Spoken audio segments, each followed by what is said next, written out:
Welcome, everyone.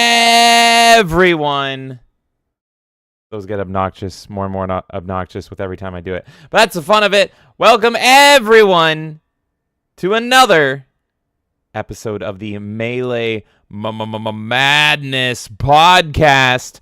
How's it going, everybody? We're doing it live once again because we love hanging out with you beautiful people out there in the world, wherever you may be. Maybe you're, maybe you can't talk out there on Earth, so you shot a rocket up into space. You took my It was a perfectly crafted line that I did there, James. And you took my thunder. Come on. I'm stealing everyone's thunder. Kay, how's it going? Did I ruin it? No, you didn't ruin it. Oh I'm God. good. I've been arguing with people on the internet all day, but that's like every day on the internet for people, right? So that's fine. Apparently calling Twitch broke because they refuse to buy streamers is really offensive to people. I don't know what's going on. But I had people throwing the books of law at me because I said people should be able to say whatever they want during streams. And then, I don't know, someone started quoting scripture from like some textbook. I have no idea. But that's where the earth line came from. What? So hold on. They were throwing law at you. They were just throwing... I am the law. What were they saying to you? I don't even know. All I said was Twitch is broke because pretty much there was an announcement, and this is not a news article we're discussing today, so that's why I'm mentioning it now. Yeah. There was an announcement that Twitch has pretty much decided they're not going to do what they used to do, which is buy people to be on their platform. Yeah. Because they don't want to be in a bidding war with Kick and YouTube. They didn't mention Rumble, but Rumble's obviously a part of that too. So pretty much they're noticing that like Kick is giving people millions of dollars to stream and pull them away from Twitch, and Twitch is like, I'm out. I'm not paying for streamers anymore. You want to stream here? Okay, cool. So all I said was Twitch is broke, which is true because they've been doing so poorly, and all they fucking do... Sorry, I look like I'm like even more of a midget than usual right now. All they... Is that part of the court process? It's like this, and I'm like... look like more of a midget than usual. For those out there, it's okay to call me a midget. I'm 4'10", so I'm on the border. But yeah, so pretty much Twitch has been doing all these weird revenue splits and that's where Kick came like out of the ashes from. Kick was already a thing, and they're ironically enough paying for Amazon Web Services anyways. So they're literally paying for the same shit that Twitch does, but just for their own platform. But Kick's whole thing that shot them up to stardom was the 95.5, which is pretty much saying that like out of every like whatever super chat their equivalent is, you would get 95% and 5% would go to Kick. So Twitch started playing with their numbers and everything. Anyways, long story short, Twitch is going broke because they keep putting all these policies in. Like just a few days ago, they were like, oh yeah, by the way, we're gonna let you guys multi-stream, and it's like, oh, were we not supposed to do that? Wink, wink. Like, what the fuck? Like, you can't stop people from doing this shit. So anyways, I just called Twitch broke, and then some dude started, like, quoting, like, American Law at me, and I was like, okay, I just want to talk about how Mario Wonder is not, like, the best game on Earth. And then they started spurting out more and being like, oh, well, that's your problem, and you don't have a right to speak on the platform because you don't own it just because you're not a billionaire that owns this fucking platform. So pretty much I shut down the conversation by saying you don't own the earth, therefore you can't speak on it. And he went silent for like an hour. He went silent for like an hour or two, and now he's back in my mentions. Still right now? Let's bring him on. Right? No, he's going off. I don't know. He got into debates with other people now. I'm like, I'm out. I just wanted to laugh at you. Hey, I want you to know, because you said it was like court, the entire time you explained all that, I was playing the Phoenix Wright theme song. Perfect. Thank you. That's amazing. No, I don't give a fuck. I'm just like, why are you in my... It's a public platform. People can tweet whatever the fuck they want at me. Yeah. But I'm just going to make fun of them. I'm going to roast you. You can say whatever the fuck you want to me. This is what I advocate for. Say whatever the fuck you want to me. I don't care. But I will roast you. Yeah. That is all I advocate for. That was great. That was Kay's court, everybody. Kay's court. It was beautiful. And yeah, if you want to debate us, you have to go to another planet because you can't talk on the Earth or something. Yeah, none of us on the Earth, so we can't talk on it anymore, apparently. Oh my God, that probably sounded way better with the music. Dude, 1286 said the music is playing, and I'm like, yeah, I did it on purpose because people will understand my brain one day, but you literally just saying it's like a courtroom in here. Yeah, I know. I knew you were gonna play. Like, you didn't say you were gonna do that, but I just had a slight suspicion Phoenix Wright would end up somewhere in that conversation. Yeah, exactly. Oh my God. Well, everybody, it is madness, and Kay isn't the only person pissing people off on the internet today. We're going to be talking about that, probably some more, but also yours truly right here. This guy right here. I made someone salty on the internet, and that is going to be our main topic of the day. But we have a lot to talk about before we get to that subject. That is going to be the big meaty pie right there. That was going to be beautiful. First of all, before we go into our first segment, let's talk to chat first. Let's see, how's it going with all you lovely people over in chat? Let's see, dude 1286 saying sorry, haven't played the Phoenix Wrights game, so I wouldn't have known the reference. Oh, no apologies needed. I should apologize for my brain because I can literally hear a word like court and I'll be like, that's an excuse to play the Phoenix Wright music. Boop-da-doop-da-doo. We were literally watching Rebels earlier, and a trooper said one shot, and I'm like, my brain is so freaking dumb. I'm like, is him saying one shot a reference to one shot, one kill, which is a line they would constantly say in like Battlefront 2? Is it? My brain is just a Rolodex of references. It's broken up there. I hear a word, and I'm like, that's like that time that guy said it. Do you realize that? I know you are like this. Do you realize the word possibly is ruined for me because Jango Fett says it in Attack of the Clones? And so anytime I hear just the word possibly on its own, I bust out laughing. I know, I see it all the time. This is my life. We're so opposite in this way. Like, I appreciate you for it, but I don't remember quotes to save my life. And you're just like, one word. But I don't blame you for thinking that about Rebels, because literally every line in that fucking show is a reference. Everything's a reference. For no reason. We're like sitting Minox here. Fuck up, Ezra. Shut up, Ezra! We're not here for you. So, dude, no apologies needed ever. This is madness. It's in the title. Madness. It's a madness podcast. We go crazy. We have topics. We probably don't talk about them nearly as much as we should, or maybe too much. Who knows? Yes. Insidious Bliss is in the chat saying, I always feel like the first thing I have to do on YouTube is change the chop chat to live chat, because if I don't, I will forget and miss random messages at random. Yes. True. It's terrible. YouTube's terrible. And yet we all watch on YouTube. But you can say cock on YouTube, so... Yeah. And if you go on Twitch, you have to, like, go to Mars just to talk.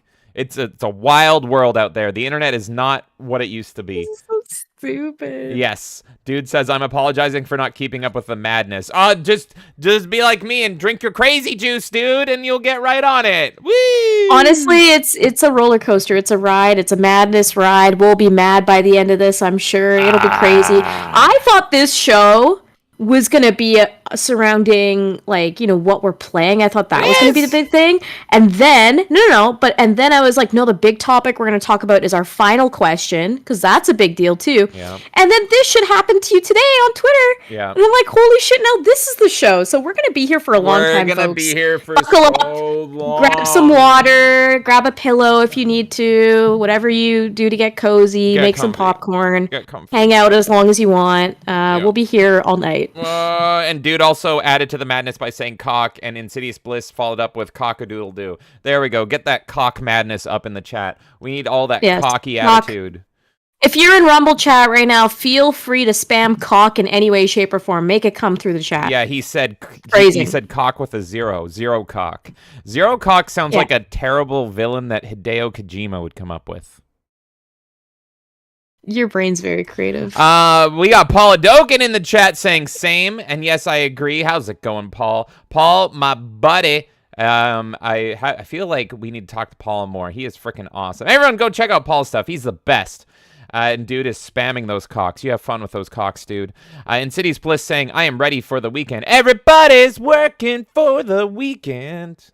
Hell yeah, I'm ready for the weekend as well. It is the final weekend before spooky time is over. How do you make a cock out of letters? 1 second. I don't know what to do. Have fun with that. Have fun. What is the tip supposed to look like? I've made a cock, I think. There you go. You made Don't a know. cock, you think? I think. I don't see it. Where is it? Where's your cock? In Rumble. I'm not seeing it. It got censored. Wait, what? Your cock is censored, madam. Ms. Okay, whatever. No cocks for you. Censored cock. Oh, it's the 3. Triss has got it. There we go. Oh my god. Yeah, it's the last weekend Insidious Bliss for my favorite season. My 2 favorite seasons are honestly Christmas and Halloween for opposite reasons. But yeah, it's the last weekend. How is it opposite? They're both cozy. They're both so cozy, and I love it. It's a spooky cozy or like lovely cozy, but yeah, it's the last spooky cozy weekend. So I'm gonna be watching some spooky movies and stuff, and we're gonna do some stuff. There we go. And that is the weirdest looking cock. Dude is putting a cock in the chat that looks like that's how I imagine Mario's cock looks when he eats the elephant apple.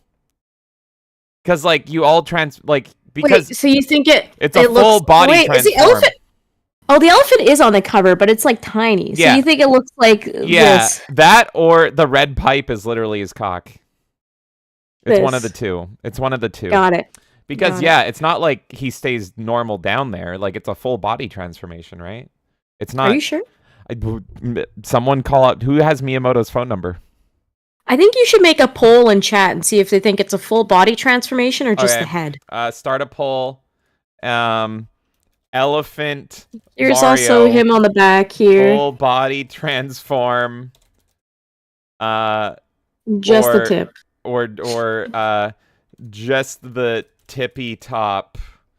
There you go. There's your poll. We haven't even started the show yet, and it's already a mess. That's the point. That's why I call it the Melee Madness podcast, because I don't know what the fuck's gonna come out of our mouths. Yeah. Who knows? Insidious Bliss says, I saw that. You shouldn't have to fight with law nerds. They only spend time doing 2 things, reading law and crusting their keyboards with self-love. No! You're descriptive. You're so descriptive. Oh my god. I want to burn my keyboard now, and it doesn't have any self-love on it, but I feel like I need to kill all keyboards. You can get a flamethrower if you want. I am calling a murder for all keyboards. We're getting rid of all of them. Ah, there's one behind me. DJ says, objection! And he says, I'll debate you, James. What do you want to debate about? I thought we agreed on everything. Best board game, Hungry Hungry Hippos or Mousetrap? Is that what you want to debate about? You don't like Hungry Hungry Hippos that much. I bought it and you complained. Because at the time you bought it, we didn't have like a big enough flat surface. Remember? And I'm like, I was like, where are you gonna put this? It's gonna yellow's gonna win every time because our one table is lopsided. I just remember being so proud bringing it home. I was like a puppy. It's like, look, I brought Hungry Hungry Hippos home, and you were like, why the fuck did you buy this? Yeah, and it's just like, I win again. That's 50-1. Wow, you're really good at Hungry Hungry Hippos. I know. It's almost like it's tipped in my favor. And yes, as Insidious Bliss said, I hope DJ and his lovely lady are feeling better. All my love is to you two there. I hope they've been sick, and I hope they're feeling better today. Absolutely. And speaking of cozy, Jerry Crow says, sup all, I'm in bed. So he is locked in, and he's ready for a nice, cozy, Halloween-y show. And even though we're not talking about anything... There's nothing Halloween-y about the show today. No, but I kept my pumpkin because I like it, and it's October. Yeah, you have 5 more days of the pumpkin. That's fine. It's staying there. Dude says you got to cook your chicken. You know what? You cook it, choke it, do whatever you want to it. Let's see. DJ says, bit by bit, I'm feeling a little better. Thank you for the well wishes. Dude, you're the best. We are happy to hear that. And we got Triss in here saying, hail Charisma, owner of the earth. Exactly. No one can speak here except for her. I'm not even allowed to be here. Exactly. And I decree everyone can speak except for Sergio. That one person, he has to go fuck off to Mars. I don't even know his name, The My Chemical Romance law expert. Yeah. Let's see here. Oh God, Jonathan Davis is saying madness. I tried to do my best Unreal announcer there. Ooh, yeah. And DJ saying, "Oh God, K, the fuck who's arguing with you on Twitter is an." Oh, okay. These scum fucks are as bad as sovereign citizens. Oh, are they? Okay, all you gotta do is ask him if he's being detained. Just go ask him. Am I being detained? Just ask if he's being detained right now. And ask to see his ID, and he'll lose his shit, and it'll be the funniest thing He'll just run ever. into the forest and never return. Yeah, he'll just start screaming. He'll just start looking at his hands and just start screaming at them. It'll be the best. And yes, hey everybody, Kendon says, I'm late. No, we're not even started. You're not late. You know how it goes we've here. just been rambling for like 20 minutes. The first hour of any show I'm on is incoherent nonsense. And then after that, we might talk about something. So we're only 22 minutes in. You're early. Oh wait, he says I'm late. I'm late for a very important date. How's it going? Guess what? Kendon said the magic word. You said the magic word. We're talking about something that you just referenced today. How about that? And how's it going, Kendon? And yes, we're all caught up. So with that, I think this is, look, I'm just warning you guys, folks. This is going to be a very James dominant episode. I apologize in advance because, Kay, you know what time it is? No, it's yes, time maybe. for our plays of the week. Yay. Yay. Okay. I feel like we need like a little jingle jangle or something, but I kind of like the uncomfortable silence. No, I like the chaos of it, honestly. And then we would have to press different slides. Just, it's fun. All right. So I think I will start because your games I'm also talking about because I've been playing many games. I'm limiting mine to 2 games, I think, because there's other games, but I've already discussed them at some point. It's just continuing, so I'd rather talk about those 2 and get to the news. Right, yeah. So I'm only talking about 4. I'm limiting myself. I usually talk about 3. I'm limiting it down to 4.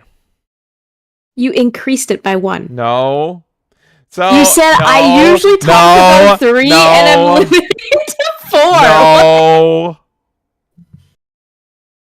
So to start, I played on launch day down to the frickin' dot when it first became available on the PS5.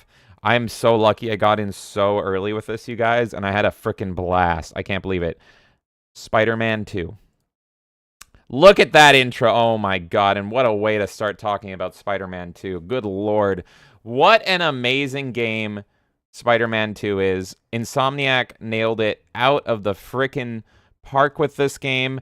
I know it has people still complaining about it online. I'm not sure what they're complaining about. Actually, maybe it is this mission that we're looking at right here because this was the Black Cat mission. And to be fair, people are complaining a lot about Black Cat, and I didn't know what the complaints were, but maybe it is about her missions. But that said, Black Cat missions aside, this game is freaking awesome, let me tell you that. You open up a game with Bruce Campbell doing the freaking tutorial, one of my heroes, my idols, and one of my Mount Rushmore men as well, along with Travis, who I need to talk to Travis again. I love that man. I hope he's doing well. So yeah, you open up with Bruce Campbell teaching you the tutorial, and then it gives you all of New York City to roam around in. And to my surprise as well, I didn't expect this, but they actually brought back Tobey Maguire, the whole original Spider-Man 2 cast. It makes sense since the game's called Spider-Man 2, but it's current year, so I'm kind of surprised that they got them all back, but they're looking great. Well, if you think about it, they brought him back for the movies as well, so it just makes sense, right? It just makes sense. It just works. They were like, hey, this is what people want. They want to return to the 2000s. Here you go. Yeah, exactly. I loved this game. I loved playing this. I played this for how long? I played this for almost 5 hours straight with you guys on stream. And man, it's good.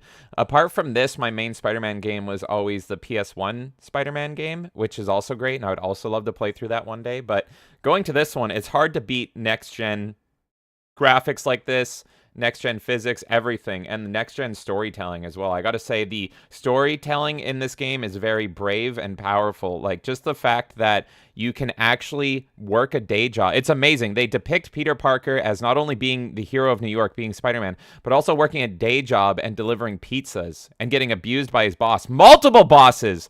He has 3 bosses, Peter Parker, in this game. He has the pizza guy. He has J. Jonah Jameson, who's just being a jerk to him the whole time. And then his other boss, the people of New York City and their safety.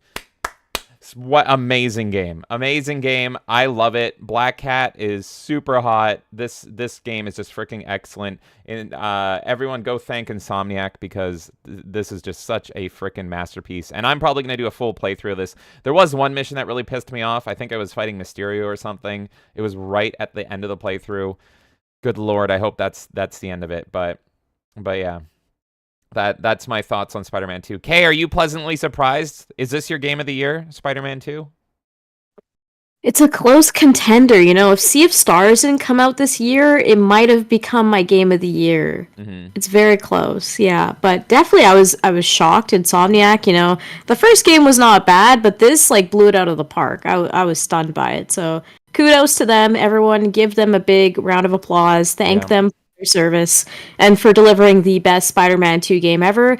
Clearly, my rant before this came out, seeing all the trailers and stuff, was so off base, and I issue you a public apology, Insomniac, for ever doubting your skills making Spider-Man 2. So that's my apology. I was watching Adam the Renaissance Nerd play through it today, and the game he was playing fucking sucked balls. And I'm like, is this a weird mod that you found? Yeah, why would you mod the game to be worse? It makes no sense. It was terrible. The missions were so boring. The storytelling was dreadful. And so what I think I saw some chick doing stealth missions. I'm like, who's she? Yeah, and there was 2 Spider-Man, so I think that was a bug, Spider-Man were duplicating or something. It was I think that's the drunk mod where you see double. Yeah, so I don't know. It was really weird. Hey, James, did you see that there was a white cube too? Do you think that's an extra outfit or something? Oh, maybe. Okay, well that's cool that they got yeah, maybe that's what it is. But Adam, it's for the nerds, right? The extra little white cube. It's ooh, you want to see what the devs are really building? Here you go. You can swing around as a white cube. So I will say, Adam, if you're listening, I forgot to tell you this today, but maybe try going into the PlayStation settings and hitting update. Maybe you need a day 1 patch or something. Maybe I just got that day 1 patch automatically installed. I heard there was a day 1 patch, but if you already had the full updated copy, you were fine. So maybe he just bought it late or something. Who knows? Yeah, dust off that old Ethernet cable, Adam, and yeah, see if that makes the game any better. Because I gotta say, it was like looking at 2 different games. It was really weird. But my copy of it has been freaking awesome. My download's been awesome. I think I've got the Spider-Man 2.1 patch or something, and I've been having an absolute freaking blast with that game. I'm anyway, happy you found a good game. Yeah, everyone go check out Spider-Man 2. It might be my game of the year. It's freaking crazy. Okay. Next, what I'm playing. And this one I'm excited to talk about. Because I've been playing this nonstop the past fucking week. And we were playing this just last night for 6.5 hours with Fractured Filter and Static 2020. And our new friend, Sparta Chris, right? That's right. That is Ghostbusters Spirits Unleashed. So, if you didn't catch our stream yesterday, Ghostbusters Spirits Unleashed is a asymmetrical multiplayer game. And asymmetrical multiplayer games I have a love-hate relationship with. They are effectively, they're PvP games, except instead of balanced teams, you have 4v1 or 7v1, but that one player, or pretty much the minority player, will be a boss effectively, or a powered up person. So they try to balance it by unbalancing it effectively, and that's the whole point of the genre. I've talked about multiple other games before that I play, because for some reason I like playing these games because I'm a sick person in the head. But you have Dead by Daylight, which is probably the most successful one, which I have a love-hate relationship with, and also 400 hours in. You've got Friday the 13th, which we streamed, which is a broken mess, and actually the same publishers, at least, if not the same developers as Ghostbusters. But I gotta say, I have very few complaints about this game, and it was shocking to me.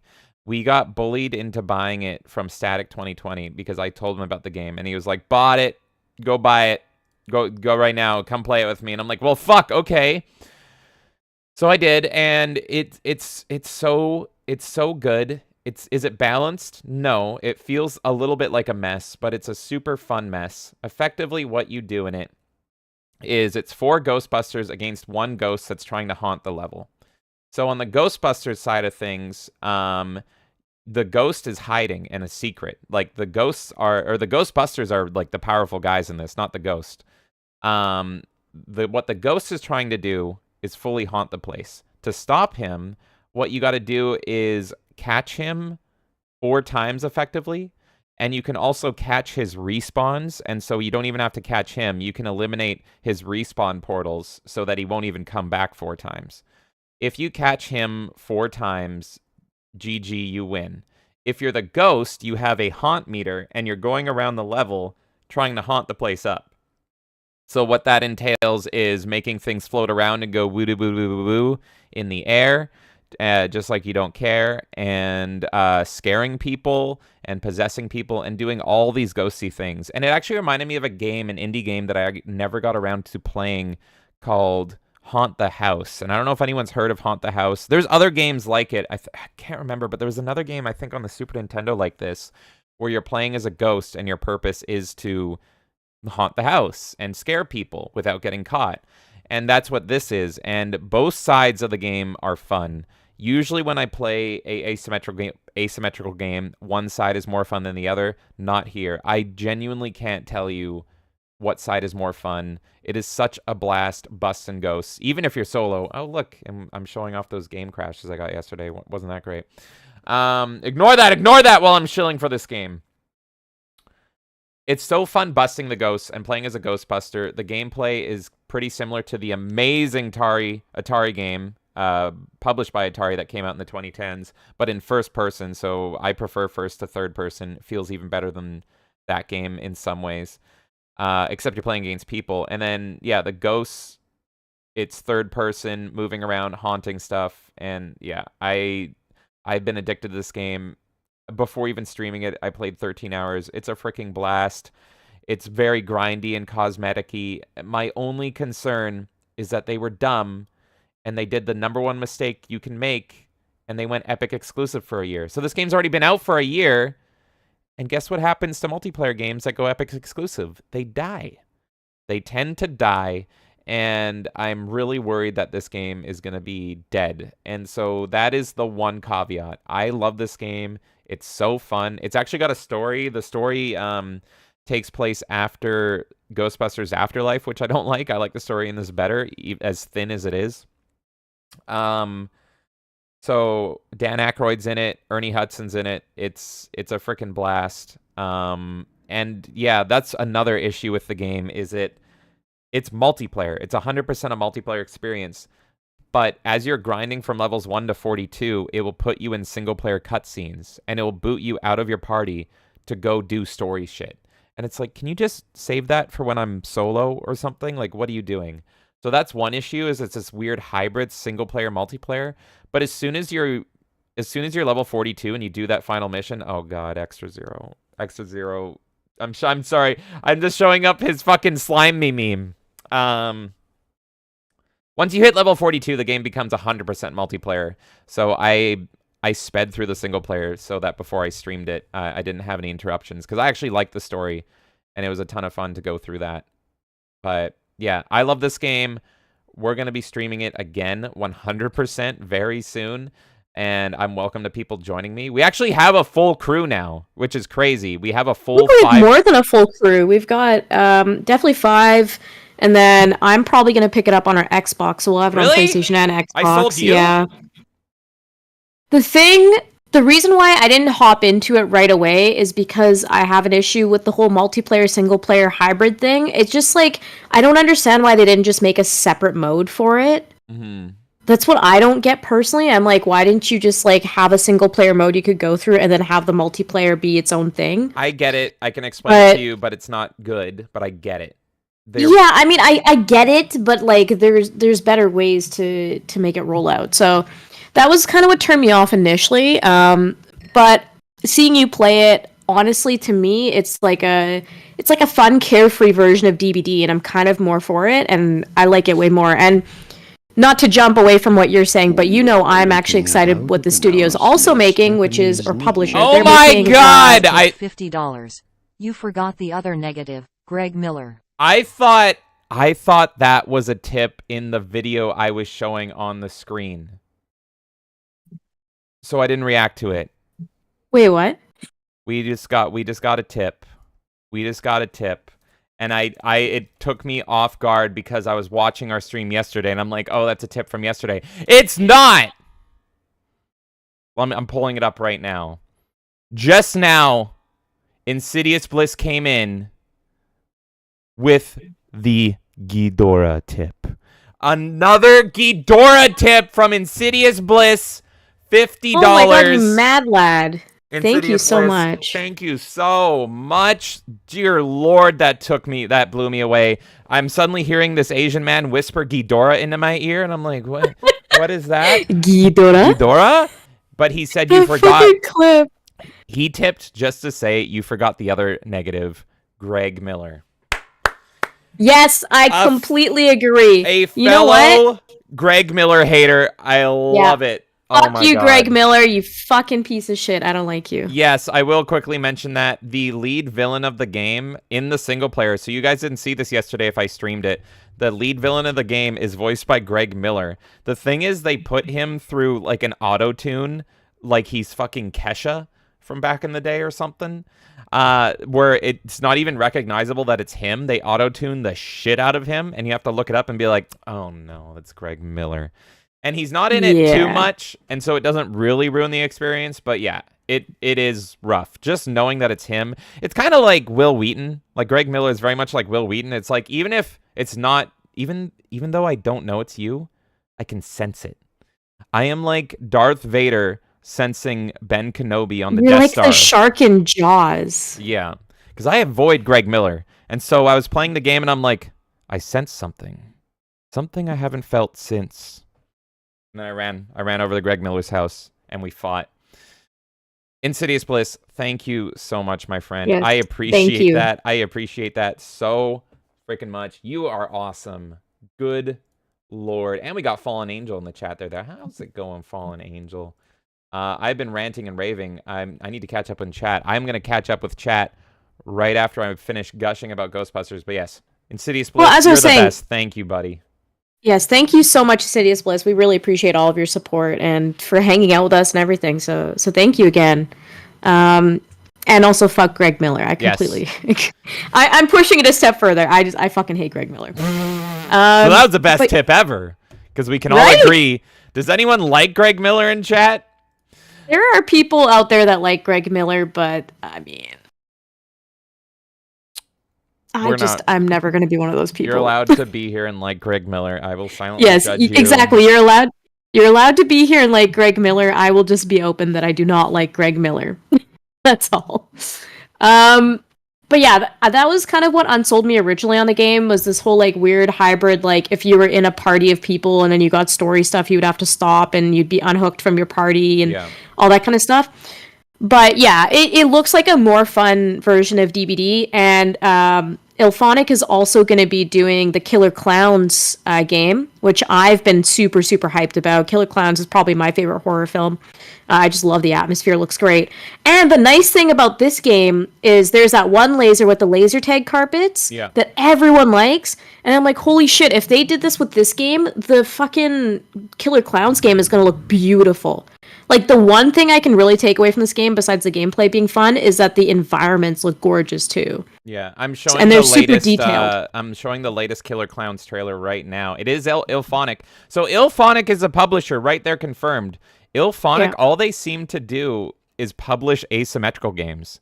because they But did. that's why they probably don't like. You know how you're saying with Ghostbusters, you're worried that it's gonna phase out and like going epic first was a bad move and all this stuff. Mhm. I'm getting a feeling from this place that they're pretty much building asymmetrical games off of big IPs, and then they don't care if Ghostbusters phases out because then people will pick up Killer Clowns, and then after Killer Clowns, maybe they'll find another IP. I don't know, My like what theory game. is that yeah, they have multiple dev teams and then they just pass around like a blueprint code, like kind of a core code, and they're like, "Hey, oh, you're making an asymmetrical game? Come under Ilphonic. Here you go. Here's a base for it. Now build off that." That's my theory. Cuz like Yeah. Killer Clowns looks more similar to Friday than Ghostbusters does. Ghostbusters is probably the most unique one, but Killer Clowns looks like it plays. But then you have possession style stuff in Killer Clowns as well. It looks like a hybrid to me. Yeah, it's interesting. So I think I think I'm right. I think they have like a base code, and similar to what Assassin's Creed or EA does, where they kind of just take it from game to game. It's more like they kind of have a It's blueprint. smart. Yeah, it's smart. So Smart, honestly. because these guys also did Predator, Hunting Grounds, that recent Predator game. I actually never played that asymmetrical game, and they did Evolve, which somehow I dodged the bullet on Evolve. That one fucking died quick. That was one of I the feel first. like it's progressed slowly though. Like Evolve was not considered great, and then Predator was like a bit better, but it wasn't amazing either. And now we're at Ghost. Oh no, we had Friday in between, and Friday was great. And now we're at Ghostbusters. Friday was which like Ghostbusters guilty even pleasure. better. Friday was a guilty Yeah, pleasure. Friday's like a guilty pleasure, buggy mess, but you enjoy it because the community is really passionate and it's a cool concept. And there's a lot of love put into like the different like designs and all that stuff. But this Ghostbusters game, I'm not like I wouldn't say I'm a giant Ghostbusters fan. I don't dislike it at all. Heresy. Go on. No, I don't dislike Ghostbusters. It just didn't resonate with me as much as it has for other people, and that's fine. I still like it. But it's made me more of a fan of Ghostbusters. I'm like, oh, I get it. Like, I see why people appreciate Ghostbusters. And, like, it seems like this team put a lot of love into this as well. So, that being said, for me, Killer Clowns, I'm like, I fucking love Killer Clowns. This is going to be the coolest shit ever. I did not expect that. I show Kay so many movies by force. I Clockwork Orange her into that chair, and I'm like, watch it! I didn't expect her to come out as Killer Clowns as her favorite horror movie ever. I've shown her this. I've shown her Dracula. I've shown her The Thing. I've shown her They Live. I've shown her all the John Carpenter films. I've shown her so many things from the 80s. I love John Carpenter Dawn films. of the Dead. Like, you know that. Yeah. And I love Kubrick and all this Killer shit. Clowns is I love number Killer one. Clowns. You just like clowns. I like clowns. I like neon. I gotta show you it. I'm curious what your take is on I don't it. like Stephen King though. Yeah, Is that his fuck name? Stephen King? Yeah. I don't like him. So I used to like him. And also, like, everything I've heard about the book is super fucking creepy. Well, you don't want to have a kid orgy? It's so gross. Like, what the fuck are you writing about? You Every fucking time, weirdo? every time there's a new depiction of it, I'll ask around is, hey, did they include the child orgy? And everyone's like, what? I'm like, yeah, go read the book. There's a literal child orgy. Stephen King is fucking crazy. I love The Shining. I like the movie better for so many reasons, but I love the book The Shining. So yeah, Stephen King was a great writer. Child orgies aside. But anyway, I didn't know I sold you on Ghostbusters. That's a big reveal to me. We're gonna have to play it together. You sold me on Ghostbusters. So what I'm probably gonna do, I mean, our November's starting to pack up as well, but I'm gonna set up another community event in November. Gaming wise, we have the Melee Town Square next week, but the game stream might be another Ghostbusters drop in while everyone's still enjoying it, or I might do 2 different gaming events. Yeah, because it's 5 players, and we got me. You, Fractured, Static, Spartacus, and Elvis. So we got a +1 right now. So I saw some other people interested too. I just don't know if they picked it up. So I'll announce it in advance if we do another drop-in session. We might do like a few while we're enjoying it. Yeah. I think I'm going to be enjoying it for a while. It's very grindy. I love a good grind. I love me some grinding. Lots of cosmetics and shit for me to grind up against. You can like go up to level like, I want to say 500 or 600, and I've been playing for like 20 hours. Holy shit. And I'm in the 70s right now. So yeah, it's a grind fest, and I am loving it. So you are gonna see a lot of Ghostbusters from us in the future, because Busta makes me feel good. Also, Ghostbusters is a great game. So let us, before we talk about, those are my games, but your Yeah. games I'm also going to commandeer and talk about. Like I said, we're gonna just combine because it's easier. Yeah. And everyone has heard me talk about Dead or Alive at nauseum, so Yeah. I like titty games. That's about where it's at. I'm shocked. I'm shocked. What? Okay. Let us catch up with chat here real quick, and then let's talk about your games. How about that? Let us see. Where'd I leave off on Cock Chat, aka Rumble Chat? Dude says I could have swore that Treyarch made that port. Oh yeah, of Spider-Man 2. Yeah, maybe I got a special edition Treyarch edition. Maybe that's the difference between me and Adam, and everyone else playing the game. Maybe I got a super special edition. I'm not sure. I'll have to look into it. Dude says, I know you said you didn't like Afterlife. That's true, but at least it doesn't shit all over the OG movie's legacy like 2016. That's true, and it's a great stepping off point to make more Ghostbusters. Yeah, that's unfortunately true. The sequel to Afterlife is coming out next year, actually. I am worried. I am actually going to rewatch Afterlife. Jonathan Davis messaged me to tell me if it was worth watching, and I said no. I could talk Afterlife. I want to talk Afterlife after I watch it a second time. I know that would maybe be more a Halloween type movie, but would you be open to doing a community event with that? To watch it? To watch the old Ghostbusters while you're... Old Ghostbusters, yes. New Ghostbusters, yes, but drunk. Okay. Yeah. Yeah. I will write that down. Yeah, write that down. But yeah, I have a lot of thoughts on Afterlife. Should I save them now that it's suddenly an event? I can save them if you want. No, it's totally up to you. I had multiple people mentioning Ghostbusters to me the other day, so that's why I was like, "Are you open to doing an event?" We're so busy, we don't get a chance to talk about everything all the time either. No, yeah, absolutely. The short version of my take on Afterlife is I absolutely hate Stranger Things. There's a James take for you. Everyone loves Stranger Things. Ghostbusters Afterlife is literally Stranger Things wearing the skin of Ghostbusters, and it also reminds me a lot of The Force Awakens, which is my most hated movie of all time ever. I don't think it's as much of a bastardization as Force Awakens was to Star Wars, but it does really skirt that line. And on top of that, because it's Stranger Things, the reason it's Stranger Things is it's very much to do with the little kids that star in the movie. And I find the main character, who's the main girl, anyway, I won't talk about spoilers, but I find her kind of insufferable. I didn't mind her friend insufferable. So all the new Ghostbusters are little children. But the main character I found really fucking annoying because sue me, I find kids annoying. You all know this. I can't stand kids. I used to refuse as a kid to watch movies with kids, and now it's just turned into slight annoyance. The only exception would be little Annie from Phantom Menace. He is my one exception. I love that guy, and I hope he's doing well. But I am going to watch Afterlife again and see. Sometimes I find when I know a movie and I go into it knowing it, it totally can change my opinion, and I can kind of soften up to it. So I'll let you know. What about the Monster Squad kids? They're all great because they're there real you go. kids. So it's me and DJ Jake Lloyd and the Monster Squad kid. Yeah, and I was talking when we watched Monster Squad with you guys. I was talking with DJ early on about this, but it's like the kids in that movie feel real.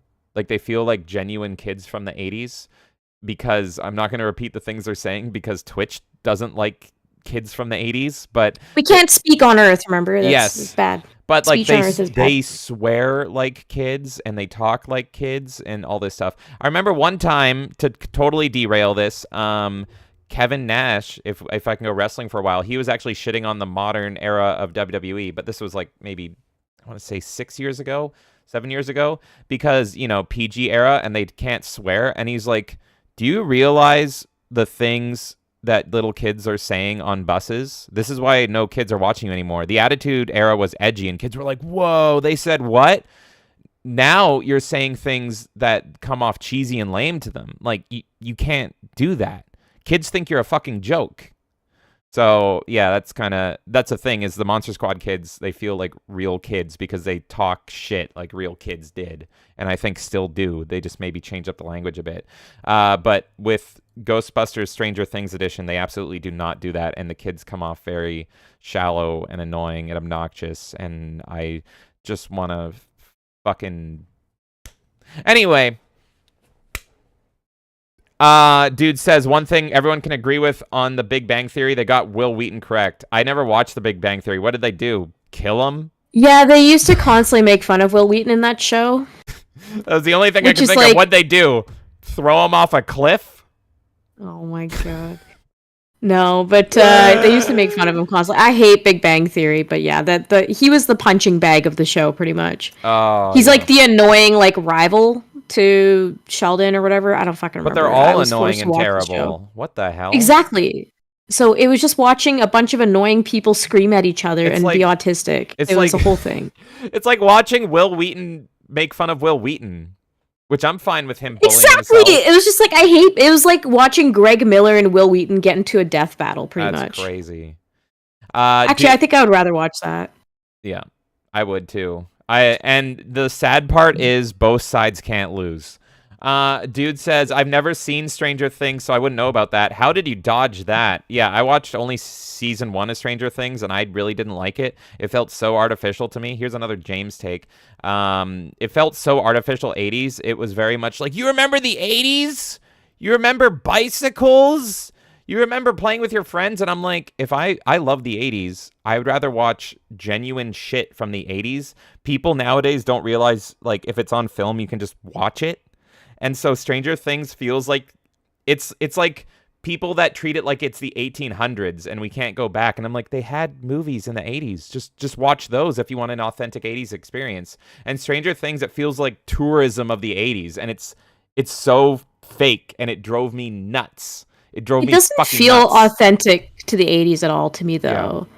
Like, and I don't know if that's just an issue of modern film, but it just, like, nothing about it felt archaic at all. It felt like, oh, this is a kid in, like, 2023 that appreciates the 80s, but, like, even then doesn't really understand the 80s. Yeah. It's just, like, what they heard from other people. Which, to be fair, I mean, you know, that's most of us, but I'm just saying. Isn't like, there, it was you're really a Futurama poorly fan, done. right? Isn't there an episode where they, like, go to a theme park or something based on, like, the 90s, and it's totally fake, and they don't get it? I think so. You know what I mean? That's what Stranger Things feels like, where it's just so off base and wrong and out of left field, and it's like, you don't know what the 80s were. Oh, man, the whole thing with Stranger Things too was the intro.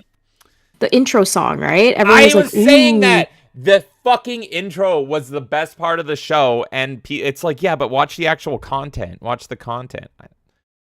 Anyway, Winona Ryder, I love you. You're great. The rest of the show... We're talking about video games, right? Yeah, well, yeah.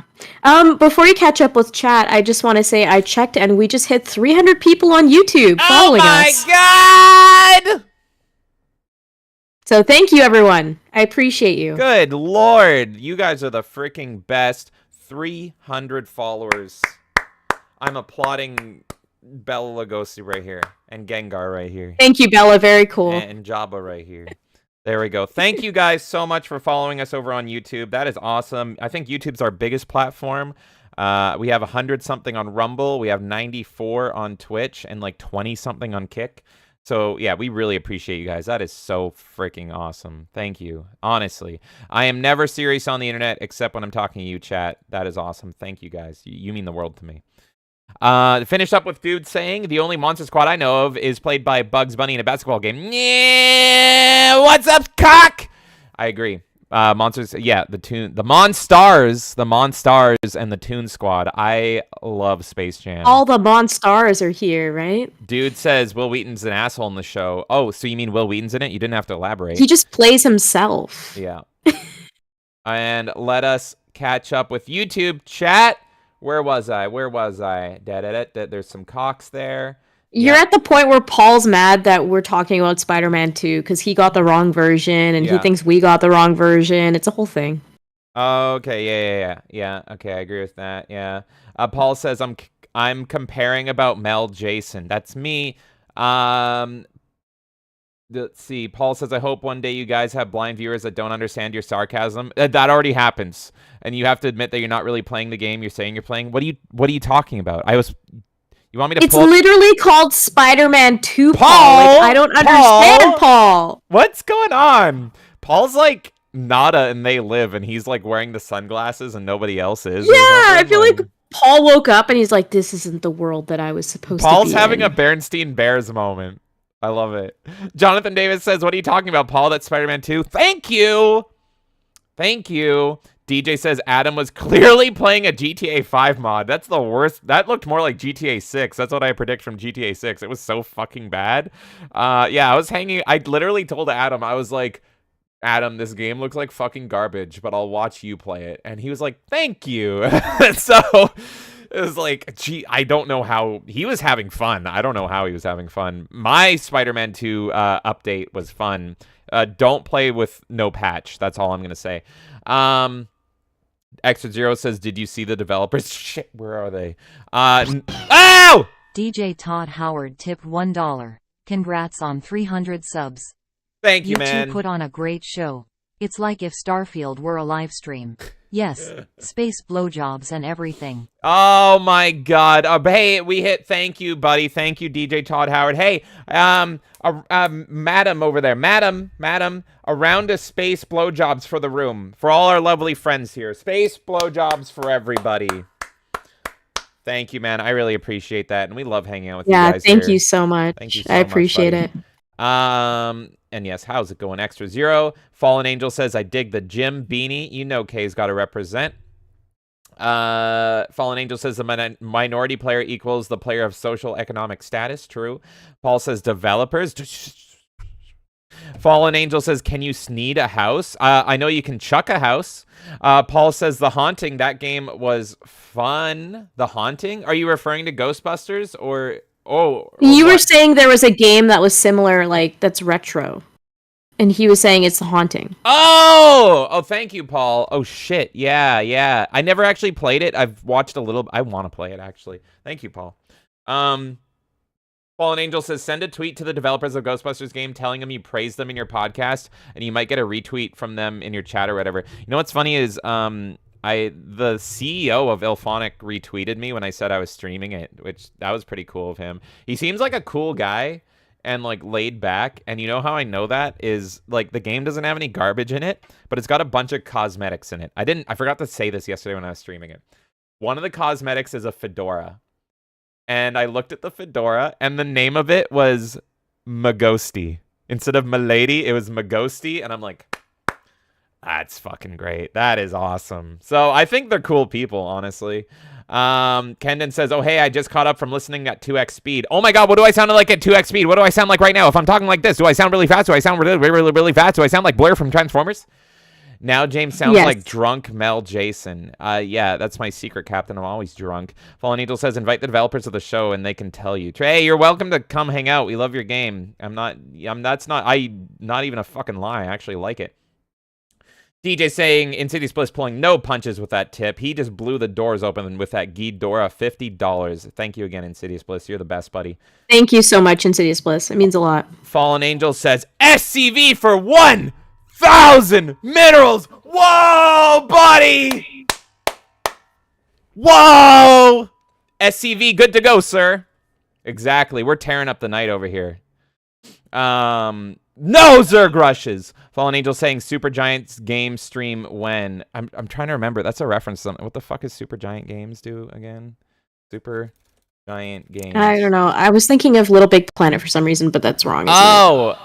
They do Bastion, Transistor, Pyre, and Hades. Oh. I love Bastion. I love it. Never played Pyre. I think that might be up Kay's alley because it's like Fire Emblem-y. Transistor I tried a little bit of, and I was like, it's okay. And then Hades I actually thought was overrated, but maybe I'll give it another shot. But I love roguelikes, and I was just like, there's better roguelikes. I don't get the praise. It was okay. But yeah, one day. But I love Bastion. Pyre does look cool. Yeah, I thought you would like Pyre. But Fallen Angel, what game do you recommend from them? But yeah, I do want to play Transistor one day. It just didn't click. Bastion, boom, I was in right from the start, 10 out of 10. Let's see here. Fallen Angel says, can you do me a favor and Google 1992 space movie? Don't do it. Don't do it. It's an outer space movie. That's spooky from the 90s. Oh, this looks like a really good movie. I'm sold. I'm adding that to my watch list. Thank you, Fallen Angel. Fallen Angel says feelings on H.P. Lovecraft. I love him. Jonathan Davis says he's a cool cat. Yeah,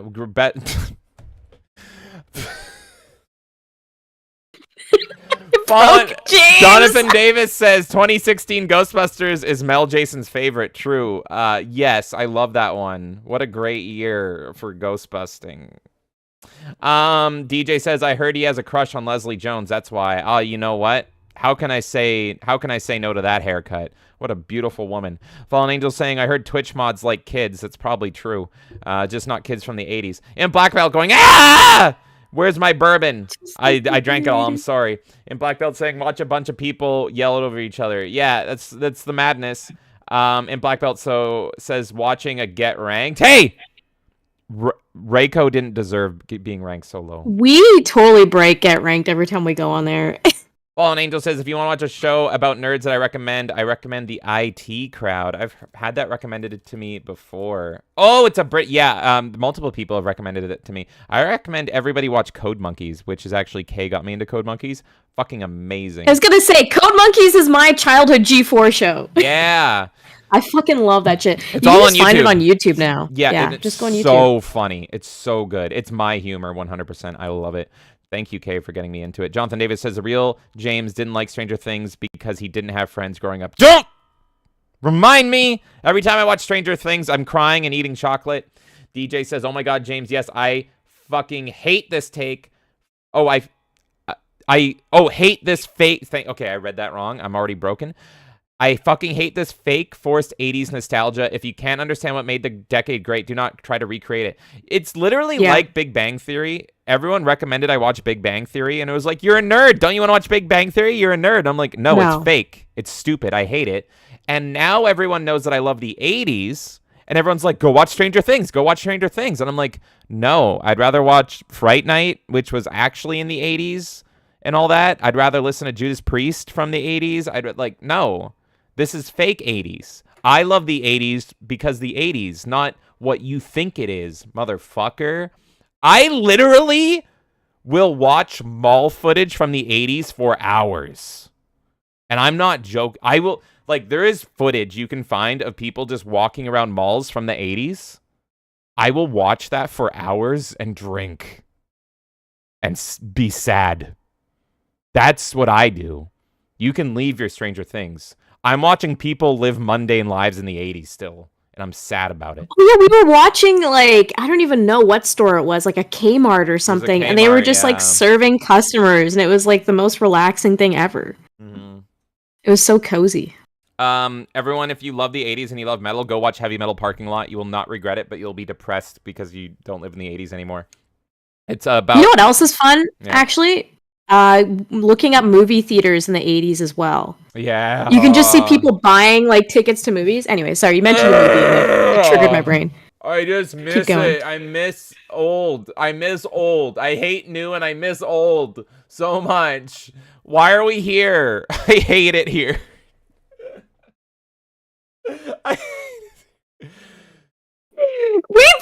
I just want to say we've gone for an hour. The madness is already fully cracked open. Should we go to your games? Even started our topics. No, get through chat. Let me go through chat real quick. Yeah. Let me go through chat. I just was laughing that we're already unhinged and it hasn't even been I warned you it was going to be a long show.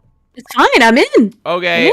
I got my coffee. Everyone go watch Heavy Metal Parking Lot. It's a documentary about a Judas Priest parking lot in the 80s. And oh my God, you will cry. You can just find it on YouTube. It's so nice. Heavy Metal Parking Lot.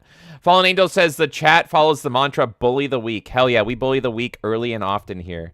I almost bought that bully the weak jacket that was $200. I really wanted it, but I was like, someone's gonna fight me over that jacket. It would be funny if somebody does though. And then it said Chud Buds on the fucking front of it. I was like, that's great. When I was out earlier, I was wearing my Medicare Boo jacket, though. I bought his little Boo jacket with this cute little cigarette smoking Boos. And everyone's saying congrats. Thank you guys. You guys are freaking awesome. Thank you so much. Seriously. It's thanks to all of you that we hit 300. So thank you for hanging out, for being in the chat and everything. And, We Yeah. appreciate you guys. 100%. It's good conversation. Imp Black Belt says, "Don't you lie to me, James. You, I would never lie to. Never, never, ever." Paul says, People don't lie on the internet. and we got Meta Step in the chat. How's it going, Meta Step? And he says, "I'm almost finished with a new track, Paul. Believe it or not." I believe it! Nice. And we got Tabletop Junkie Games. I just heard about you, buddy. And he says, "Hello, everyone." Well, hello there. I was recommended to check this channel out. Yeah, we were streaming with Ghostbusters with your bro yesterday. How's it going, Tabletop? Hope you have a good time hanging out with us in the Madness Corner. And I suck at tabletop games, so I need to check out your channel so I can learn how to get good at them. Let's see here. And we got Good Rich Games in the chat saying Little Big Planet is media molecule. So true. So true. I never my brain got wrecked and I thought Supergiant was media molecule. I have no idea why. Oh, okay. Oh my God, there's a lot. You guys are chatting too much. And I love it. Don't stop. Don't stop. Don't stop now. I love it. Tabletop says, yeah, and we got Sparta Chris in the chat. How's it going? And Tabletop says, working on stories to play and run on YouTube, expanding my horizon and making friends. Whoa, you found a friend in me. Oh no, Randy Newman, no! You got a friend in me. The Randy Newman curse. He's gonna curse me. And curse you too. He's gonna curse everyone but you. Why won't he curse you? I don't know. You got a friend in me. Insidious Bliss says Pyro was a weird sports game, right? Was it? Or Pyre? No, it's like I never played it's it. A party strategy game. Yeah. That's why I said it would be up Kay's alley. It's like turn-based. Pyre is a party-based RPG. It says, yeah. And Imp Black Belt's fixing some technical issues. I hope that goes well, buddy. Imp Black Belt saying Crusader AM radio. And chat is blowing up tonight, DJ. It's chat night. It's chat night. I want to yell about things, and it's chat night, but I love it. Jonathan Davis, you heard that? Good. That's exactly what I said. Spartus says, yes, I know the feeling about being friendless in high school. No! You got a friend now. He's fucking lying. I've known him my whole life. It's impossible. What do you mean? I don't have friends? You're lying to the people that are just showing up to these streams too now. Don't tell them I have friends. It breaks the illusion. It's his excuse for not liking Pokemon as a child. Yeah! I'm like, I literally played Pokemon and I knew you the whole time. What the fuck are you saying? And you bullied me for it. Good Rich Game says, Yeah, 80s was a good time. Arcades were great. Hell yes, they were. And yeah, don't stop chatting, folks. I love it. I love it. Fallen Angel says, speaking of the 80s, I've been trying to recreate Imagine with AI, and I can't seem to get it right. I've been trying to recreate the final Battle of Highlander between the two McLeods and being stopped at last second, Bill and Ted. Yeah, AI is getting more and more censored. It fucking sucks. We were having a lot of fun. We were doing a lot of trolling with AI, and now it's just now it's broken and censored. Just like everything. They gotta ruin everything. Just like Tay. They ruined my girl Tay. Anyway, Tabletop Junkie Games says, can't have multiple versions of me. I am very open-minded and love making friends with everyone. I, too, have multiple personalities, and I'm friends with all of them. Tabletop Junkie, you just found a friend in me. Yes, you have a friend in me. Sparta Chris says, I grew up in the 90s, so it was 80s-esque with its own spin. Hell yeah, you got Saved by the Bell, buddy. Okay. I think I gotta catch up more with chat after we talk about your games. Because, look, I chat, thought this was going to be the big conversation of today. yeah. But it's not It's going not. to be anymore. No, I'm going to take it over. Chat, So- we're going to catch up with you in a bit. Thank you, all you lovely people, for popping the frick off. We love you. Let us talk about... Kay, what games have you been playing, which I have also been playing? I'm making this easy. Like I said, because there's some new people in the chat, the other game I've been playing a lot is Dead or Alive 4. I'm trying to 100% that game. I love it. I love the jiggle physics. It's such a fun, sexy, stupid game. It's the best. So I'm not going to rant about it again because anyone that's watched the past few episodes or watches me personally stream on the channel, you see me playing Dead or Alive. You get the point about it. These are... And also Sea of Stars. If you like Earthbound games, play it. It's great. You haven't played that in weeks. No, I did play a little bit of it. Did you? Like, what, an hour maybe? I didn't watch you play it on the security camera I set up behind you. Oh, shit. Is that why we have all those statues up there? Do you put them, like, in the games? EA Sports. They're in the game. Anyways. The two games that James and I... Well, I guess I've been playing more than you at this point. Yeah.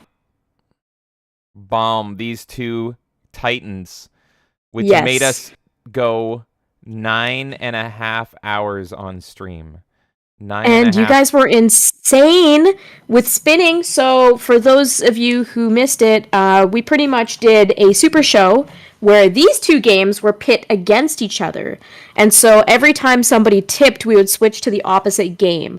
We ended up with almost, I think, 34, 35 spins. It was insane. That was our record. Yeah, it was, I think it was 34. It was freaking insane. And thank you guys, everyone that tipped for that day. 9.5 hours of playing Mario and Sonic 5 minutes at a time. I think I lost my insanity in the first hour. I know everyone was looking at me like, are you okay? Because I was just devastated. Yeah. I was fucking devastated, which I'll get into. So let's look at this beautiful cover first. This is the inverse cover, so this isn't like the original cover you find on the shelf, but I just love it. And this is part of what encouraged me to keep the fucking game, is I absolutely love this fucking cover. Oh, I was looking at the game. Show the game again to the people. Oh, sorry. This is the cover here. The cover Look at this beauty. And the intro are the nicest parts of that game, and that's it. So this is an inverse cover. This isn't the original cover. You have to like flip it. Yeah. It's all downhill after that. Yeah, it's all downhill. So I was really excited for the intro. Anyone who saw us streaming, I was like, yeah, let's go. I'm so excited. It was gonna be good. And then I saw the fucking like first level. And this game is just such a broken fucking mess. It's insane. It's insane how fucking broken it was. One of the highlights to me was, remember that point where the water disappeared, but I drowned? Yes. Do you remember that? That was right near the end. I thought I imagined that because 9.5 hours later, I lost my mind. The amount of bugs in this game, and it's just like, it's one of those games where you just force your way through it. Yes, exactly. You force your way through it. The boss fights are very uninspired. Like, at one point, there was, like, one where you're just dropping constantly, and then you're just jumping up constantly, and you hope you hit him. There was that one where, like, we'd be spinning on a wheel, and then we have to, like, sling ourselves at him, but, like, sometimes he would just be, like, far away, or it wouldn't lock on properly, or whatever. You're talking about Wonder next, but you know what's an interesting, like, comparison between the two? Super Mario Wonder, they don't shut the fuck up in that game. In Sonic, they don't talk enough. There's nothing. There's nothing in Wonder. But I don't mind that. Eggman just shows up and he just goes, eh. And then you fight him and kill him 50 times. That's kind of how it is. That's how it's been for... I mean, the 3D Sonics, they're the ones that really get into the dialogue-heavy stuff. And then I think there's like a DS RPG that some people in our community were telling us about. I haven't played that yet, but I think there's a lot of dialogue in that. But if you look at the 2D ones, they're very like, just go, just go, just go. So I was fine with that. Mm-hmm. It's not really a big deal to me, right? You mainly get like a small intro and then you just fucking play the game. But it's just like... It's just such a buggy mess. You feel like you're pushing yourself through everything at every turn. There were these like weird bumpers that were supposed to like speed you up, but I swear we ended up in a circle for like a fucking like half an hour, where it's just we kept like boosting into it, and then we just kept going like this, and it's like, how the fuck do we get out of this? And then we had to move to the left. Why the fuck am I moving left in a Sonic level? I know Sonic Mania did this with one level, but, like, it pisses me off. Just fucking go this way and keep going. Why am I going this way? It's stupid. And I'm definitely a noob when it comes to Sonic. The only Sonic game I've beaten is Sonic CD, but this is my first time playing Sonic Co-op, and I feel like that's added to the mess 100%. It's just... It felt and it froze, remember? Yeah. Remember it froze? When you were I was trying to pop in, and I would randomly disappear for no reason? Mm-hmm. Yeah, it was just a fucking... It was a fucking nightmare. It felt like nothing worked. As a non-Sonic fan, I was like, is this what it's supposed to be like? It feels slow. Like, Mario felt faster, which is crazy. Yeah. No, it shouldn't feel like that at all. Yeah, and it's at the point where, like, I went and looked at it on the Series X after, and it does look a little better on that. And I'm like, did they really... like, just dull this game down the laziest way possible when it's a simple fucking platformer? They couldn't get it to look nice on the Switch. They're just like, nah, turn those settings down to low. So it kind of functions, not really. There it is, hitching right on the fucking stream. Oh my god. So it's such a mess. So what I was surprised by is you said this is the worst Sonic game you've ever played. Yes. And do you stand by that? I stand by that, and I've played Sonic 06, mostly to completion, like, very close. And to me, this game is the worst Sonic game I've ever played. And there are people, I mean, online you're always going to have people who fucking say anything under the sun. Like, I'm not shocked to see this opinion, but there are people who are praising this, who are saying this is better than Sonic Mania, which is insanity to me. I saw that. It's fucking insanity to me, because I'm like, you know what? Sonic Mania, Christian Whitehead, anyone that's like a big Sonic fan knows who I'm talking about. He made Sonic Mania amazing, right? So, like, it's pretty much like a person who is making, like, fan stuff, and they ended up having him on for that. And Sonic Mania is fucking fantastic. To me, it's the best love letter to a Sonic game ever. Mm-hmm. It's so good. It has, like, its issues when you get, like, deep into the game. Like, for me, I still love Sonic 2, probably close to equal to it. But out of any modern, like, Sonic game, Sonic Mania is the way to go. And even Sonic Frontiers, I haven't, like, beat it by any means, but I've been playing through Sonic Frontiers, and I've been really enjoying it, too. It's kind of like, for Sonic fans, our Breath of the Wild, almost. Yeah. So that game is pretty good, but this fucking, like... Are you laughing at the footage? The fucking developers came up. Oh. Because, like, we got... you guys were so generous during that stream. Thank you again. And so while Kay's talking about it, I just saw our boy Steve Ballmer come up there for a minute. Go on. We can play that for the people later, too. Go on. No, it's fine. You made me lose my spot, what I was saying. The game is so bad. It's just really bad. I'd rather watch developers on loop for 10 hours. I'm getting tired just rewatching the fucking footage. Like, it's exhausting. I know. Oh, this is what we were saying. Yeah, it's the worst Sonic game I've ever played. Like, bar none. It is, like, terrible. It's not as bad as that Sonic Fighters game or something we played. No, it is. It's worse. Okay. I've played Sonic Fighters. We own it. Yes. This is worse. I thought that was really bad. This is worse. Oh, that's Paul Rudd. Like, it's so bad. Oh, don't play the Paul Rudd gave us copyright last time. That's how boring this game. Yeah, skip through the Paul Rudd. It gave us copyright last time. I did. Okay. That's how boring this game was. Is that we just started looking at memes and shit that, like, you guys were sending us. Sending us Paul Rudd clips because we were having such a miserable time playing this game that I was like, we don't want to play this anymore. Why are we here? Oh my god, there's so much I have to skip through. But yeah, no. I have never thought, and, like, no offense to you Sonic fanboys, which, Kay, you're one of them, but I've never thought Sonic was that great in execution. I'm not joking when I say Sonic All-Star Racing Transformed is my favorite Sonic game of all time. I don't care that it's a kart racer. It's the best Sonic's ever been. Fuck it. I don't agree with you at all, but it's fine. What we're going to be doing on this channel eventually is I've been talking to Imp Black Belt, and him and I are going to have a Sonic conversation. You guys are huge I'm going to reserve... fans, yeah. I'm going to reserve my deep comments on Sonic for when I see Imp Black Belt on our channel and we talk about it. And anyone else that's a big Sonic fan is welcome to be on that show when I make it a thing. So yeah. I will let all of you know. But yeah, that's when I'm going to go deep into my Sonic opinions. But I completely disagree with you saying All Stars Transformed is the best Sonic game. Everyone that's and played also, it knows it's not. Right. It's a decent kart racer, but Diddy Kong is way better anyway. So it's just like this. I didn't say it's the best. Trash. There can be more than one good one. It's great. Well, I know your favorite is Crash Team Racing, That's and Sonic is probably second for you. Even the best Sonic game isn't the best in its genre. That's how bad Sonic can be. He has a pretty good kart racer. That's where Sonic peaked.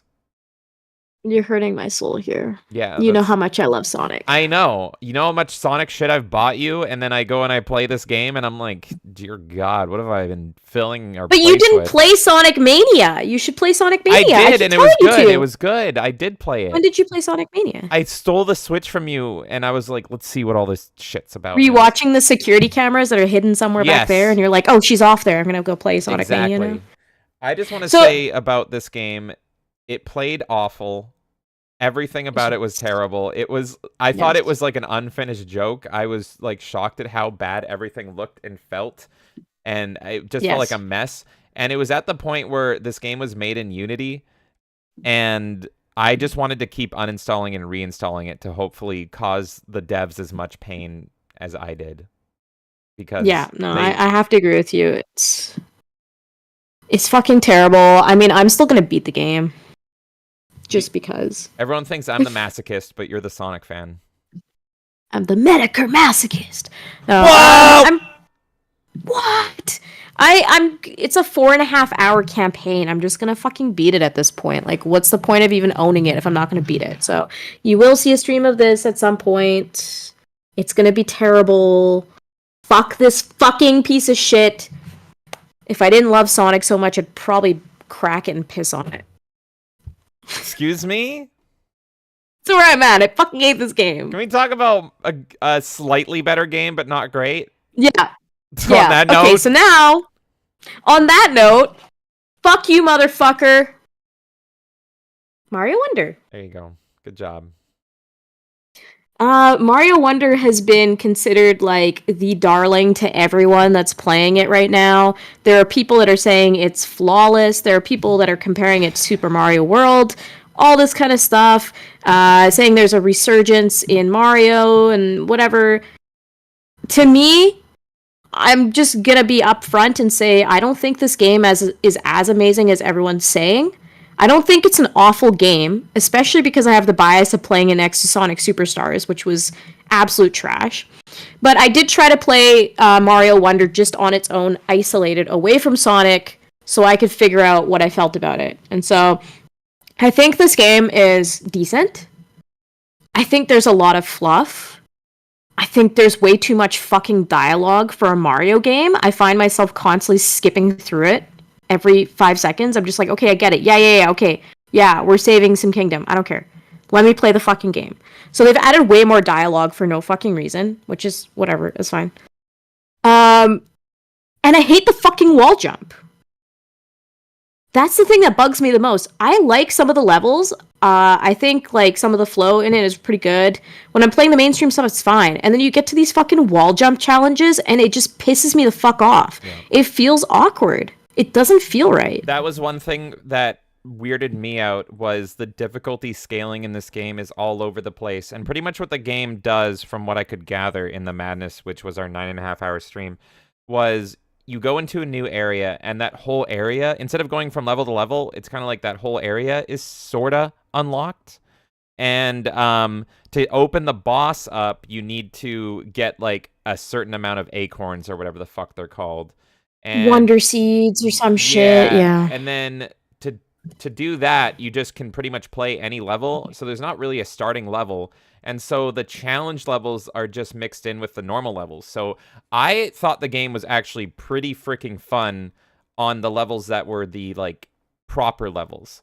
But pretty much they have a campaign that they assume like people will play through the campaign specifically, and then they have spare levels, right? And they don't think that everyone's going to play those levels. But you have it there.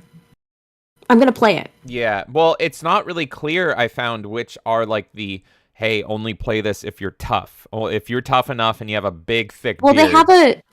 They have a star rating. Like, they tell you what the difficulty is.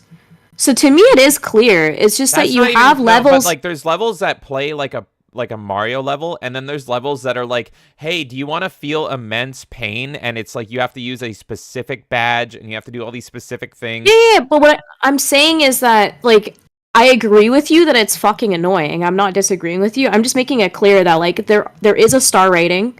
It tells you if it's super difficult. And the other thing, too, is it'll mention, like, when you're hopping into it, that's, like, a badge-specific challenge. So it does say that challenge, but I need to play it again. Like, there was so much. I mean, I can pull up the Switch if you want, but no, it does say like it's got the badge in the corner, and then it'll say it's like a challenge level. I don't know if it says the exact word challenge, but it's very clear. And the other thing too is you don't lose lives in those challenge levels. Interesting. So you lose lives in like regular levels, and then there's like this extra world I got to that you haven't seen yet, James, but it's super difficult and you lose lives there, and I've been fucking dying there constantly. Yeah. But the place where you get the badge, I believe, is where you don't lose the lives. Like, there's specific levels that you don't lose them. Okay. I still think it's all stupid. I don't think that there should be any levels at all where you have to use a specific badge. Yeah, so that's just my philosophy on it. I still kind of like the badge system in theory. In theory, I like the levels where they let you pick any badge you want, and it's like, oh, cool, I can beat the level this way, I can beat the level this way. That's neat.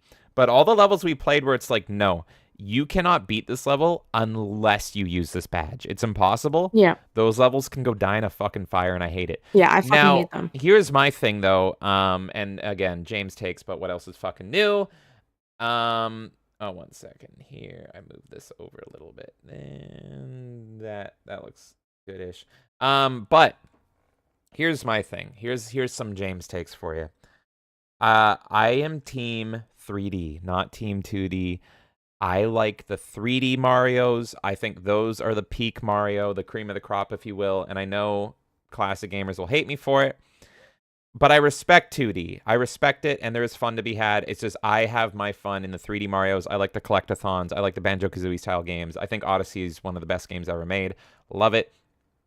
However, here's the thing. When it comes to the 2D games, I hated the new Super Mario Brothers era. I hated the acapella shit. I hated pretty much every 2D Mario game on the Wii and the Wii U and up until now the Switch. So I've been seeing people say about this game, it's the best 2D Mario since Yoshi's Island. And I'm like, I don't love this game. But you're right? Because I had to stop and think, and I'm like, wait a minute, Yoshi's Island, Super Nintendo. Then we go to N64. There was no 2D Mario, right? It was Mario 64.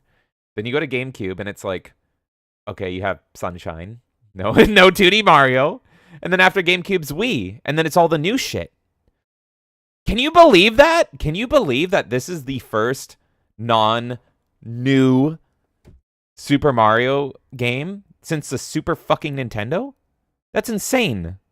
That's insane. Yeah, it makes sense because Mario just continues to evolve with the platforms that they make, right? So 3D era took a big surge during that, and that makes sense to me. But yeah, it is insane to think about. I mean, technically Mario Odyssey had 2D levels, right? You need to play Odyssey. It's so good. I know, they had like a little, you would go down the pipe and then you'd be playing segments for your 2D. I'm just trying to say that there has been segments. Yeah. It would be like it was more like a Link Between Worlds where there was like walls where you would go 2D for like 10 seconds. By the way, I know we're not jumping too much into chat in the middle of segments, but Insidious Bliss brought up something really good. Yep. Mario Maker. Mario Maker was a really great 2D game. If you count Mario Maker is way better than this game. I 100%ed Mario Maker on the Switch. I love that game. Yeah, it's really good. If you count Mario Maker as a 2D Mario, that to me is more like a creation tool. But if you count it, it's better than this game in my opinion. It's really good. I think it is. Yeah. But as far as like baseline, they made the game for you. You don't make they didn't give you the tools. It's not a Lunchables Mario where they're like, do it yourself. I think Mario Wonder would have been better as Mario Maker 3. Well, now they're gonna make they're definitely gonna make a Mario Maker 3 and include this if they make a Mario Maker 3 with the Mario Wonder stuff in it, I'm gonna buy that game day one and I'm gonna enjoy it more. Either that, or I wouldn't be surprised if they just do DLC for 2 and include it. Well, I mean, maybe, but if they do like one with you can make like your own Wonder levels and shit, I'm totally fucking in. I think that sounds fun.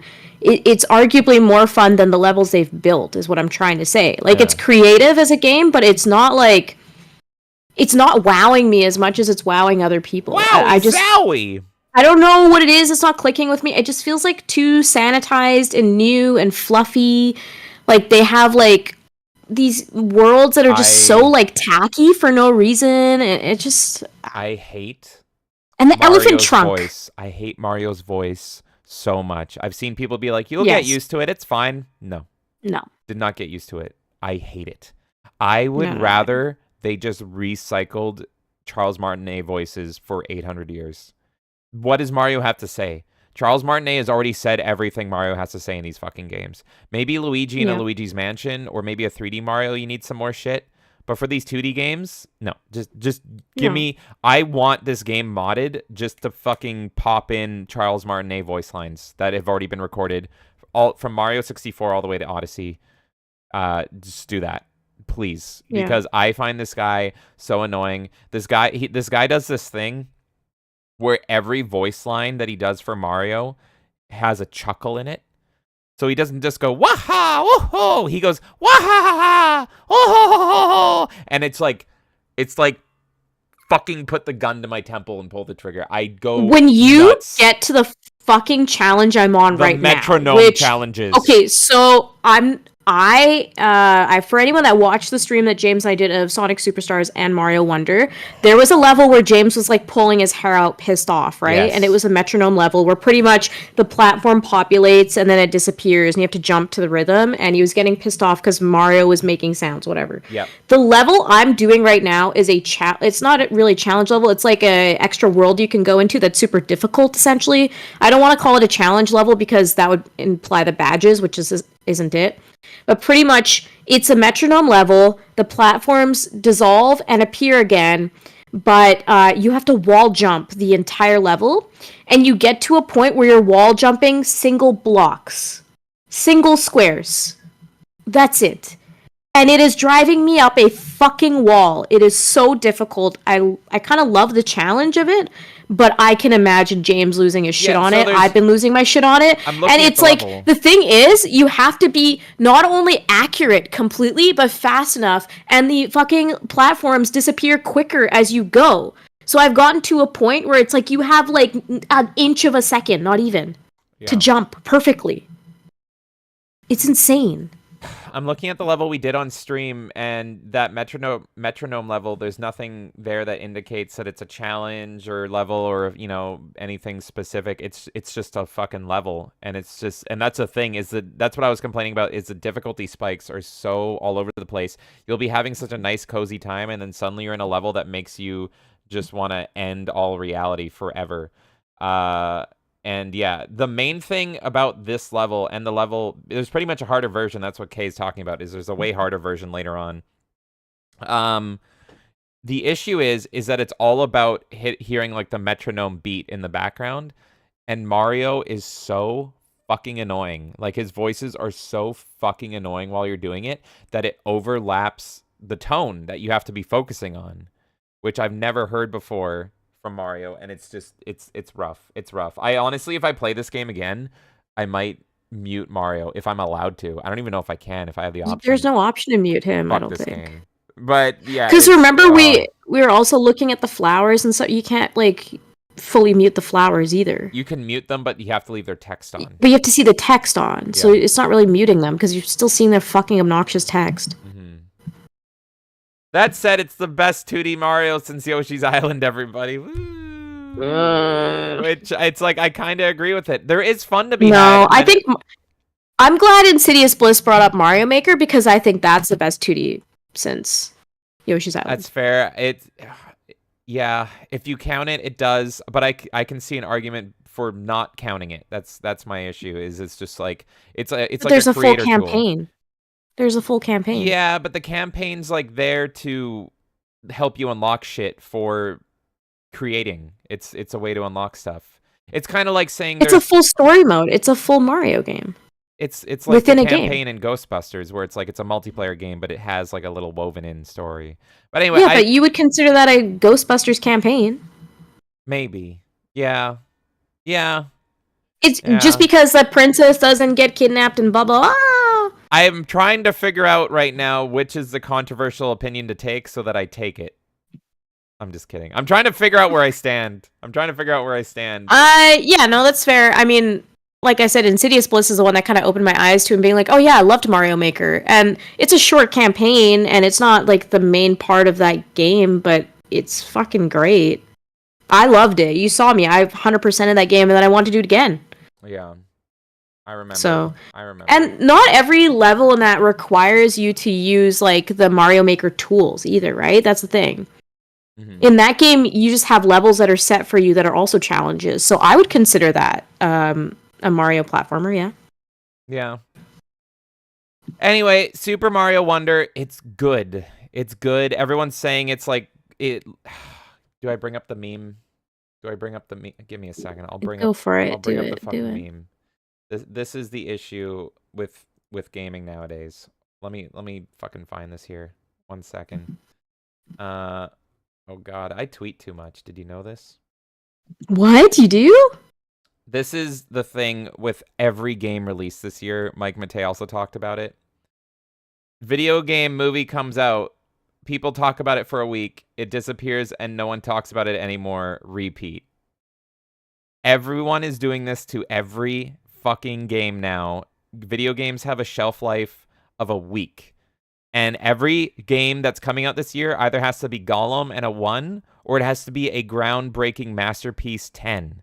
I have to agree with you. Every single fucking game is like a masterpiece, and then the next game comes out and everyone forgot because there's no games that have a fucking shelf life anymore. The thing I disagree with you on is I do think Mario Wonder is going to have a shelf life. I agree with you on every other title. Like Spider-Man's going to phase out just like Starfield did, and all this stuff. Yeah, unfortunately, even though like Baldur's Gate looks great, I think it's kind of phased out now too. But yeah, I mean, I think Mario Wonder is going to hold people's, because it's a Mario title. I think it's going to hold people's attention for longer. I just think people are way more people are way more forgiving of Nintendo titles is my issue. Like, you got, like, a Mario game, and it's automatically flawless and perfect and all this stuff, and it doesn't feel that way to me. But it's like, it's every game now. It's every game is, like, a fucking 9 or a 10 out of 10, and it's like, can't things just be good? Isn't good enough? Isn't good enough anymore? Because it's probably just because people are listening to journos, right? Like, journos since the beginning, IGN, the lowest score I've probably fucking seen from them, unless it's, like, a game that offends them, is, like, an 8.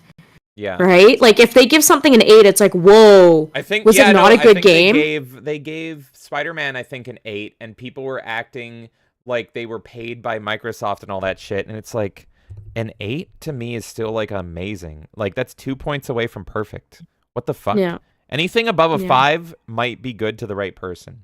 That's my personal reviewing of it. But yeah, I don't know. It's just, for me and Mario Wonder, I want to play it more. I don't know if I'm going to stream it more. I need to play it on my own and see if I actually will enjoy it enough to stream it for a few hours. The game's visual design, I love. The badge system, I love and hate. The level design is all over the place. Some great levels, some levels that make me want to fucking fly to the moon so I can talk. The voice acting, hate it.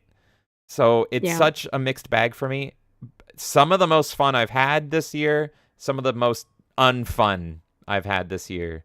So I don't know. We'll see. You've been playing it way more than me. I've been stuck in Ghostbusters land. I'm having way more fun with Ghostbusters, honestly. I'm probably at like I think for Wonder, I'm probably at like a 7. Yeah. I think, and I'm okay with the challenge of it. In fact, I was worried the game might be too easy at some points, and then I was worried that like some of the mechanics might become convoluted, which I think is kind of being proven true to a certain degree. Yeah. But there is really fun points in this game too. I think it's a refreshing game for people who've been waiting for another Mario title. I can't imagine this standing in the same league of Mario Odyssey. That's the thing. Thank you. Odyssey it's redeemed. I'm not like giant on Odyssey either. I don't think Odyssey is a fantastic game. I got bored and I quit Odyssey. But I do think that Odyssey is way more of a grandiose game compared to Wonder. This feels like a reskinned New Super Mario Bros. Game with extra mechanics. That's my issue. And I was mentioning the elephant trunk earlier. It literally fucking does nothing. Except for knocks enemies. Like, that's it. Right. Oh, I can water plants? Okay. Yeah, the elephant is no Kitty. That's for sure. Kitty will always be my favorite transformation. I love 3D World. 3D World's in my top 3 Mario games ever. Kitty cannot be topped. Elephant, I don't really care for. Not great. I think the kitty outfit is really good, yeah. I agree with you. It's the best. Do you want to catch up with chat and then we'll move to the news? Let's talk some chat, and then, good lord, do we got a lot of news for you guys. Oh my god! Tabletop Junkie Games says, can't have multiple versions of me. I'm very open-minded and love making friends with everyone. I think did I read that? I'm stuck in the past. Let's see here. Yeah. Okay, this is new. Kendon says, you may not live in the 80s, but it's a mindset. I'm going to be living the 80s over here. I'm there with you. 80s are the best. DJ says, we are the Melee 300. 300 gang! Let's go. Thank you again, everyone, for getting us to 300. That's insane, and I didn't think we'd get there this quick, so thank you so much. Yeah, that is freaking awesome, and we ain't gonna stop, that's for sure. Tabletop Games says, I do host workshop videos on my channel for character creation and rules. I am gonna check that out, buddy. Sweet. Spartacus says he does. There are a lot. Goodrich says 90s were great too. I agree. That was where my first few games then. Yeah, 90s was great for video games, amongst other things. It was great for the thing the 90s had over the 80s, in my opinion, was kids' cartoons. I thought the 90s kids' cartoons were better than the 80s. 80s were great too.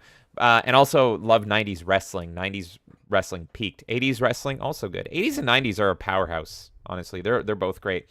And yes, good luck in Black Belt. I hope it works out. In Black Belt says arcades were the best, and my chat just decided to take a dump all the way downtown.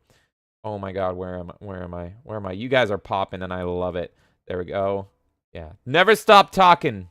I don't want to discourage talking. I love talking with you guys. I'm trying to find. I hate, YouTube chat will just like force you to the bottom, and it's like, no. Yes. I'm looking through. It will. Somewhere there. Oh yeah, here it is. Somewhere here. It was somewhere here. In Black Belt says, I sank so many quarters into so many fucking games. 1980X, The War Against Destiny, Virtual On, and Marvel vs. Capcom 2. I want to take you for a ride in Black Belt. Goodrich Games says, game development is hard. Wonder if it was a new team. Oh, for which Sonic? Maybe? Oh, probably, because Jonathan Davis says, stop blue hate. Insidious Bliss says, yes. not everyone. Mario Wonder is the most overhyped game of the year. That's right. Insidious Bliss is also a Wonder detractor. I like the game. I think it's a good game. I just don't think I don't think it's a masterpiece. And me saying it's not a masterpiece is like saying it's shit. But I think people have been getting so much trash, excluding some games this year. I think there have been some pretty decent games this year, and there's like games I still haven't even gotten to. According to the people. But there's been some games this year where I'm like, oh, fuck, I still need to play this fucking game. Like, it's great.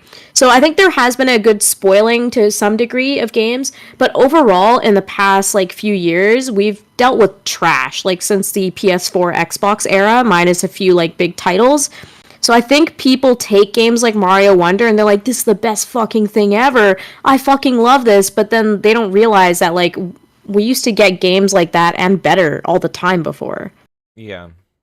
So Jonathan Davis says, I don't think the art for the game looks great. I think, yeah, maybe great's too strong of a word. It's like, I really didn't like the new series, and I think it looks way, way, way, way, way better than that. So comparing it to the last... acid trip, honestly. Yeah, and I kind of like that. But yeah, I'm really happy that it's not the new art style anymore. Cover art is pretty. Yeah. You know what I will say has a better art style? Is Super Mario RPG Remake, and I'm excited for that. I'm more excited for that than I was for playing Wonder, and that still holds true. Insidious Bliss says Mario Maker is better. That is true. And we got Shaka Zulu in the chat. How's it going, Shaka Zulu? And we got Platypunk in the chat. How's it going, Platypunk? Some levels, I swear, came from Super Meat Boy. Call me crazy. I like Peach's voice. I haven't heard Peach's voice, actually. Is it done by the same guy? I swear to God, I'm going to go fucking nuts. Can you imagine? I actually haven't played Peach. We've only played Mario and Luigi, and I hate it. But yeah, some of those levels are Meat Boy tier. It's crazy. In Black Belt says, gonna head off. Bedtime for Bonzo. Good night. Thank you for hanging out in Black Belt. Have a good appreciate night. you, buddy. Elephant versus Elephant Mario. Full body transform 1. So he is an elephant up and down and all around. Platypunk says elephants are meh. And Platypunk says 300. Yahoo! Exactly. 3 freaking hundred. You guys are awesome. Franchan says, thank you again, guys. Yeah. He said, Franchan Mario. Wait, not Franchan Mario. See, you broke me. You broke me. Lego Mario? Yes, is best Mario. You broke me. You said something and it broke my brain. Lego Mario is best Mario, says Franchan, and thank you for hanging out, Franchan. Platypunk says some good games are grossly overlooked, like Xeno Tilt, and that's a game I haven't even heard of, so that is overlooked. I'm looking that up now. What is that, Xeno Tilt? Fallen Angel says people don't play old games. Oh, James, you'll like this game. Why? What is it? It's pinball. Oh, I'm in. Sold. It's fantasy pinball. Sold. I love pinball.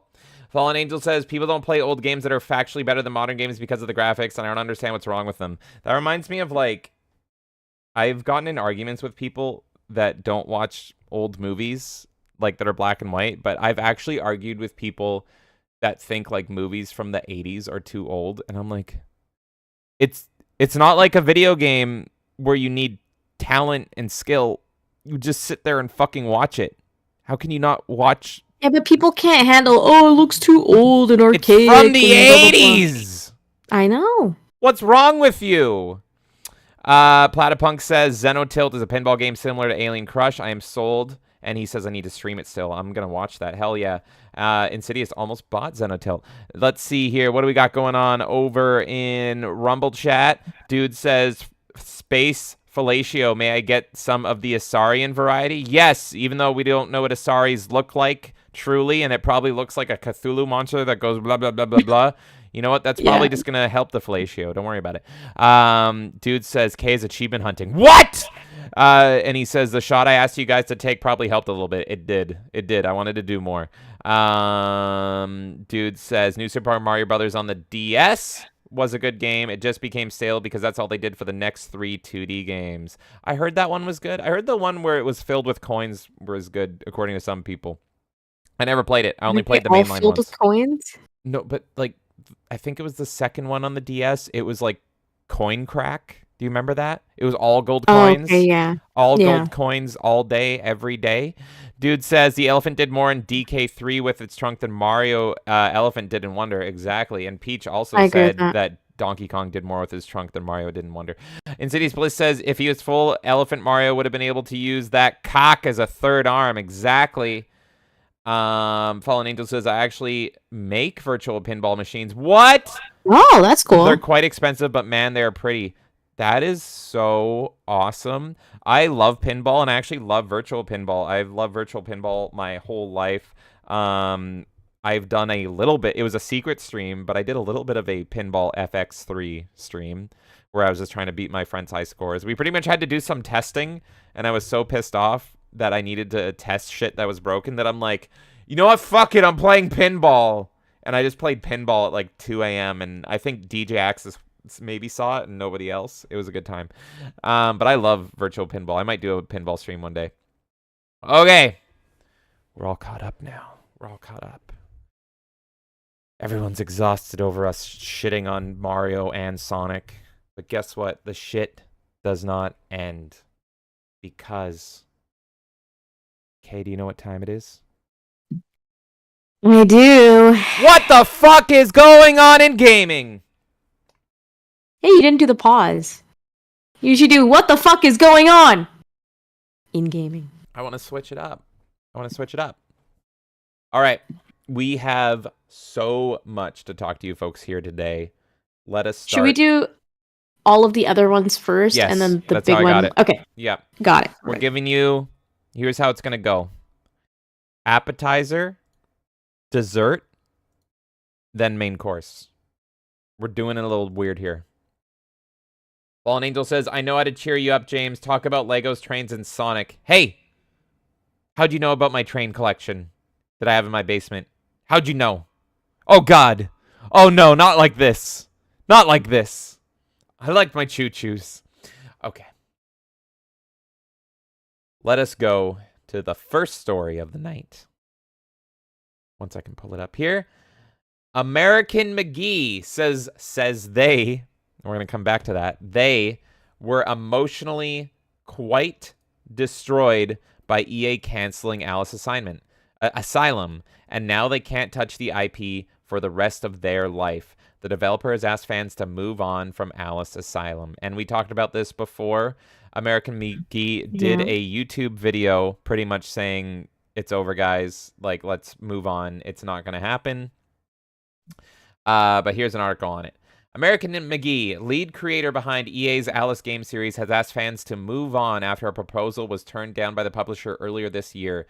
In a YouTube video titled Asylum Final Word, McGee reveals that he felt emotionally quite destroyed after EA turned down the team's proposal for a third Alice game, which would have been Asylum. In April 2023, McGee posted a Patreon explaining that after presenting the team at EA with a design bible full of story builds, artwork, concept, and more, the publisher declined the proposal, meaning that we wouldn't be seeing a third Alice game. EA ultimately decided to pass on the project based on an internal analysis of the IP, market conditions, and details of the product's proposal. The Patreon post read, on the question of licensing, they read that Alice is an important part of EA's overall game catalog, and selling or licensing it isn't something they're prepared to do right now. In McGee's new video, the developer added, I was emotionally quite destroyed by the fact that our proposal was rejected, not only because we had invested so much into it as a community and as creators, but also I felt quite strongly that it presented a vision for something that was not only achievable, but would have been quite beautiful if we'd been allowed to pursue it. Understandably, a lot of fans were disappointed by the Asylum news, which resulted in several people giving developers suggestions of how to get a new project off the ground, including developing a spiritual sequel or that McGee create a new game based on Lewis Carroll's Alice in Wonderland story in the public domain. Unfortunately, McGee says the Alice rights are kind of complicated, but it all boils down to I, American McGee, have no control or ownership in or ability to do things similar to or derivative of Alice in Wonderland or anything like it for the rest of my life. At the end of it all, McGee continues in the video, the owners of the IP, Electronic Arts, made it clear that they have no desire to see the Alice franchise continued by me or anyone else. The developer urges fans to please just move on and send any further questions, thoughts, or complaints instead to EA, as it completely is out of their control now. As sad as this is, the good news is that Alice isn't completely over, as American McGee's Alice is getting a surprise TV adaptation, which is kind of, it's almost like a spit in the face, in my opinion, after all that. 100% a spit in the face. And here's the second part of the story before we talk about it. This was written by Hope Bellingham.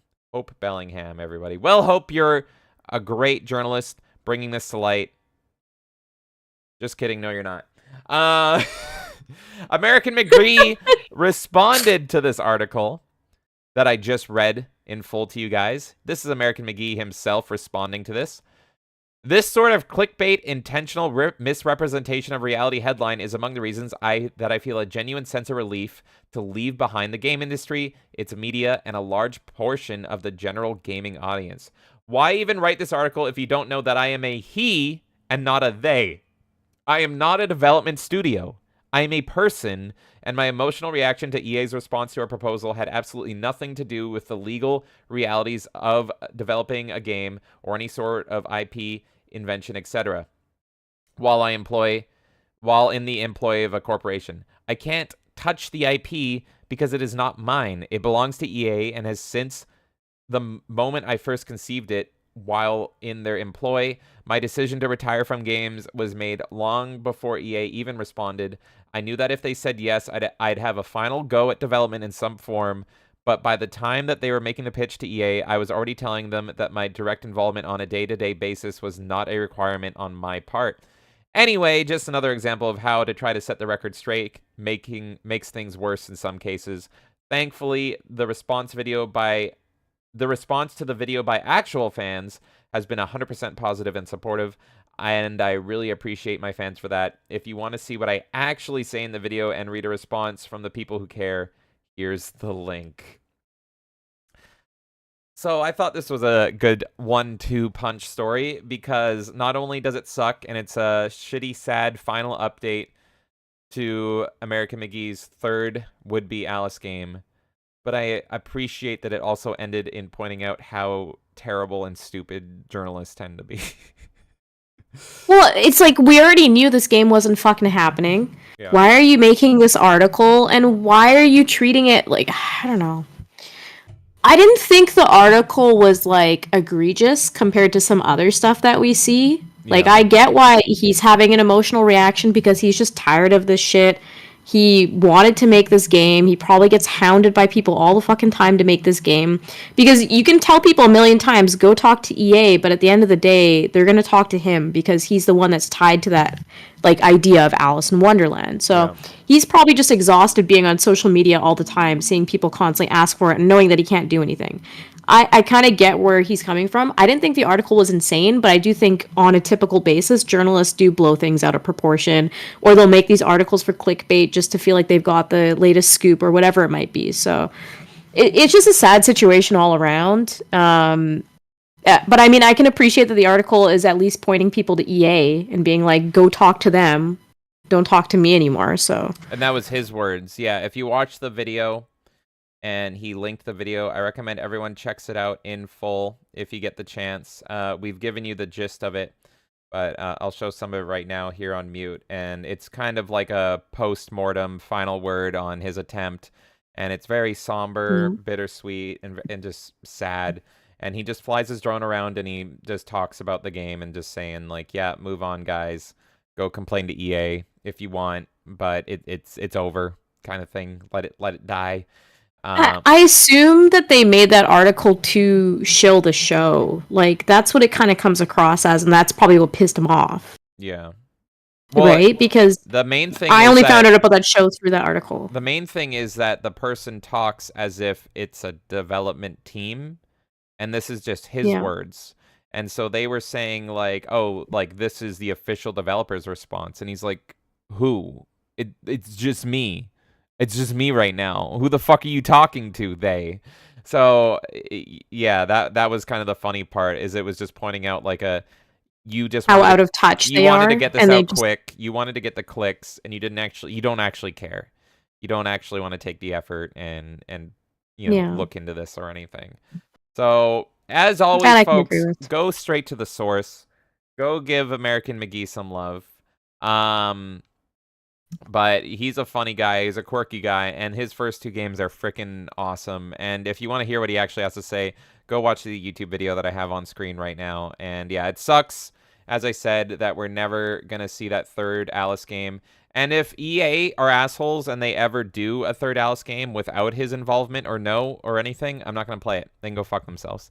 They just want to keep ownership of it. They don't want to release it. They don't want to do anything. They just want to lock it in the EA vault. If they ever do, excuse me, do anything with it without his say, to me, that's nothing. I don't fucking care.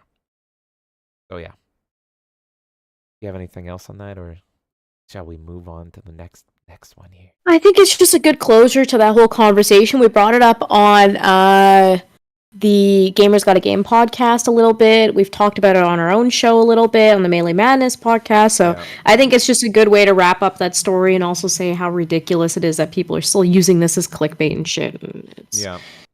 I just feel for the guy, and I get why he wants to retire, and I think there's quite a few veterans in the industry that are getting burned out from all this bullshit, and they just want out, and they enjoyed the glory days, and they're kind of done. So it's sad to see anytime we see people leave that have brought so much good shit, but I don't blame him. He's been treated really poorly in this industry, so. Yeah.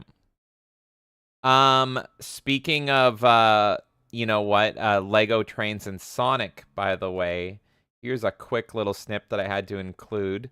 The Five Nights at Freddy's movie is in theaters. It just hit theaters. You made this one of them. Oh my god. And this is just, there isn't a lot to comment on. There isn't a news article, but I just want to point out in one of the early screenings. So if you're the biggest Five Nights at Freddy's fan, are you gonna get to attend one of these early screenings? Guess what happened? A fight broke out during the credits. Just let's take a look here. Here's the post-credit scene fight during the early screening of Five Nights at Freddy's. Let's take a look. I'm feeling so bad for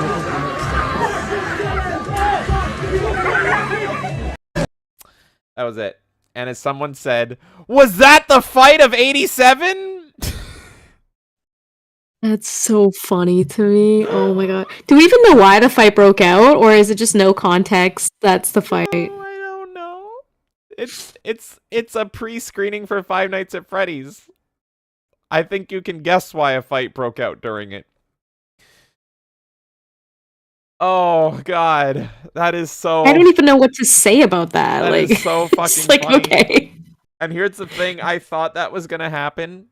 And I wanted to see the movie because, look, I like my trains, and I wanted to go see the Five Nights at Freddy's movie. I would have been one of those guys in the pit there, throwing hands because maybe Freddy Fazbear didn't get his. There was complaints. there was complaints because apparently the film is too story driven. People not realizing that Five Nights know. at Freddy's is actually a very story driven series. It's just that they kind of take it out of the main gameplay part of it. You have to look up a lot of the story, but it is actually a very interesting story, and it made me respect the creator of it Yes. when I started learning about the story. Yes. Here's the thing.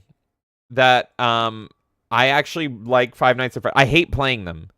I think the games are fucking dog shit to play. I hate them. But that's a game I will watch people play through because I find the story really good. I like Five Nights at Freddy's for the story. And I think the story, it's a very cool horror story that you have to look in between the lines and everything, and it's neat. And so all these fucking journalists gave it negative reviews, and as Kay said, they're literally saying it's too story driven. So all these people wanted the spooky scare, and it's like, you're gonna get that, but like the story of Five Nights at Freddy's is actually really fucking cool. Luckily, I don't have to go to the theater and get in fistfights with 15-year-old kids playing with trains because it's I didn't know this. I was gonna go to the theater, but it's available on Peacock for streaming now. So sometime this I weekend. don't understand this decision that people are making to be like, our movie is out day one in theaters and on streaming services. Why the fuck would I go to the theater then? Yeah, exactly.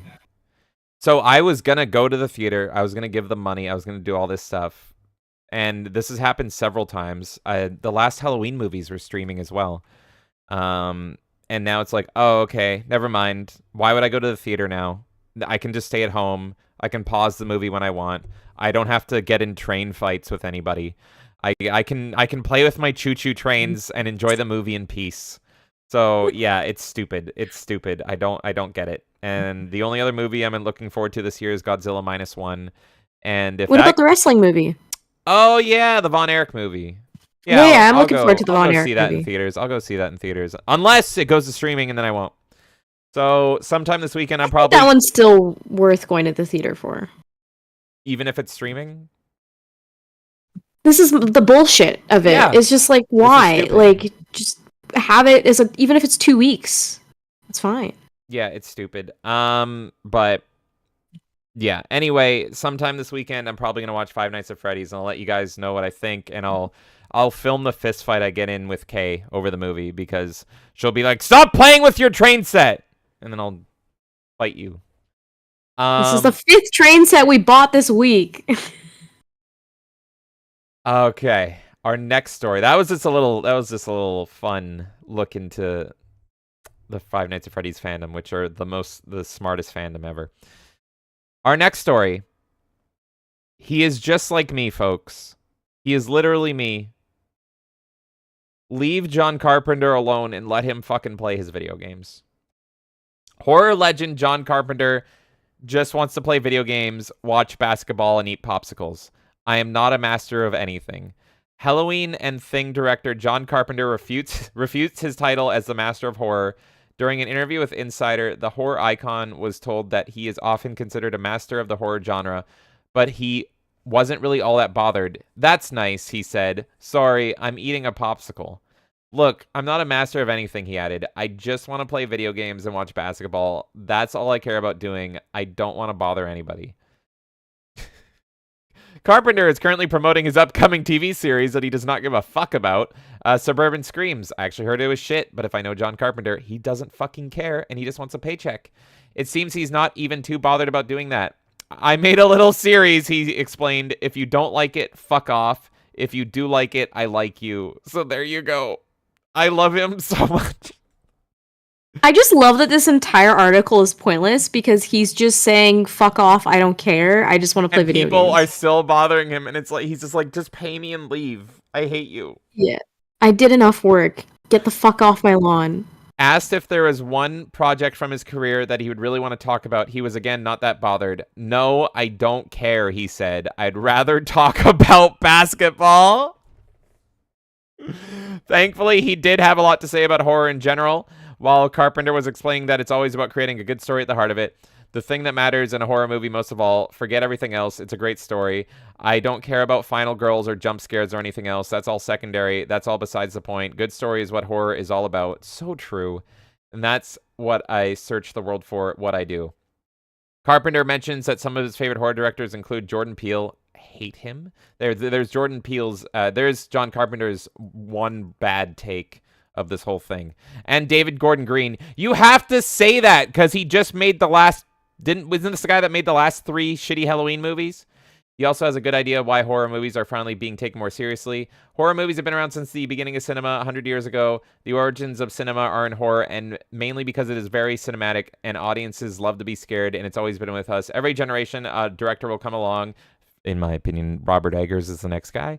A producer will come along and reinvent the horror film. Look back at the Depression era. Out came Dracula. It was a huge sensation, followed by Frankenstein, another huge sensation. Why were these movies a sensation? Because they spoke to the people of the generation who were going through a tough time. Then later, horror changed again. It evolved. The generation changes, and I think a turning point for horror was Psycho in 1960. Hitchcock, he really changed it, and then later there were other turns. I remember seeing Night of the Living Dead in 1968. Huge turn for horror. Later, Texas Chainsaw Massacre. Oh my god, this man has immaculate taste, except when it comes to Jordan Peele. Massive turn for horror. So the things that happen, they're generational. Our generation is doing it, and the next generation will come along, pick up the pieces of horror, the tropes, and the stories, and the remakes, and I love that. That's something that keeps renewing it. But fuck off. Just let him play his fucking video games. So we won't talk about this too much. I just love John Carpenter, and it's Halloween, and I just appreciate him all the time being like, leave me the fuck alone. I want to eat a popsicle and play video games. I don't Like care I said, the anymore. most hilarious part about this is that there's an article being written about this. Yeah, and it just goes to like, he's a normal person. He's just a person. Yeah. And yeah, people have to fixate on him, and he's like, what, in his 70s or 80s now, and people still can't leave him alone. He's made so many freaking masterpieces. Can you not pull a Stan Lee on this guy and try to squeeze him of every drop of his life essence? Just let him enjoy his fucking retirement for a change.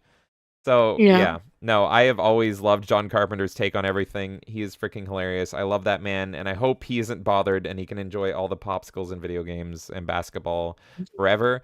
All I want to know really is, like, what his favorite video games are. If he said that to me in an interview, I would just be like, "Oh, dude, what are you playing? What you playing right now? What are your favorite games?" Yeah, exactly. Yeah, I'm curious. Like, I would be more curious what his takes are on like games that are resurging in like the horror genre. Like we see all these DVD clones now. What are your thoughts on that? Yeah, exactly. How do you think they do translating like movie IPs into video games?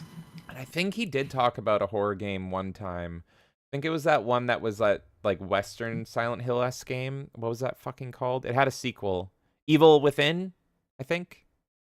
I haven't played. Oh, yeah, I wouldn't even call it a... Yeah, I guess it is a Silent Hill type game. I just didn't associate that. I think he commented on that once. But yeah, I love the man.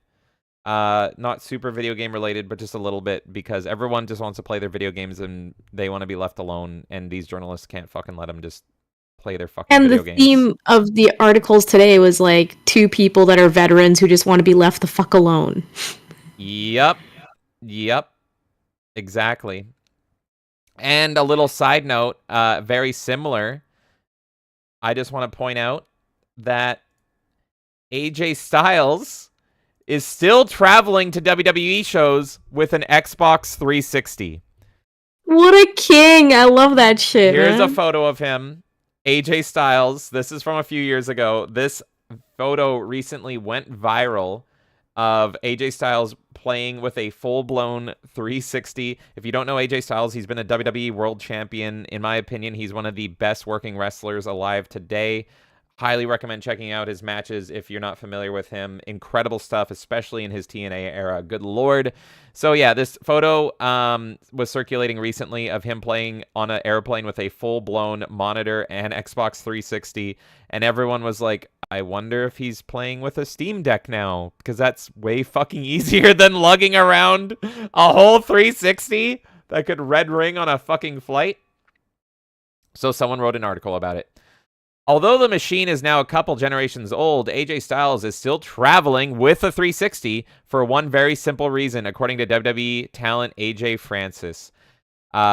Big AJ still travels with a 360, which he plays a Madden franchise on, because he said, and I quote, "I heard after 30 seasons, the mode just ends, so I want to see if it's true." This isn't a like parody article. This is genuine. This is real.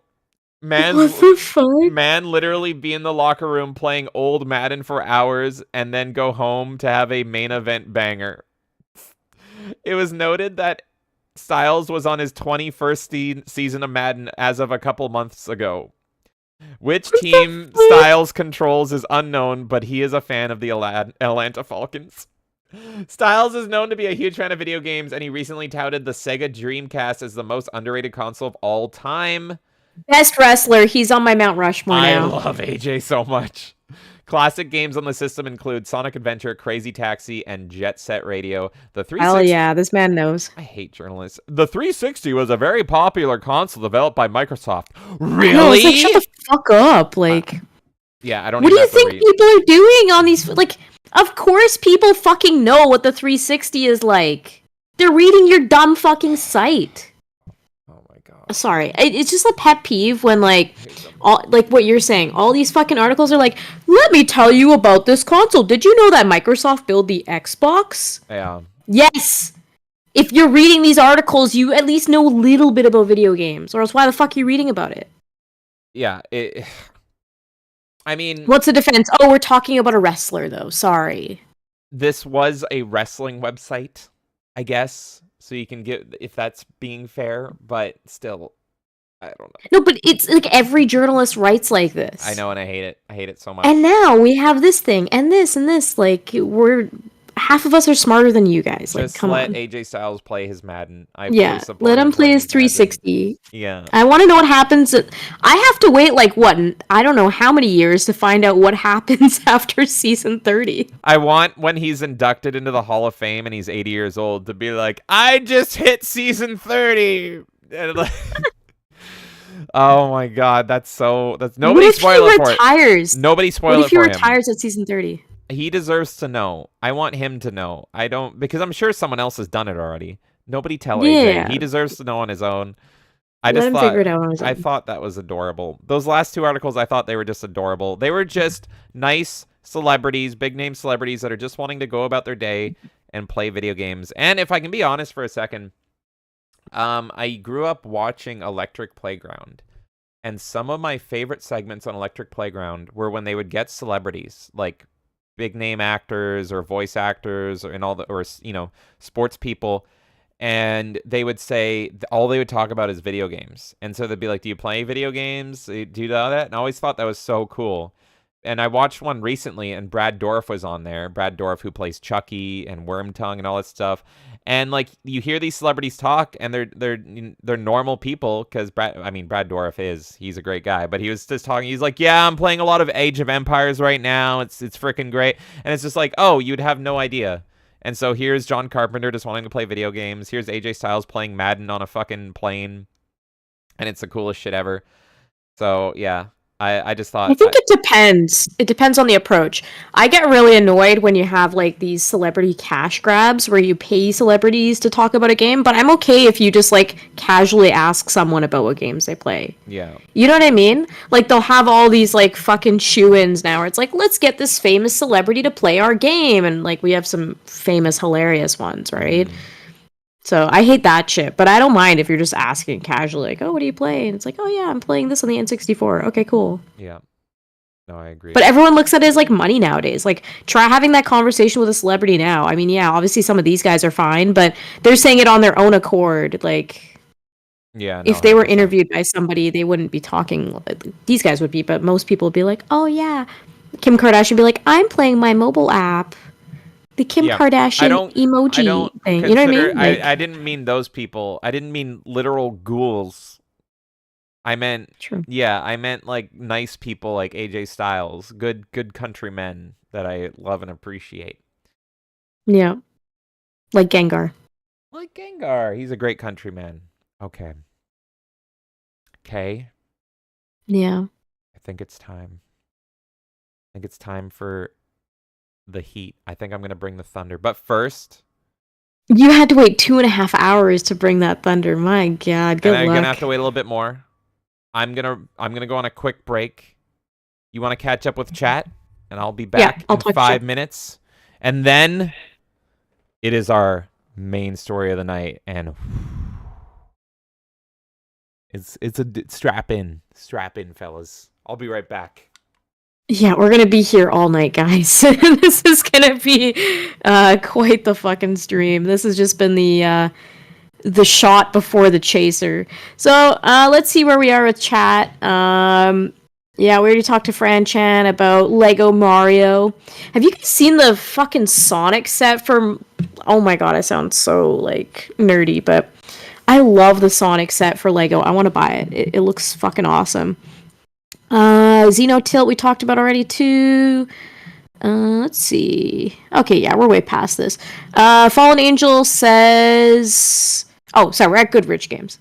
Publishers will always do it without the creator once they leave the company. Yeah, that's the thing. Like, I think they're still gonna use that Alice IP, or else they would have said to him, yeah, sure, go ahead, do whatever you want with it. But they didn't want to sell it to him because it's their IP, and they probably see it as a gold mine, and they just don't want to jump on it right now. So I'm highly suspicious that they're just waiting for him to just kind of fizzle out and do his thing, and then eventually they'll pull it when they want to make money. Platypunk says, just a good scrap at the movies. Yes, that fucking clip is hilarious. And of course it would be at a Five Nights at Freddy's showing. It's like if we went to watch like a Roblox movie or a Fortnite movie, we would expect the same fucking thing. So that clip's amazing. Fallen Angel says, idea, talk to some of the channels that do AI gym videos and ask them to do a voice intro outro. Ooh, I like this idea. Have you seen, like, some of the music that these AI people are doing for gym? They're doing, like, crossovers with... Oh my god, what's her name? I can't remember her name right now. The rabbit AI VTuber girl that I'm totally forgetting the name of right now, but she's great. Anyways, they've been doing tons of crossovers with Jim and her, and I love all the AI music. Fallen Angel says, oh, idea, play on stream 5 Nights at Fuck Boys. It's a fun, relatively short RPG. It has 4 games, I think, completely free. Oh, we're gonna have to look into that. Fallen Angel says, I'm not an American, so I have to ask, is it an occurrence that you're at the theater and someone's eating chicken wings? We're not American either, so I can't properly answer that question. But I have not seen it here. I've heard that the Canadian experience for watching film and the American experience is very different. So Americans, if you want to weigh in what the film experience is like for you, let us know. But yeah, in Canada, we don't see as much of that. It's just usually people putting their kids in the theater at too young of an age and they're all screaming, running around. So that's what we've witnessed, at least. Insidious Bliss says he used to give his takes for video games for Giant Bomb. Oh, that's cool. I would want to go back and look at that. So that was John Carpenter. He used to give his takes for Giant Bomb. Oh, okay. Yeah, I would love to follow up on that. Insidious Bliss says Jordan Peele is a master of horror. He is a true terror to good movies. Thank you. Oh my god. I can't stand Jordan Peele. There's a lot of people I know that you. like Jordan Peele movies. Yeah. I can't stand him.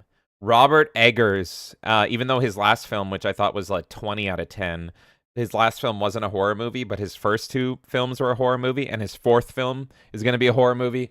Oh my god, he's doing a Nosferatu remake. I'm so excited. Oh, that's cool. Yeah. That's cool. Yeah. You still need to see The Northman. Oh my god. Literally, man has made 3 films and they're all 10s. He cannot be stopped.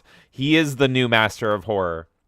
Yes, The Northman wasn't horror, awesome. But there was horror elements in The Northman. And if you've seen it, you know there is a Dark Souls fight in Northman. Literally a Dark Souls fight. That's the one I still haven't seen, but I want to see it. So good. I literally started working out because of that movie because I needed the Viking energy. That was the day where I'm like, nope. I need Viking. I need the Viking pill bros. Viking pill bros rise up. But yeah, I agree. Jordan Peele. I don't know why people overhype Jordan Peele. I've seen like bits and pieces of his movies. I'll admit that I haven't sat through a full one, but anytime I see anything from his films, I'm like, why are people enjoying this? It's like, insufferable. This does not seem interesting. He's one of those directors where he thinks he's the smartest person in the room when he's the only person in the room. He's such a smug piece of shit. I can't. No offense. Like, look, I have some friends that like his films. Yeah. I fucking hate him. I fucking hate him so much. So no offense if you like him, but no, not me, not for me. I hate people with that big of an ego. Yeah.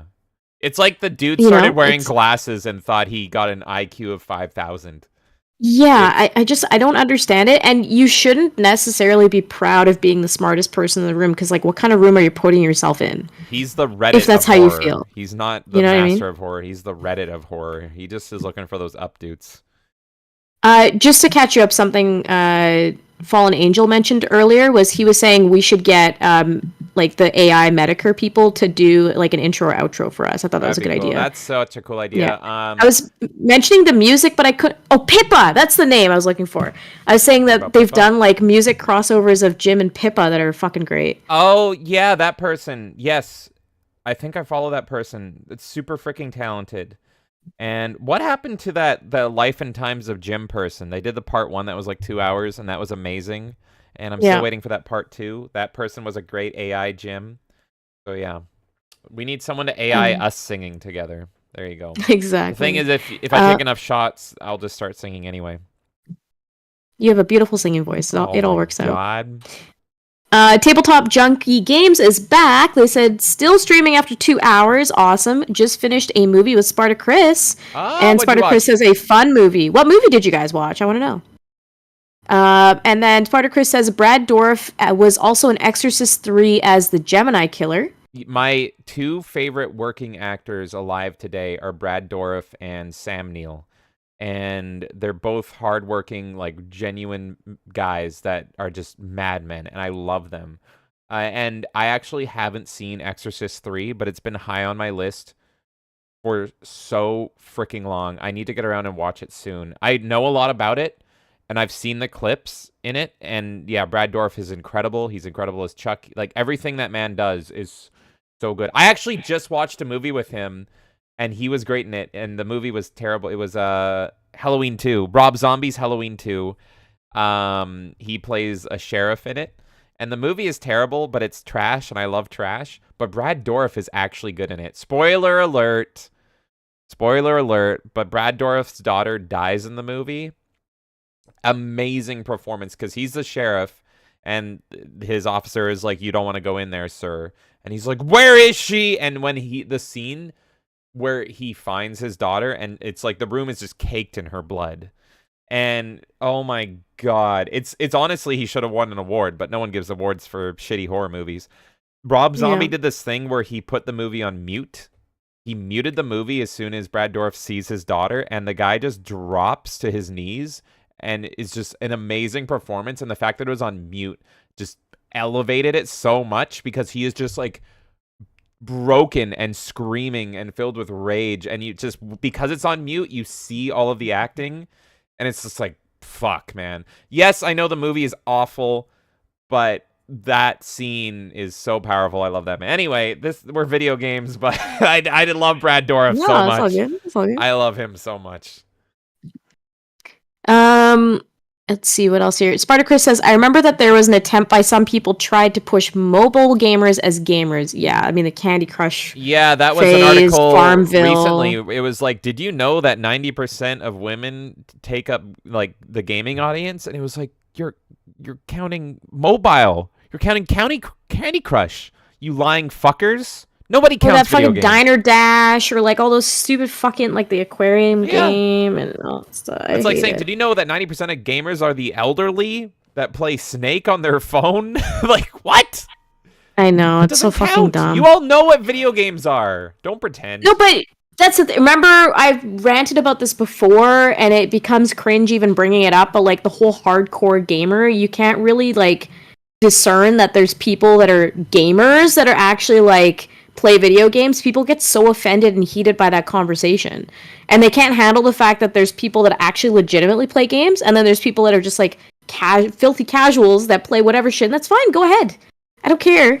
But there are people who genuinely gamer if you play on a console of any generation, or if you play on PC and you play either old PC games or new PC games on Steam, that's the classifications. And exactly, you can be a portable gamer, but it's got to be a Game Boy or a DS, or like not a phone. You can play on the phone. I've played phone games. I got addicted to Pokemon Go.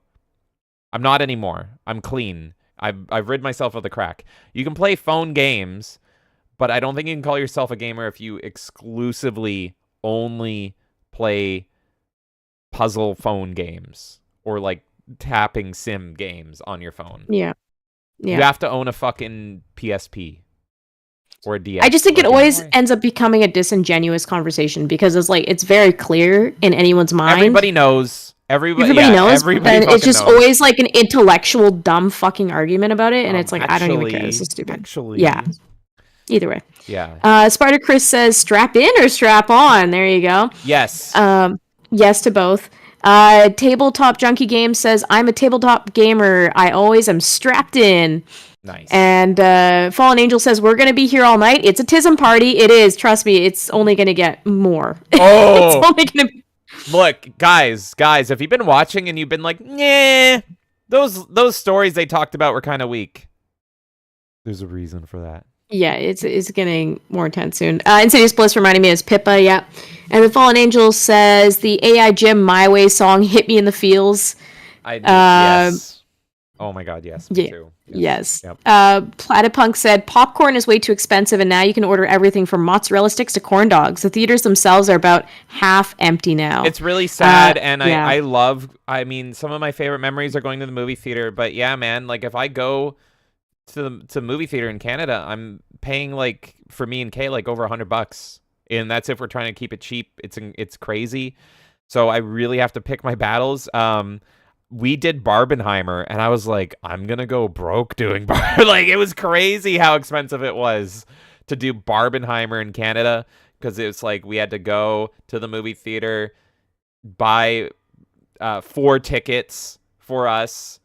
And yeah, it was stupid. It was stupid. So no, 100%. So yeah, I love going to the movie theater, but if you're gonna go on streaming day one, why would I go? Why am I gonna destroy my wallet when I can stay home, pause when I want?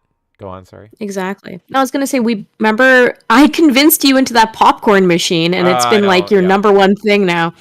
Yep. Where like I was shopping around, I'm like to James, they have this like popcorn machine, it's like skinned like Coca-Cola, let's buy it, whatever. And he's like, we don't need it, whatever. I'm like, no, we watch movies all the time, let's fucking get a popcorn machine. And that we just make the popcorn at home, it tastes better. If I want to add extra butter and all that shit, I can. Yeah. Right there in 5 seconds, and it's great. And like, why am I spending all that money to go to the theater, buy expensive drinks, all this shit, dealing with other people around me, when I can just be cozy in my own place with my recliner, fucking watch the movie, have my popcorn, buy a bottle of Jack, I'm good. Home is a better movie theater experience than the movie theater is now. And you can adjust the audio. How many movies have we been to where they don't fucking know how to set the audio properly, and then we're just sitting there and we're like, fuck this, what the fuck is this? My second favorite movie theater around us, and they tend to be the ones that play like the more indie stuff. Every time I go there, I'm like, I'm not going to be able to hear the voices. They don't turn it up enough. It's just there's something about that movie theater it's quiet. So never go see like an action movie or something where you want loud booming. And that might be where we go see Godzilla, because that might be the only place. That's where we saw Godzilla last time and we had problems. Which Godzilla did we see there? I thought we saw the other Godzilla there. Godzilla versus King Kong. Oh yeah, but this is Toho. Anyway, that's a whole discussion. Yeah, whatever. Yeah, that's fine. I like Godzilla. Fallen Angel says, I just can't get into horror movies. There are no good horror directors. I just have to stick to books. Well, you're in the right place. I am a lifelong diehard horror movie fan, and I usually tell people that don't like horror movies, they maybe not you, but they tend to think of horror as like Hostel or Saw and that kind of shit. And to me, that's not horror. I like horror movies dating back to 1907, I think is the year 1907 till now. Horror peaked in the 80s. My favorite decades for horror are the 1940s and the 1980s. 30s, 40s, 80s. I didn't really like the 50s. But tell me what kind of horror movies you're looking for, or like kind of, because horror is like metal. I love metal as well. And it's like there's so many subgenres, and like what kind of feeling you're going for, what kind of vibe. Do you want more realistic? Do you want more supernatural? Do you want zombies? Do you want vampires? Do you want serial killers? Do you want... slashers? Do you want psychological? There's a lot to factor in what makes horror. Do you want Lynchian? Because that's not even really horror, but it is, but it isn't. Do you want old Italian horror movies that are their whole thing on their own? So yeah, hit me up. I'll find a horror movie genre that you like. I believe it. Spartacus says, I hated Jordan Peele's version of Candyman. And then, yeah, I told James about the AI idea. Spartacus says, I've seen a couple of Jordan Peele's movies. They are meh. Yeah. And given that they push him as the next Spielberg of horror, makes me dislike him because his movies are just that meh. Fallen Angel says, Jim and Pippa had a conversation, and Pippa dropped 100% of her spaghetti. It was pretty wholesome. I was there. I love when those two talk. There. Yeah. Yep. I was in the chat for that. That she was freaking adorable, and I was just like, talk, and I can't shut up. And I'm like, you get to talk to Jim, and It's so wholesome. Yeah, it was adorable. Table Talk Jumpy Game says The Gamer's Dorkness Rising by Dead Gentleman was the movie that they watched. I've never heard of that. I'll check it out. Yeah, that sounds interesting. Spartacus says, don't read the novel it's based on. The Exorcist novel sequel, Legion, it's not as good, in my opinion, compared to Exorcist 3. Very anticlimactic. Here's a question, Sparta. Do I need to watch Exorcist 2 before watching Exorcist 3? Because I've tried watching 2 so many times, and I find it to be so mediocre, and I just can't get through it. I find 2 to be kind of lame. Can I just skip it and go to 3? Because I feel like 3 is one of those movies where it's not even connected to 1 or 2, and it's almost a disservice to call it Exorcist 3. Let me know if I'm right. He says, no, you don't need to watch Exorcist 2. Let's go! I'm gonna watch Exorcist 3 so soon. Let's freaking go.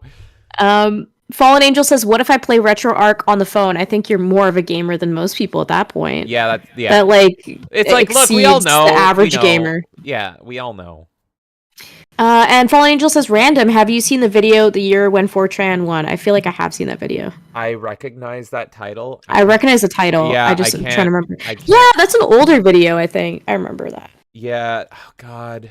I remember. Definitely something YouTube won't let us show, but yeah. I'm going to look it up after. I typed that in and I'm just getting flagged. All the glowies are coming after me, but yeah. Spartacus says, love me a good horror movie, mostly 60s, 70s, 80s, J-horror, giallo, slashers, classical, and some 90s horror. Well, you're in the right place, because that is James' bread and butter right there. So we've been watching a few with our community. I think that's mostly over, but we're still going to be doing other stuff with the community related to that stuff. So, yeah, stay tuned for that, because we keep that Discord only. So if that's something you want to view with us, then just stay tuned to the Discord specifically. That's where we talk about that more rather than our streams. And you have great taste. All those decades are great for horror. Absolutely. I'm going to butcher this name, Satre, Satter? Satter, Lovecraft, you know the usual, is what Fallen Angel says, because you asked what kind of horror he watches or cares about. Oh, okay. So you like... I know Lovecraft, but I don't know the other person's. If you love Lovecraft... Lovecraft has never been done super well in film. I would recommend a starting point for you is watch In the Mouth of Madness by John Carpenter. And maybe also Prince of Darkness by John Carpenter. Those are the first two, and I know they're both John Carpenter, but those are the first two movies that have come to mind. I feel like if you're going mainstream, you could almost go Shining as well, couldn't you? Yeah. It's not as strong as your picks, but I'm just saying, like, Shining kind of... Yeah, Lovecraft is tough. It's never been done super, super freaking well, but it seems like you like the more, like, going insane madness stuff. And I'm sure Fallen Angel... Oh, he says, I've seen it, they're good, but they're not great. Okay, have you seen The Thing, which is not what I'd recommend? That's the thing, is if you like Lovecraft has never been really done, I want to say, super well. That slow, drawn-out cycle... Oh! Watch The Lighthouse by Robert Eggers, actually. You could make the argument that that is very Lovecraftian as well. And while you're at it, watch everything by Robert Eggers, but specifically watch The Lighthouse. That'd be another one that I can recommend to you. I'm gonna speed run a little bit because I know you're gonna talk a lot during the next topic. Yep. So, Platypunk says, as a metalhead, I appreciate that you two are as well. Yes. Off the irons, let's go. We both love our metal. Definitely. We'll have to talk about that sometime with you because, yeah, there's a lot to talk about there. Tabletop says a 2006 movie is what they were watching. Okay. And Spartacus says, I see Exorcist 2 like Halloween 3 or Nightmare on Elm Street 2. It's its own thing, in my opinion. Well, now you're selling me because I love Halloween 3.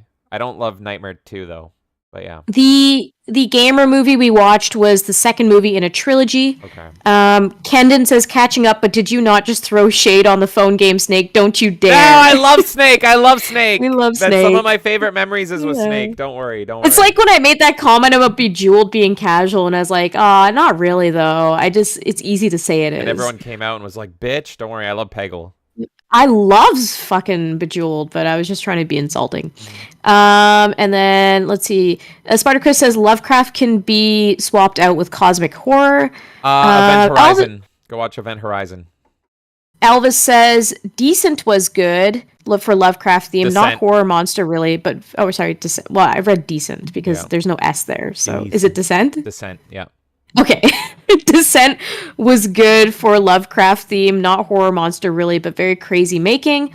Spartacus says The Void is a great cosmic horror like Lovecraft. Haven't seen it all. 2016. Okay. Yeah, I don't watch a lot from the 2010s or modern, but I'll check that out. I haven't seen it. Fallen Angel says, I've seen a lot of those classical movies. They're good. They just don't get to that sweet spot. A good movie is that 1992 space movie. Well, there's no which we all know topping very that. well. Come on. You can't top that. Spartacus says, don't get me wrong. I like Halloween 3. I also have a guilty pleasure with Exorcist 2. All right, I'll watch 2. Elvis admits that he spelled it wrong. Thank you for ruining my life, Did you Elvis. catch up on Rumble? Do you want me to speed run Rumble? No, I'm good. I got it. Okay. Dude says, I only just played those 2 Alice games on PS3 a couple years ago, and I've wanted to go through them again on 360. They were fun. And luckily, the 360 versions of the 2 Alice games were made backwards compatible on modern Xboxes. He says he wonders if Matt Pat was at one of the advanced screenings. Yes, Matt Pat's a known Five Nights at Freddy's fan. You know what sucked?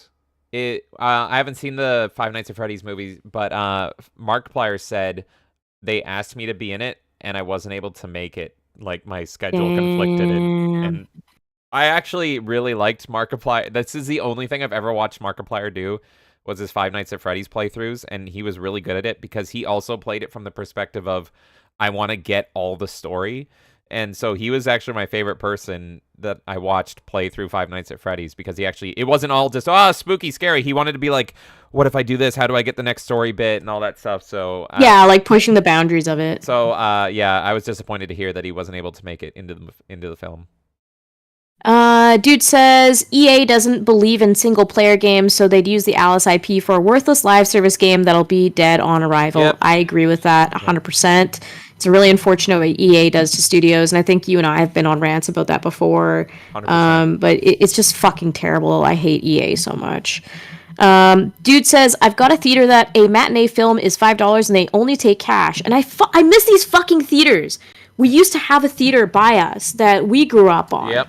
And it was like, they would do like for a toonie, you could go watch a movie. And it was the best fucking thing ever. And it was just little like mom and pop type thing. And the family would be like, hey, please buy some popcorn so we can keep, bringing you movies. And it was like one of those kinds of places. It was super good.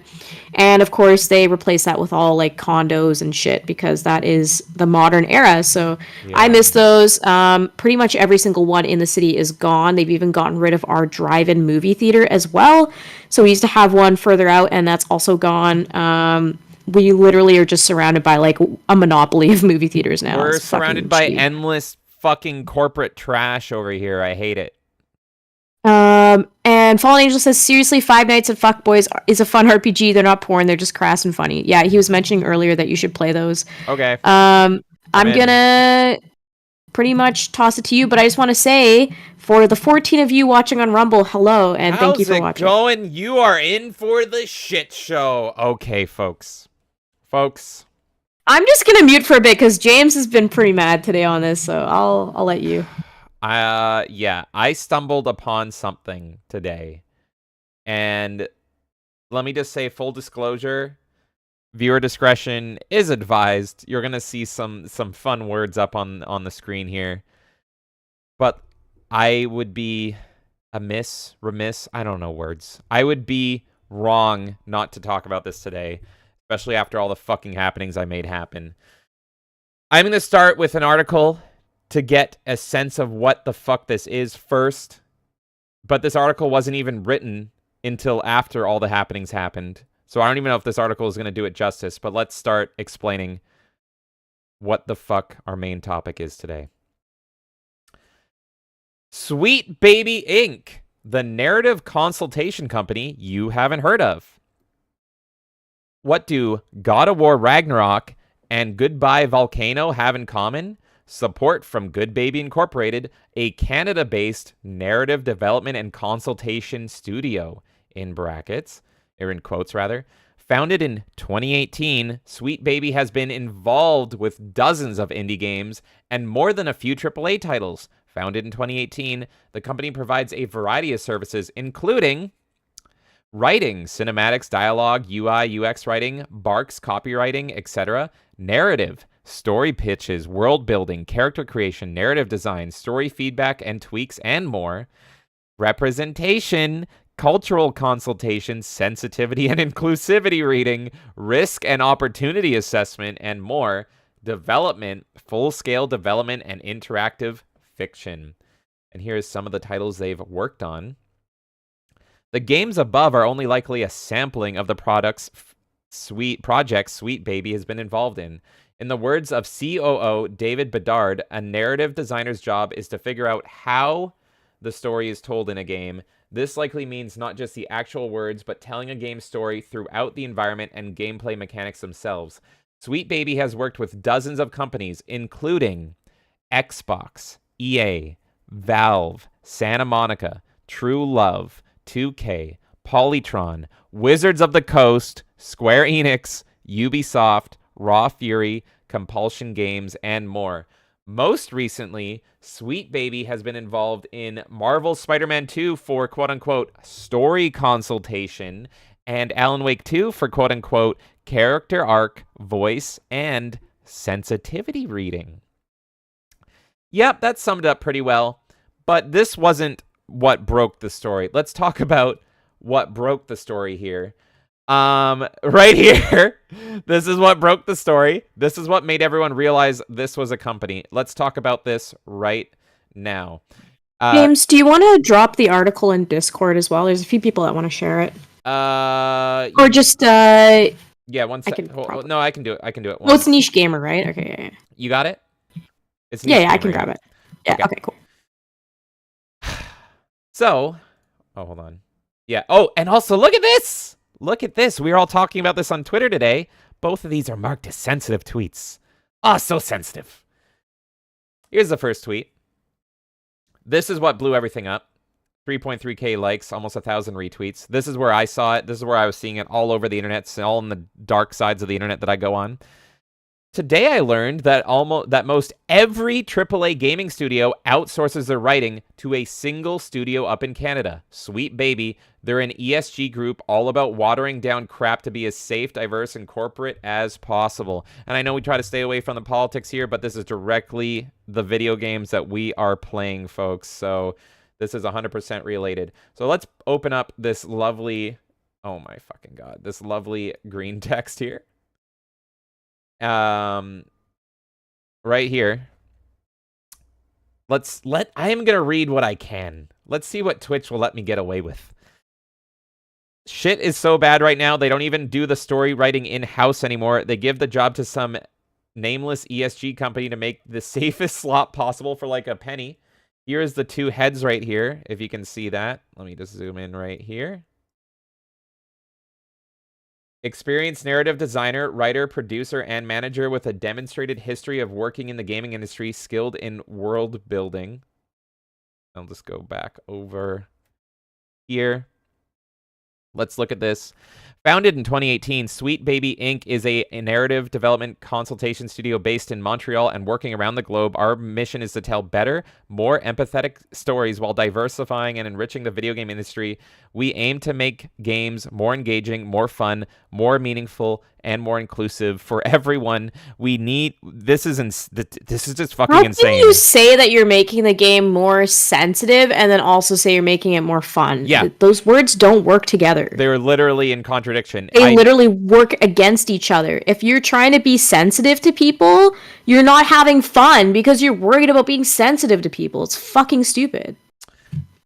We believe you need to diverse voices to solve diverse problems. Sweet Baby Incorporated provides narrative consultation at any stage of development, boasting a talented team with a vetted industry experience to bring the best story to life. We do, and I already read this on Niche Gamer's article. This is all, that's the thing, is I'm reading this all because that's all taken from their website. That is all fucking taken from their website, and people largely did not know this company existed. I sure didn't until today. So this has been circulating today. People are dismissing this as not a big deal. To me, this is a huge fucking deal. And here's the main thing. I'm going to paraphrase this, but you can all read it. Ever wonder why every Western game feels like it's written by the same people? It's because it actually is. Here is their client list, as I read out previously. They founded in 2018 really seals the whole deal. If you want to know who's writing GTA 6 now, that the original writers are gone, this is who. And exactly, works on every major game. Fucking Leaf, I want off this ride. Here is the credits of a game where they're showing up right here. And by the way, Montreal of all places. Has anyone spent time in Montreal? I have. They don't even understand the languages in Canada, let alone like how to fucking write stories. Try talking to anyone in Montreal. They barely understand social cues. So, at this point, I felt like I had an epiphany film moment where I was like, you know that scene in Guardians 2 when, spoiler, Chris Pratt finds out that the guy is his dad, and it's just like, it zooms out and he's like, what? That's how I felt, because I hate everything new. I hate everything modern. And this whole time I was thinking that, is it the game developers that are wrong? Turns out that it's not that the game developers are hiring a multitude of shitty people. They are so fucking lazy, they're not even hiring their own writers anymore. Game developers are now outsourcing their fucking writing to this one team, and they're just like, you do it. You go do it. And these people are like, okay, I don't care about the source material. I am just going to insert everything. I thought I was going crazy, because I was like, how is it that every fucking modern Western game is the fucking same? How is it that they're all this trash? You would think you would have some trash written by these people, but then there would be sane people that are like, fuck that, I'm going to write my own stuff. No, laziness wins. It's the same fucking people pushing their own fucking agenda into every single game. Are you playing games and you're like, this feels like it's all written by the same person? It's all full of like Joss Whedon style fucking jokes. It's all full of this complete trash. It's because it is all the same person. It's all one fucking company. It doesn't matter if you're Xbox or Sony, PC, Switch. It doesn't matter. Everything since 2018 in the West, and Square Enix as well, which explains a lot, is all being funneled largely through this one company. That is insane to me. And the fact that not more people are talking about this is even more insane. Like, video games to me are an art form. They're a creative medium. And a huge part of it is the writing. It's either the gameplay design and the fun. Yo! Latest One is now following us over on Twitch. Thank you, Latest One. I appreciate it, buddy. Nintendo games don't need writing, right? They're fun. They're fun first, they're gameplay. But a lot of games, for me, video games have always been like story, fun, and you can have a balance in the middle. There is games that I have played where I hate the gameplay, but I love the game because the story is so impeccable. These people have fucking ruined the industry.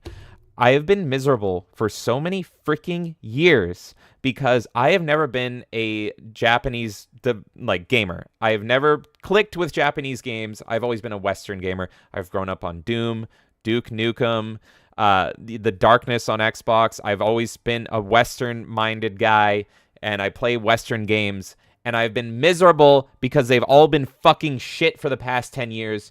And now we know why. What other company? There's probably more companies that they funnel through. These guys were only founded in 2018. Remember fucking God of War Ragnarok and how it was all Redditified? Then you have Spider-Man and all the shit we're seeing. And now Alan Wake. Alan Wake, when the whole point is the fucking narrative. So, at this point, when I found out about all this, I still wasn't going to talk about this. I didn't want to talk about this because I was like, no, okay, yeah, okay, I personally, this really pisses me off or whatever, but I just want to talk about video games, even though this is fucking proof of why I hate video games now.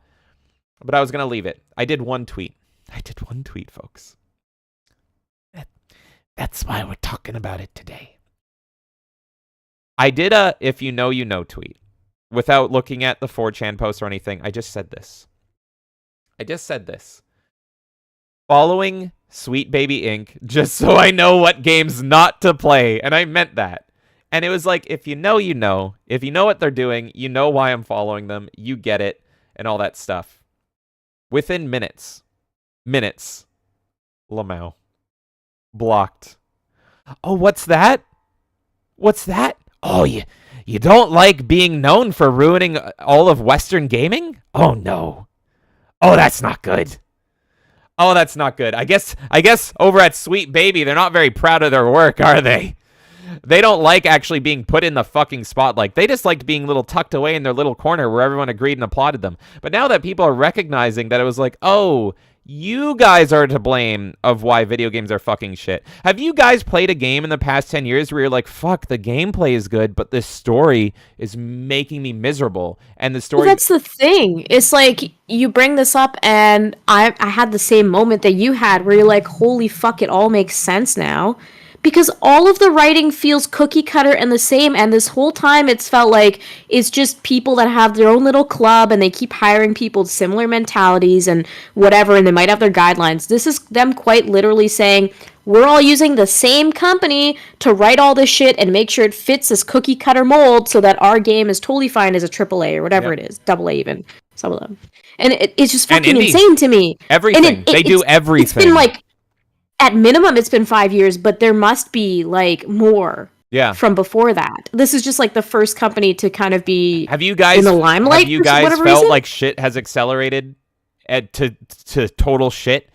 You remember when it was just Last of Us and Gone Home that we were making fun of? And then within a year turnaround, suddenly every game is Last of Us and Gone Home? I was talking about the game Spider-Man 2, the Day Zero version of Spider-Man 2 that Adam, the Renaissance nerd, is playing on stream. I was saying, like, this makes Life is Strange look badass and cool in comparison. Like, the game is so fucking insane up the wall with this shit that, like, Life is Strange is a more badass game to play. And that's insane to me. And I'm not even fucking joking. You look at Spider-Man 2, and even for, like, just 5 seconds in any direction, and it's just like, oh my god, can you shut up? I want to play this game because I want to be Spider-Man. Do you know why we played Spider-Man in 2004 and on the PS1? It's because we wanted to be Spider-Man. No, I don't want to sit with a man and cry about the ducks with his husband or something. No, I don't want to do that. I don't. I want to be Spider-Man. You can go make games where the point is spending time with duck dead husband man. That's fine. But in our Spider-Man game, we want Spider-Man. No, says this company. They're going to put this shit in all of your games. God of War, Spider-Man, everything. And I'm going to show you everything they worked on in a second here. This is mind-blowing to me. So they blocked me, and I thought this was freaking hilarious because, again, literally this was all I said. I just said I'm following you to know what games not to play. Ah, shut it down.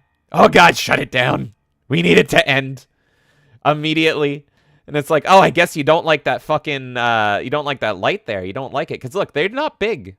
Only 2,000 followers. And imagine how much that's grown in the past 24 hours since all this broke, right? So they are probably closer to 1,000 something. That's nothing on Twitter. And so they were nicely getting away, fucking forcing their shit everywhere. So then, here's the thing that really pissed me off. After they blocked me, they kept monitoring my tweet. You want to know how I know? Because our boy Kendon liked my tweet. He literally just liked my tweet. And then he got fucking blocked. He got blocked for liking my tweet. So not only did they block me for just throwing a couple little bants their way, but then they were like, we got to watch him. Everyone that interacts with this man ever will be blocked now. So Kendon, just for liking that post, got blocked. And then Return of the Wig, because I didn't even elaborate on Twitter what the fuck this was. He said, who the fuck is Sweet Baby? Never mind, I'm blocked. So just replying, who the fuck is Sweet Baby? They're like, no, shut it down. Nobody can know what we're doing to the industry. Then why the fuck do you have a Twitter? Because they want companies to contact them. All those fucking lazy devs. If you look at their so I personally today, trust me, Assault Mine is like my thing. I will jump on that shit and make fun of them so fast. I purposely stayed away from the tweets we did on the main account and everything because I wanted to still have access to their Twitter to read it if we needed to. So I still can read their Twitter as of right now. And it's like just, oh, look, we're proud of this game coming out. Like, Spider-Man 2 is out today. We're super happy about it. We are lucky to work with amazing writers and creatives at Insomniac to bring the story to life. And we can't wait for you to experience all the twists, turns, and triumphs. Thanks for having us, Insomniac. Next tweet, Battle Shapers. We're so excited to be doing this. Next one, tomorrow's a big day. Congratulations to the team at Remedy Games, and thank you for bringing us along on this journey. They're not hiding the fact that they're working on these games. So why are they afraid at you just simply mentioning that the game might be dissent? They're afraid of disagreement. They want a squeaky, clean, completely pure experience, and any detractors are going to get the fucking ban. They want a Twitter where it looks like everyone's going to them. Look at all these big name titles we're working on. We too can make your game a big title. Come to us. And all the lazy devs were like, okay, I mean, oh, they worked on Spider-Man? That made $1 billion. Okay, fuck up my game too. If we're in the comments of their tweets being like, you're fucking ruining everything, I hate you, I hate this game, I've refunded every game you've worked on, die, you're ruining this creative medium that I love, maybe the developers will grow to brain cells and be like, maybe I should actually hire a passionate writer. James, I don't believe that. You know why? Because people do epic deals still. You don't believe that they can rub two brain cells together? I don't think that these companies will look at this and be like, oh, look at all these people tweeting at this company that's shit and blah, blah, blah. I don't think that's going to happen because people know how much consumers hate Epic. And they still take those Epic deals. They still take money. But here's the thing, developers. Here's the thing. If you're making a Spider-Man game, or if you're even making Alan Wake, which we're going to get to because these guys added a little bit of spice to Alan Wake, you can find people that are die-hard, passionate fans that will write an incredible story that people will love for a fraction of what you're paying these fucks. For a fraction of what you're paying Sweet Baby, you can find one person that will work night and day to give you a fan-made incredible story. These guys literally tout the fact that it doesn't matter what you're working on, doesn't matter what stage of development you're working on, they will make your story for you. And I'm going to show you proof of that in a minute here. That's insane. Doesn't matter what the game is. Doesn't matter what system it's on. Doesn't matter what stage of development. So all these lazy developers can be like, ah, shit, we forgot to write a story. Get them. Okay, done. And then they just pass it along. Write that. Okay, here you go. I'm not going to proofread it. Plug it in. Just plug it in. Fuck it. Fuck you. These people need to go extinct. This company needs to go extinct.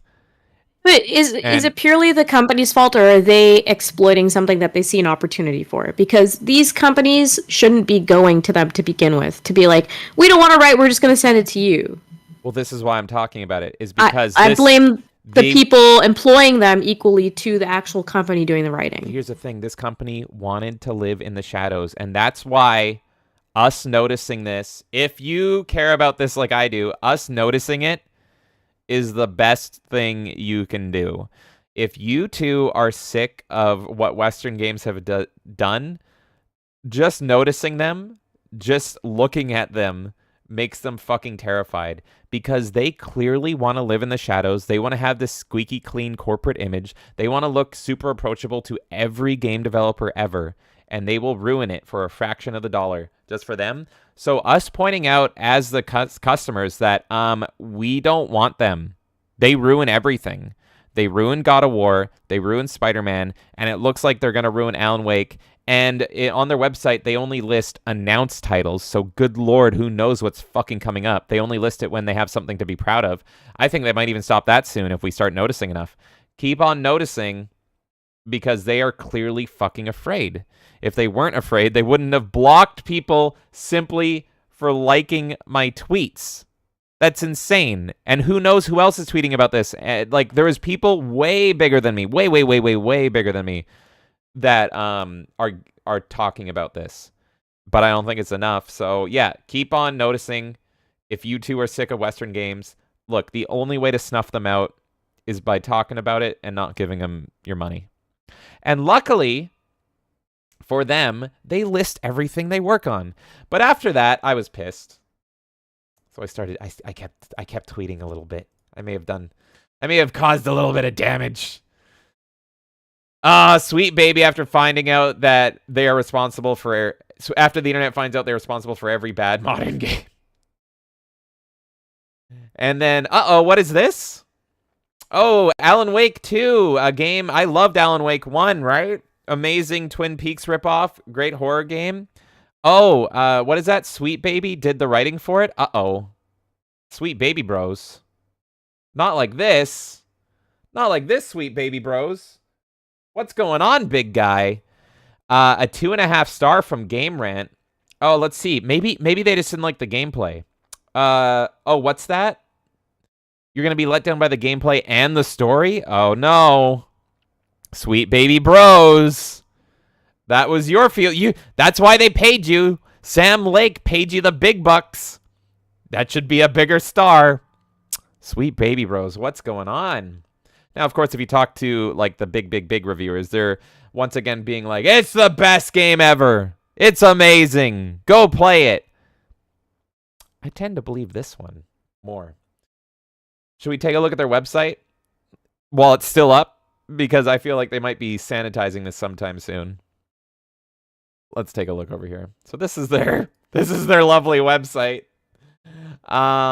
Let's take a look through this. Founded in 2018. Oh, look at this cute little app. Tacky, dude. The site. Oh my god. Founded in 2018, Sweet Baby Inc. is a narrative development and consultation studio based in Montreal and working around the globe. Our mission is to tell better, more empathetic stories while diversifying and enriching video game industry. We aim to take a more meaningful, engaging, more fun, more meaningful... Wait, what? I don't know, I'm getting it. This fucker's confusing me. And more inclusive for everyone. Services, writing, narrative, representation, and development. We believe you need diverse voices to solve diverse problems. Sweet Baby Inc. provides narrative consultation at any stage of development, boasting a talented team with vetted industry experience to bring your best story to life. New and marginalized talent can change this industry if given the proper support. We want to provide this through our outreach programs. Show me more. I feel like the site was made by like a 5-year-old. This feels like a joke, but this is literally the people writing your AAA games right now. Sweet Baby Inc. is an inclusion-focused narrative consultation company. We're building a team and a process in the hopes of building a kinder, more sustainable industry at every scale. Whether you need a fresh pair of eyes or a guiding hand, yeah, keep your hands away from me. We're here to work for you. Why don't people understand that it's fucking fantasy and you don't have to be nice in every fucking video game? That's the thing, is they're writing this like, we're trying to make our games more friendly, and it's like, I don't fucking care about being friendly in a video game. It's not real life. Fuck off. Don't worry, we're going to talk about feelings some more. In our game called God of War, we begin with an all-hands review and discussion of the project material. Everyone at Sweet Baby sees your project and shares their thoughts, feelings, and ideas. We do this because it kicks the project off with a multitude of perspectives, beginning a conversation that ensures the work is richer and more resonant before it even is put to paper. Then we create and complete a narrative deliverables by keeping the player in mind with a focus on user experience and emotional design. We aim to consult with honesty, transparency, and a conversational approach to help find the best direction for your project. We're going to take in the project, we're going to make it comfortable, we're going to make you happy, and we're just going to force everything into it. You're going to love it, I promise. We already read that part. From cinematic to barks and everything in between, we tackle every type of writing for any type of game. We bring excitement, emotion, and character to the forefront, and we aren't afraid of breaking something down. We aren't afraid of breaking something down to build it back up. Hey, that thing you wrote, it's a little problematic. Let's just tear that page away and put something new in for you. We do cinematics, dialogue, UI, UX writing, barks, copyright writing, etc. Check out our Sable. Okay. What's our Sable? Oh, this game. Yeah. Fuck you too. Narrative. Whatever your story needs, we're here to help. We tackle narrative and character in any form, keeping emotional resonance and authenticity at the heart of our work. We do story pitches, world building, character creation, narrative design, story feedback, tweaks, and more. Check out South of Midnight. No, go fuck yourself. And here we go. Hey, any Alan Wake fans out there? This is exactly what you want to see with your next Alan Wake game. I played Alan Wake originally on the 360 Collector's Edition. One of my favorite games ever. Absolutely loved it. Guess what I'm now not giving a fuck to play? We believe that representation is key to connecting players and audiences, and we offer a few ways to help your team and project gain the perspective needed to make it happen. We're part of an inclusive and knowledgeable community of diverse consultants able to cover a wide range of cultural and sensitivity topics. Our approach leads with the player's creation of joy in marginalized players and seeks to be additive rather than strictly corrective. We do cultural here's what they did for Alan Wake. Cultural consultation, sensitivity and inclusivity reading, risk, opportunities and assessment, and more. Go check out Alan Wake 2. I don't think I am anymore. What the fuck is there to make more sense? It's Alan Wake. It's supposed to be fucking scary. The first game is about a writer and his missing wife. That's it. Do we even know the plot of the second game? Yes, I don't think I care. Yeah, let's just say I've always been apprehensive of Alan Wake 2, and now all my fears have been realized. To confirm, this company also did Spider-Man 2. Oh, I'm going to get to all the projects I worked on. Oh my God, we can tackle development projects big and small. Whether you're making smaller, more focused games or bigger, full-fledged multimedia projects, we can assemble and lead an amazing team. So amazing. Look at those graphics. And marginalized voices who can bring it all to life. We do full-scale development and interactive fiction. So if you're wondering, maybe you're wondering, hey, not only is the writing shit, but why are new AAA games so fucking buggy and terrible? We do development. And here they are, the sweet babies themselves. Look at those people. Look at these lovely people here. That's David. We got Kim here. Doesn't even say what these people do. Cringiest fucking name ever. I just love how if you just told me that these people were writing all my AAA games, I'd be like, you have no proof, but I believe it. But we do have proof, and it is literally them. It's these people. This small room, this dozen people that you see before you are responsible for every Western modern AAA game. Oh, there's some more. Okay, enjoy that. Want to talk? No. You want to see what games they've worked on? You want to take a look? I am so stressed out to know what games they've worked on, but it's all going to make sense. I just want to say these are only announced projects as well. So we got Alan Wake 2, and they'll even tell you what they ruined. I mean, improved. Character arc, voice, and sensitivity trading for Alan Wake 2. Battle Shapers, Breeze in the Clouds, Contraband, God of War, Reddit Rock, Goodbye Volcano High, Lost Your Marbles, Sable, Spider-Man 2, which makes a whole lot of sense. They worked on story consultation. So they're like, you need to up those things. The upcoming Suicide Squad. Oh, goody! I knew it was going to be shit. I was going to play it just because it's the final performance of Kevin Conroy, the best Batman ever. But I guess they have to ruin that too. We can't have a nice farewell to Kevin Conroy without these guys getting involved. Banter, cutscenes, Yeah. barks, audio logs. Are you fucking kidding me? So I'm guessing they're like, I don't really like the way Deadshot spoke to Harley Quinn there. I know they're all supposed to be villains, but could you just tone it down a bit? That would be great. That'd be great. Pay us $50,000. That'd be great. So fuck Suicide Squad. Like I said in my original tweet, I am just using their games as a what not to play. So by the way, these companies are gonna make off like a fucking bandit, like the Sweet Babies, whatever the fuck they're called, because they're not gonna necessarily link it to, oh, it's this company that's ruining our game, but all these other fucking studios are gonna lose money now. They're gonna be like, why are we losing money? Oh, it must be the consumers that are wrong. just want to know what these guys can do to the Crew Mortarfest. Proofreading and additional writing. Oh my! What does that even mean? There's so many jokes I could make. Hyperlift. So yeah, great fucking list of games there, but that's not all. Because again, this is just their announced projects, folks. Their announced projects. Here's the scary part. Here's our clients. Yeah. Here is our clients. Xbox, which Xbox owns everybody now. I just want to add in, Elvis is looking at their LinkedIn at the moment, and he said they also worked on Far Cry New Dawn and Assassin's Creed Valhalla. Which makes so much sense. And that was a thing. I believe these people did work on more. I don't think they're showing everything. Yeah, they're just showing their quote-unquote top titles or ones they're allowed to announce or whatever. Yeah, because right here, Ubisoft. There it is. They worked with Ubisoft. However, for some reason, they don't list that in here. I have no idea why. Maybe Ubisoft had the common sense to be like, could you take that shit off? We're embarrassed. Going with Sweet Baby is the equivalent of having an embarrassing one-night stand. You want to scrub the internet clean of all evidence of that. But don't worry, they still have tramp stamps on their back to show that you left a trail there. So they also did Syndicate and Far Cry 4, apparently. Yeah. So, yeah. When did Far Cry 4 come out? Let me check. Was that? It feels like that was before 2018. I might be wrong, though. 2014. So there it is! Yeah, I mean, Elvis is reading their there LinkedIn. We go. And that's that. This 2014, because that's the thing, is this, yeah, this has hyper accelerated all this shit since 2018, but 2014, I think 2018 is just since they became an official company.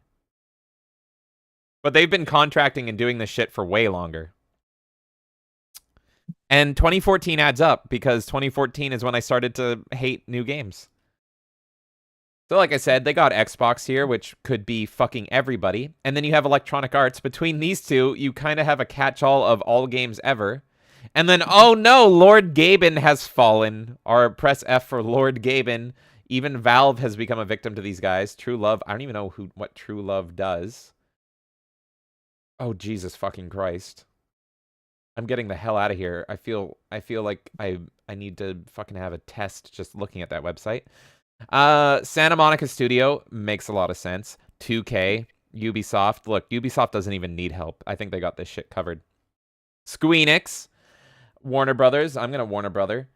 What the fuck is Finji? So yeah, if you're wondering why Warner Brother. if you're wondering why your cape shit has gone downhill, boom. What the fuck is Finji? Well, I love him. What the fuck is this? I don't know, but I love the pug. Don't fuck with the pug. Polytron, I don't know who that is. I love how they proudly link to all these places. Again, why they're fucking... Fez! Fez! It all comes back to him! It all comes back to him! Oh my god. No way. Do you realize... Do you realize what this is? Do you realize? Yeah, I do to some degree. Yes. He's back. I know. He is back, folks. Yeah. The Fishmeister cannot be stopped.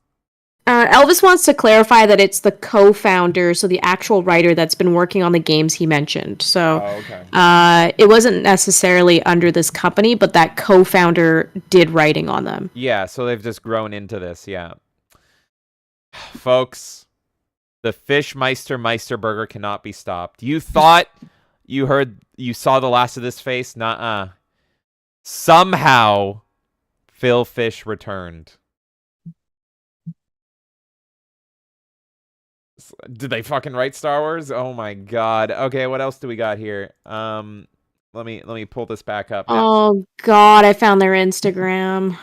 We got Rocksteady, which makes a lot of sense because I loved Arkham Knight, but I started noticing during Arkham Knight, I was like, oh, there's a little bit of a bitter taste in Arkham Knight even here. What's going on? And I think Arkham Knight came out in 2016. And I was like, oh, okay. So yeah, that makes sense. And of course they're doing Suicide Squad. What's Coop? I'm afraid. Oh, good. This game looks great. Oh yeah, I remember this. I don't know what this is here. Oh yeah, that fucking game. Compulsion Games. What would they fucking do? We Happy Few. I was actually interested in We Happy Few, and then it looked like shit. Now it makes sense. Metric Empire. Oh yeah, don't know what the fuck that is. Chance. I'm just going. Okay, can't even reach that one. That's a broken link. Perfect. Avalanche Game Studios. Oh, Rage 2, Just Cause 4, Mad Max. I mean, we don't know how many of these games they've infected. I think Mad Max was actually good. I don't know how they can fuck up hunting deer. Maybe the deer will make you sign a petition before you shoot it in the head. Oh yeah, Deck 9. Immersive Storytellers. Oh, they did Life is Strange. There we go. Brass Lion Entertainment. Current projects. What do you got? I don't even know. I haven't looked through this whole list. It's more, we know Wizards of the Coast. I haven't looked through these. I'm just curious. Oh, remember this, Kay? Remember how we refunded this because this game was so cool in theory? Oh my god, yeah, James. I liked this game until they got into it. Yeah, this game again. Yeah, there you go. And this was years ago. Fucking awesome concept, terrible writing. And now terrible we know writing. why. That was literally why we refunded it, because the writing was terrible. It was a great game in its gameplay, but the writing is so core of it. Now we know why the writing was shit.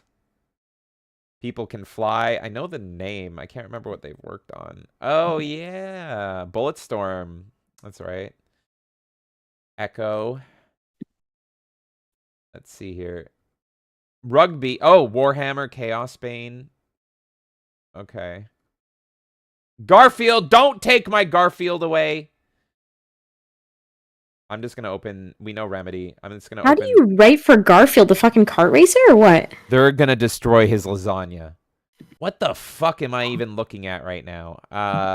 You know what? I'm just like creeping their Instagram while you're looking at this too. I feel like I'm going Rama Rama looking at this one. I'm going to get out of here. What the fuck is all this? Okay. Oh, Firewatch. Yeah, Firewatch. Another one. Firewatch was a game everyone was recommending, and it looked good. And then I looked into the writing. Guess how the writing was? Yeah. Exactly. Star Trucker. I don't know any of these fucking titles. Oh my god, you guys. Look on their Instagram, they're talking about, guess what, gamers? And in brackets, they're like non-derogatory. What the fuck does that even mean? I use gamers in a derogatory manner. What do we got going on? What the fuck does that even fucking mean? I don't know any of these fucking games, and I'm happier for it. Okay. What else do we got there? Is there... I think this is pretty... I think that's the whole website. Unless you want to contact them. Maybe I should. Maybe I should contact them for a game. You think that's a good idea? Yeah, you should. Okay, good. So maybe I'll contact them on behalf of Melee Games. I want to finalize this by pointing out the issue. Kate, do you know what the problem is? Keep your eyes on the stream. Someone on Twitter that I follow found the root of the problem. You ready? Yeah. It's gonna be on delay for me. Me checking on who wrote the scripts for my games. Oh no. A fucking leaf. Their flag is a fucking leaf. Oh my god. They could have put anything there, and they chose a fucking leaf.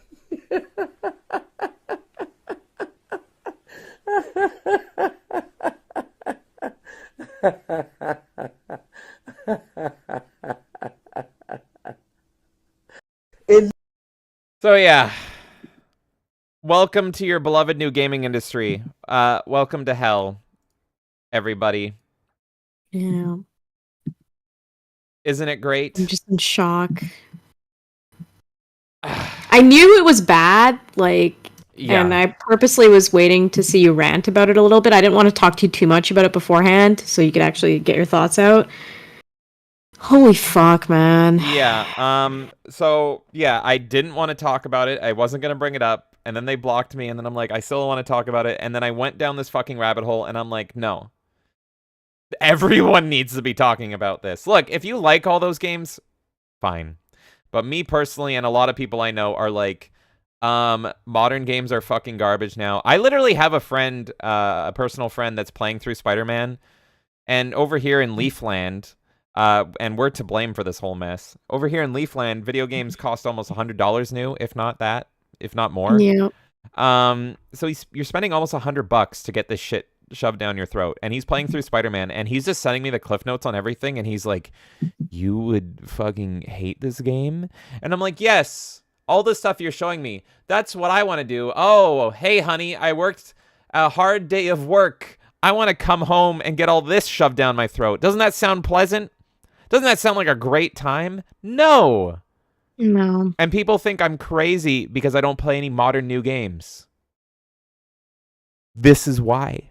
Well, it's hard to, like, and look, you and I discussed, like, whether or not we're going to talk about this topic beforehand, because we try to stay, you know, a bit more neutral on stuff, but this is literally affecting the entire gaming industry. We can't not talk about it when we're a gaming channel.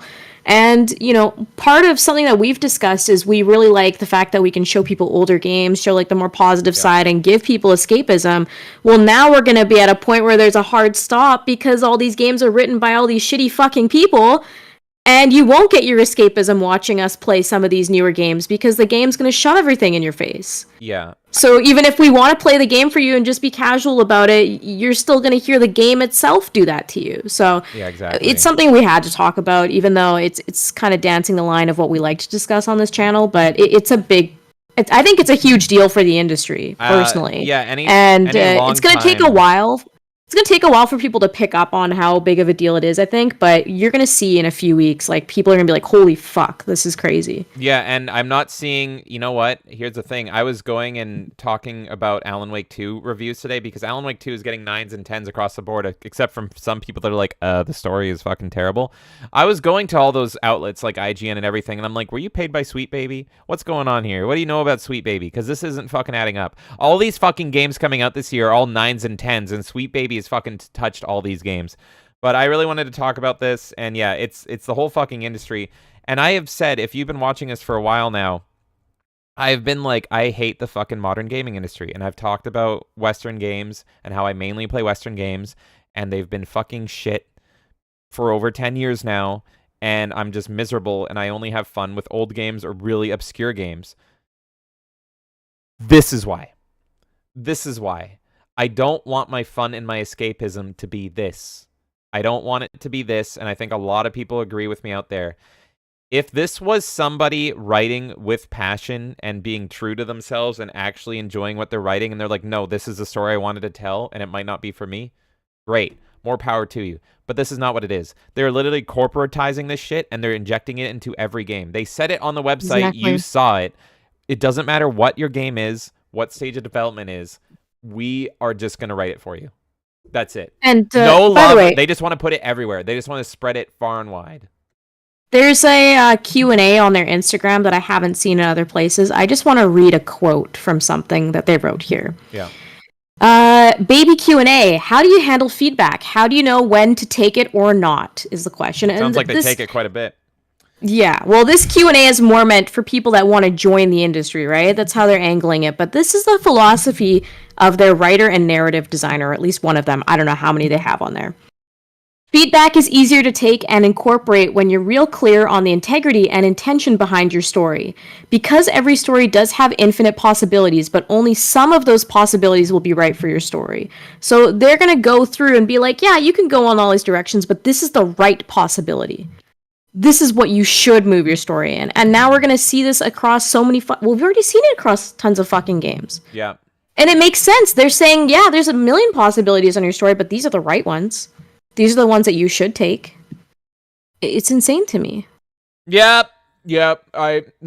God. So, it's insane, folks. I feel, honestly, it was like a relief today. I thought I was going crazy, and I need to start taking crazy pills.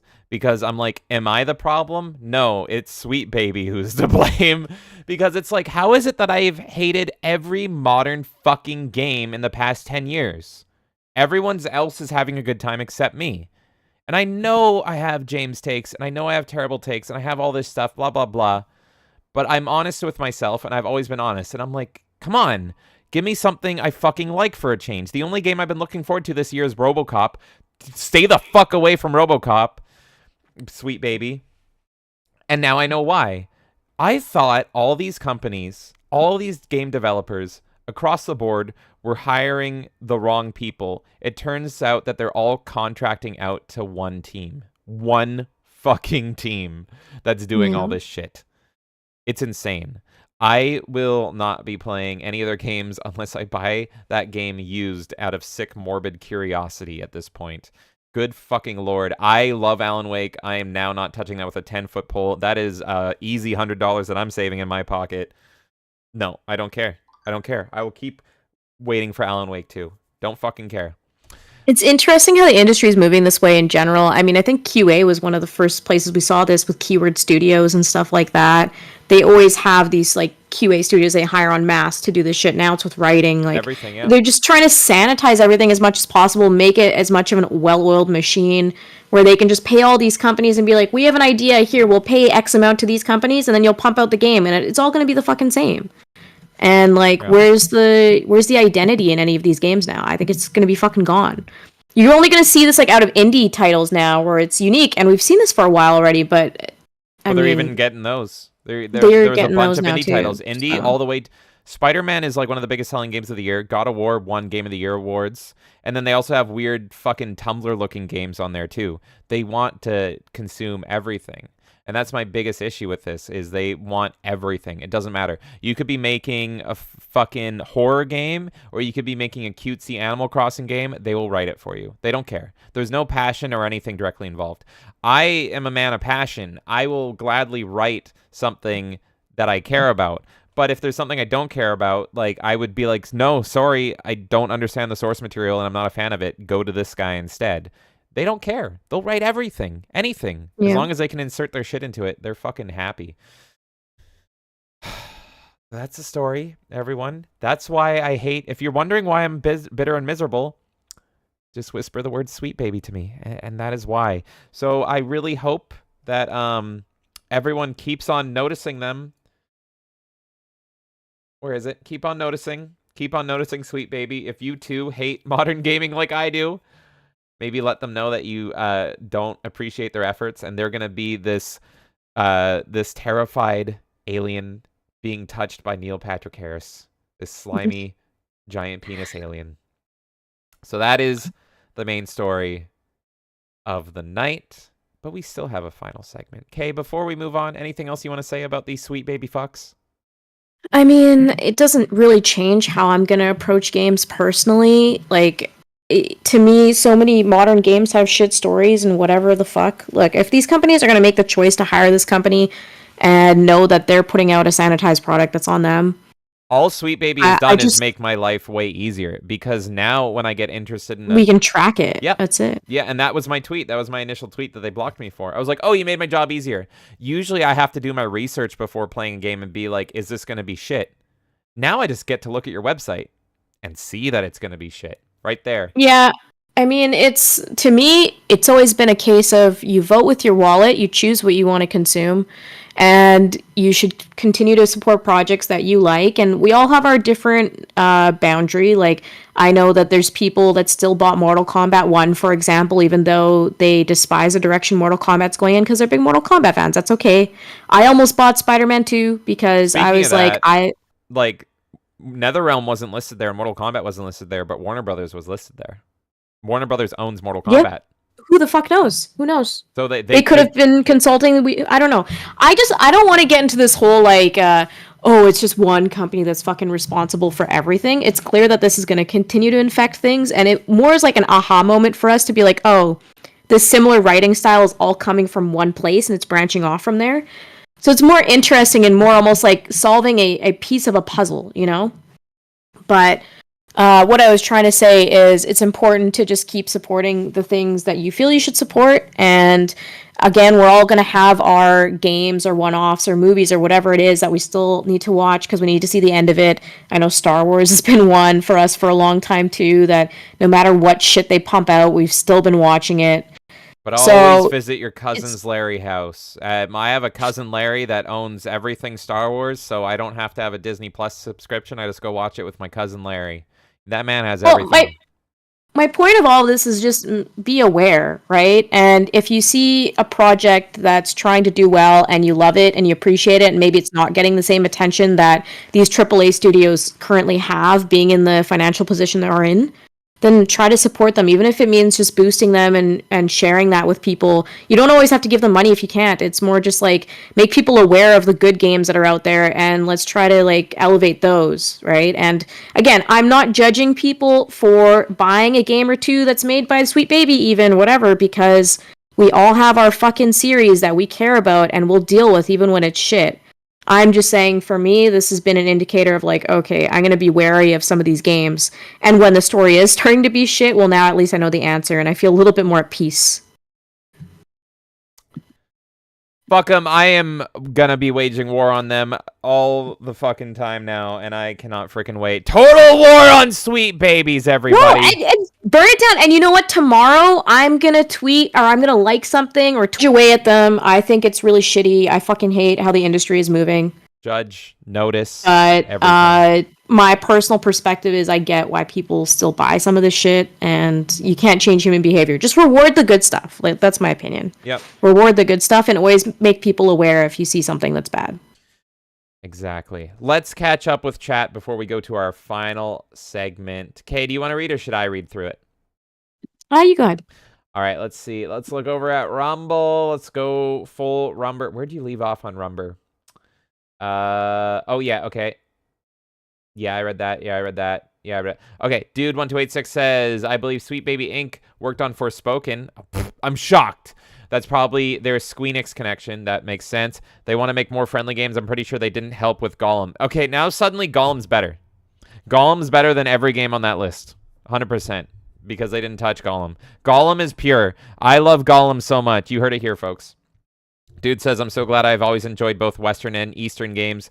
One always tends to rise when the other falters. True. And I have, yeah, for me and Asian developed games, I've always loved Nintendo, and I don't have anything against Asian developed games. It's just they have certain mechanics and quirks and everything that I just don't enjoy personally, and I have a problem with. Like I've always said, I hate survival horror games. I hate how they move and control, and I don't click with it like I've always clicked with Western games, and now Western games are shit. So I'm like an orphan. I'm a gaming orphan. Have you sent this to Craig? Hey, if Craig wants to talk, I will go on Craig's show. If Craig will have me, and I'll scream again about it. I'll scream until the cows come home. Sweet Baby, I'm coming for you. You don't block me and don't expect a fight. You want war? You got one. Let's see. And oh my God, YouTube is popping. I don't even know where. where are we? Where? Do you Oh, want me to I got. find Wait, you? wait, wait. I see the You good? void talk. Yeah, that talk. Okay, there we go. Sparta Chris says, got a chance to go watch classic Universal monster movies at our nearby drive-in movie theater. Never seen Frankenstein or the Wolfman. Oh my god, you're in such a treat. There's so many classic Universal horror movies, and they're all some of my favorite movies ever. Watch every Frankenstein movie. Every Universal Frankenstein movie is amazing. All of them are amazing, actually.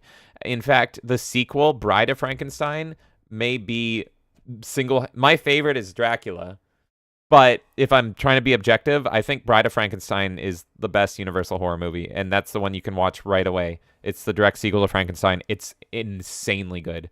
Fallen Angel says you should stream on Odyssey. Yeah. I've always loved Odyssey, and I own some of those magical moon crickets or whatever they got over there. Those moon monies there. I don't remember what the fuck they're called. I don't know if they're worth anything anymore, but I still own some of that there. I already explained to him why in chat. Oh, okay. They weren't verifying us properly, so that's why. We have an account, we just don't use it. Yeah, okay. And then YouTube chat fucked with me. There we go. Okay. Kendon says, oh, I'm getting as many eyes on this shit as possible. Nice, Kendon. Yeah, let's notice them. Kay says, oh, yeah, I read that. You just said that. Da-da-da-da-da. Elvis says, sweet baby is new to me. This sounds like cancer. Well, I'm sorry, Elvis. Let's play Ghostbusters. Maybe that'll be the chemo for you. Kendon says, can you post that article on Discord? I think you did. Fallen Angel says, oh, they respond to everything on us. Okay. And Elvis says, fuck, they ruined it. But yeah, for Alan Wake 2. But isn't it nice that we can now go to their website and be like, and it's shit. We don't have to. I don't like. Look, you can still buy. It is a nice tool. It's honestly, it's a nice tool to just be like, oh, this shitty writing consulting company is involved. I don't have to play your game. Perfect. Hey, dude, have a good night, buddy. Thank you for hanging out for so freaking long, my friend. And I hope you have a good night. Have a good sleep. But yeah, here's the thing. You got like, I was watching again Adam play Spider-Man 2 today, and he was loving it. He was having a great time. He was like, despite what's in the game, he was looking at the gameplay and he was loving it, and I can't do that, so power to him. So it's like, yeah, you can do whatever you want, you buy whatever you want. For me personally, I am gonna bookmark that fucking site and be like, I want this game. Go to their site. Never mind. Thank you for making me not go through the refund process or all this shit or waste my money. I just want to interrupt you for a quick second. Yeah, go ahead. Elvis actually DM'd us another tweet that they made. And pretty much the tweet says, why games need more unlikable protagonists. This is like a thing that they hosted at an expo. Well, they should star in their own games then. Yeah, pretty much it said, hey, attending this expo, be sure to catch our very own person, whatever the fuck her name is, as she advocates for making your main character just a little bit less likable. These people, it said Santa Monica Studios, right? These people are responsible for Abby, 100%. 100%. Santa Monica is Last of Us, right? Neil Druckmann? And the quote tweet around it, yeah, they're pretty much saying, we're doing this at 11:30 ET, all about why games need more unlikable protagonists, and also why unlikable protagonists are actually a good thing for narrative. Hey, make your games trash. It's a good thing. Make the character you're playing as a horrible piece of shit that no one's going to enjoy. Yeah. It's a good thing. Exactly. Thank you again, Elvis, for sending that to me. Thank you, Elvis. I am a horrible piece of shit. I enjoy playing horrible pieces of shit, but they still have to be likable. Grand Theft Auto gets it right. They're pieces of shit that you kind of root for because they're kind of fun and enjoyable characters. You know, like mobsters and stuff. Anyway, thank you, Elvis. Null talked about ESG for quite some time in his podcast. Oh, shit. I'll have to check that out. Let's see. Oh, my God. Fallen Angel, good luck with your withdrawal. I know it's tough. Let's see. And yeah, you can over on Rumble for sure. Insidious Bliss says, sweet baby, add cookie cutter characters to your story rather than characters with actual backstory, complexity, and depth. Exactly. They just are copy pasting this trash. Tabletop Games says, how is God of War not diverse? It's about war, blood, and death regarding gods. For the love of God, there's no discrimination in war. And it's funny because you have the old God of War and you have the new God of War, and now you see the fucking difference here. And a lot of people like the gameplay from the new God of War, but I've heard so many fucking complaints about the story because, like, they've completely demasculated Kratos when he was but like... look at David Jaffe as well with this shit. Like, oh, that's a whole other thing, yeah. Do you know what I mean?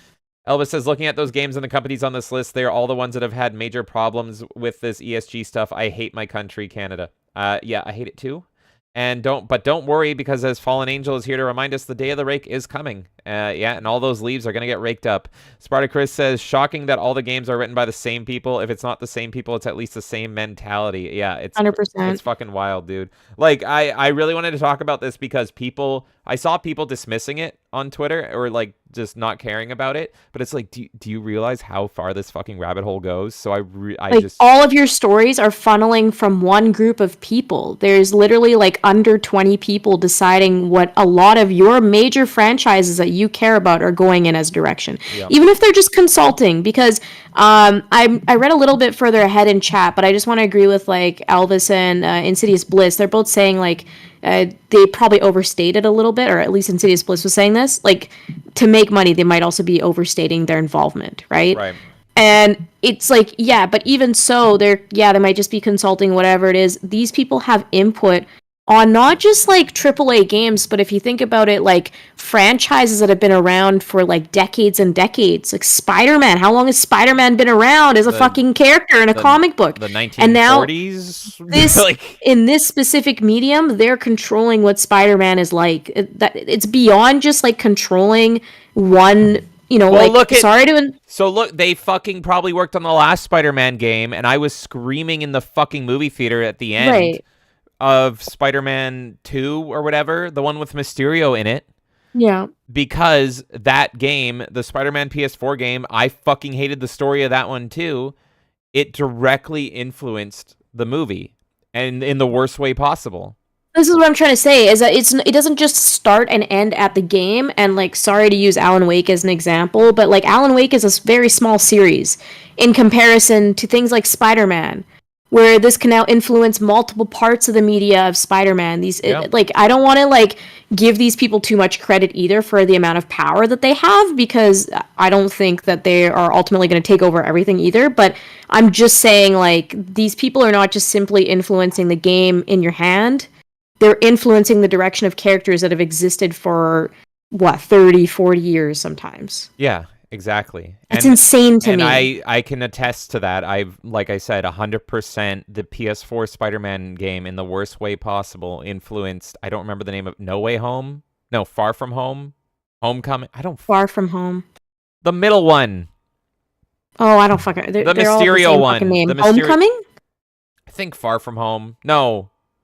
Yeah, Far From Home. Far From Home. I don't know. I fucking hated all of them. But yeah, it directly 100% got influenced by that PS4 Spider-Man game, which these guys probably had a hand in. Let's see here. Fallen Angel says, this reminds me how they royally screwed The Last of Us. If you like the first one, imagine how better it would be if they didn't screw over the real director of the game.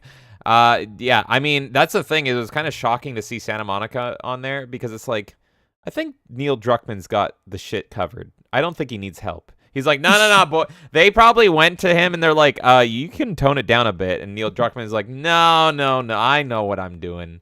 Let me show you guys how it's done. And he just ruined everything. Elvis says, it's the imposter factor. Exactly, they're among us. People who write to fit ESG and not the glory and fun of gaming. Feels like propaganda over fun. Here we go. There it is. And there it is. Exactly. I don't even know what's ESG stand for. I don't even remember. But I agree. I got most of that. Kendon says, feed the ducks with him. Giggity. And that's, again, I'd be down. Tabletop says, block is a good thing. Now we all know which games not to play or buy. That's how I'm using it. Feel free to join me. Elvis says, I'm going to like your tweet now. Let me know if you get blocked. Spartacus says, Sweet Baby Inc. blockchaining like Tim Sheridan over his Green Lantern comic. I don't know the lore on that. I would love to hear it. There's this guy that pretty much, he did a Green Lantern comic, which was explained in the tweet. Anyone that is like mildly associated with anyone critical on the internet about this shit has been blocked. I'm blocked, and I've never talked to this person. I love Green Lantern. I don't know how he ruined them. I've talked to, like, I don't even, like, follow the big names in this kind of stuff, and I'm still, like, randomly blocked by this person. So they're just blocking. I think they have a block list. I'm sure you remember those back in the day. Oh, yeah. They have those fucking block lists, and it's like, oh, you follow this person who talked to this person, that means that you're blocked from me, too. And it's like, you don't even know what I associate with. Why the fuck are you blocking me? I was a VIP on a lot of those block lists. They were fun. Same here. Same here. Let's see here. Elvis says they want to live in a hug box. Yeah, exactly. All they want to do is fucking hug in their hug box. Fallen Angel says gamers rise up. We're rising up right now. Business people in HR, it says Elvis, incentivized to push this stuff, so they do. They support a company like this. They make so much sense to me now how everything feels the same. I was seeing so many epiphanies from gamers about this, where it was like, it's not even about like the agenda they're pushing. If you try to ignore that, it's the fact that all these games feel like they're written by the same person, and now we know they are. It's that's the number one thing that is insane to me. It's like, oh, we're just seeing painted stories at this point. Like, it's literally just a fucking skin at this point. It's the same stories we're telling over and over again. And like, do you guys all really love Marvel-style writing? Like, all these writers everywhere decided... But it's not even good Marvel writing. Like, I like Joss Whedon's writing. Yeah. Fuck the guy, but I like Joss Whedon's writing, and it's not good Marvel writing. Fallen Angel. I mean, there's many better writers for Marvel. That's just the first idea that came in my head. Fallen Angel is proud of me. Well, you know what? I'm happy to make you a proud boy there, Fallen Angel. Spartacus says, "Why does their site look so childish? Because they have the fucking mentality of children. So do I, but I'm like a chaotic child. They're like the child that I would bully as a child." And I'm here to be their bully, and I'm gonna bully them early and often. Kenan says Sith part in every game. That's me. But if these people have their way, we won't even get that. Here's another thing. They did EA, right? Love Star Wars. Here's the thing. I did not like Jedi Fallen Order, and I have not played Jedi Survivor yet, even though I consume everything Star Wars no matter what. I am gonna play that game one day. Probably gonna buy it used now. But they listed EA there. So they probably had a hand in Jedi Survivor. The only thing I asked my buddy who played through Jedi Survivor is I was like, hey, is there a Sith part? Is there a dark side moment? And he's like, no. And I'm like, cool, not buying it. I can go play KOTOR 1 and 2. I can play Jedi Outcast. I can play Jedi Academy. I can play Dark Forces. And I can get Sith representation. Where's my representation for the Sith? Elvis says, because it speaks to these people why it looks childish. It's a typical college for writers. Yep. This all reminds me of that time. Yep. Yes. And yes. I see no men among these people. A Spider-Man game where they can't tell which flag is Puerto Rico's. I forgot. I talked about that with Fractured Filter. We actually didn't talk about that here, but that explains why the whole flag incident. Yeah, that was so stupid too. Like, that was insane. You're just embarrassing yourself at that point. Oh my god. Oh god. Spartacus saying his test came back. It was terminal. Oh god. Rip. Yeah, and Elvis is confirming that Suicide Squad's gonna be shit. Senior writer on Destiny 2. That explains explains a lot. I played Destiny 2, and why do you think I quit playing Destiny 2? I had enough of it. Yeah. And Spartacus saying Destiny 2 was a slow decline for first couple years. A lot of it was under the company too. Some of it was on the other side, not a part of the company, but the same writer, so it makes sense. It just makes sense, folks. Spartacus says Life is Strange. Shocking. Is that Animal Farm? Garfield will start eating the bugs. No! He deserves lasagna. Only lasagna. Insidious Bliss says Life is Strange looked interesting at first, but the characters were unbearable. Oh god, who was that streamer that played through Life is Strange and it was the funniest shit ever? I don't recall right now. Brother Man Bill. He did Life is Cringe. Remember Life is Cringe? Life is Dranks. Oh, Life is Dranks. Wow, I fully fucking memory hold that. Yeah, Life is Dranks. Oh my god, who wow, I need to rewatch that. That was great. There was this one streamer that like played through Life is Strange ironically, and it was the best way to experience that game. And it was called Life is Dranks. He pretty much had a drinking game for every time that the game was cringe. Bro Team Pill? Bro Team Pill! Oh, it was so funny. He would get drunk every time he had a drinking list for all the cringe shit in Life is Strange. And so he kept doing shots, and it would turn into a mess. It was the funniest shit ever. Spartacus says, at some point we will conquer you and make you the next 10 states. Please! Been waiting to become American forever. Kendon says the tism on this stream went to 100 real quick, and I'm all here for it. Well, thank you for hanging in there, Kendon, while we get all tismy. Spartacus says, playing Spider-Man eventually, going to do a playthrough of the whole thing from the beginning. I just want to tell you good luck. We're all counting on you. Elvis says, the CEO's Twitter, feeling filthy frank in this moment. Please, I want to die. Yeah, I'm right there with you. Spartacus saying, this has been pushed for a long, long time. Insidious Bliss says, at least we still have Eastern European games. For now, they are literally a global company. So those Eastern Europeans, they can say yes to them. And these guys will take them. But that reminds me, everybody go support Kingdom Come Deliverance. Yes, Kingdom Come Deliverance is... Oh, the writing is so good. That is an Eastern European game that is super historically accurate to the point where it was making people cry on the internet. And the lead designer was like, I have my writer who is a historian here just to laugh at you all. And it's amazing. Don't they use Sabaton music in that? I swear they do. I don't think so. I swear there's a metal band that they use. Now I need to find out. Spartacus says... Yep, they use Sabaton. Really? Oh my god, they're amazing. And Sabaton did a Manowar cover, apparently. Yeah, no, I know of that. They did it was a tribute song to Manowar. Yeah. Spartacus says, see something, say something. Early and often, folks. Elvis says, I am judging people. That is my right. It's fine. You can make your own decisions, but they're trying to destroy the industry. 100% agree with Elvis. Sweet Baby is a consulting, so they don't write everything in all these games. They may only consult, but not the entire writing. Valhalla, I saw a tweet that they worked on the characters, not the plot. But yeah, that's the thing. If you played a game recently where like the plot's mostly good and then it'll take a sharp turn or it'll have one character, look at Alan Wake. Look at Alan Wake 2. The game isn't even, if you guys know, if you've watched Alan Wake 2, the game's not even only about him. There's another character you play as that's very clearly an insert, and it's like, who cares about this person? We're here for Alan Wake 2. The first game ended on a cliffhanger. What the fuck are you doing?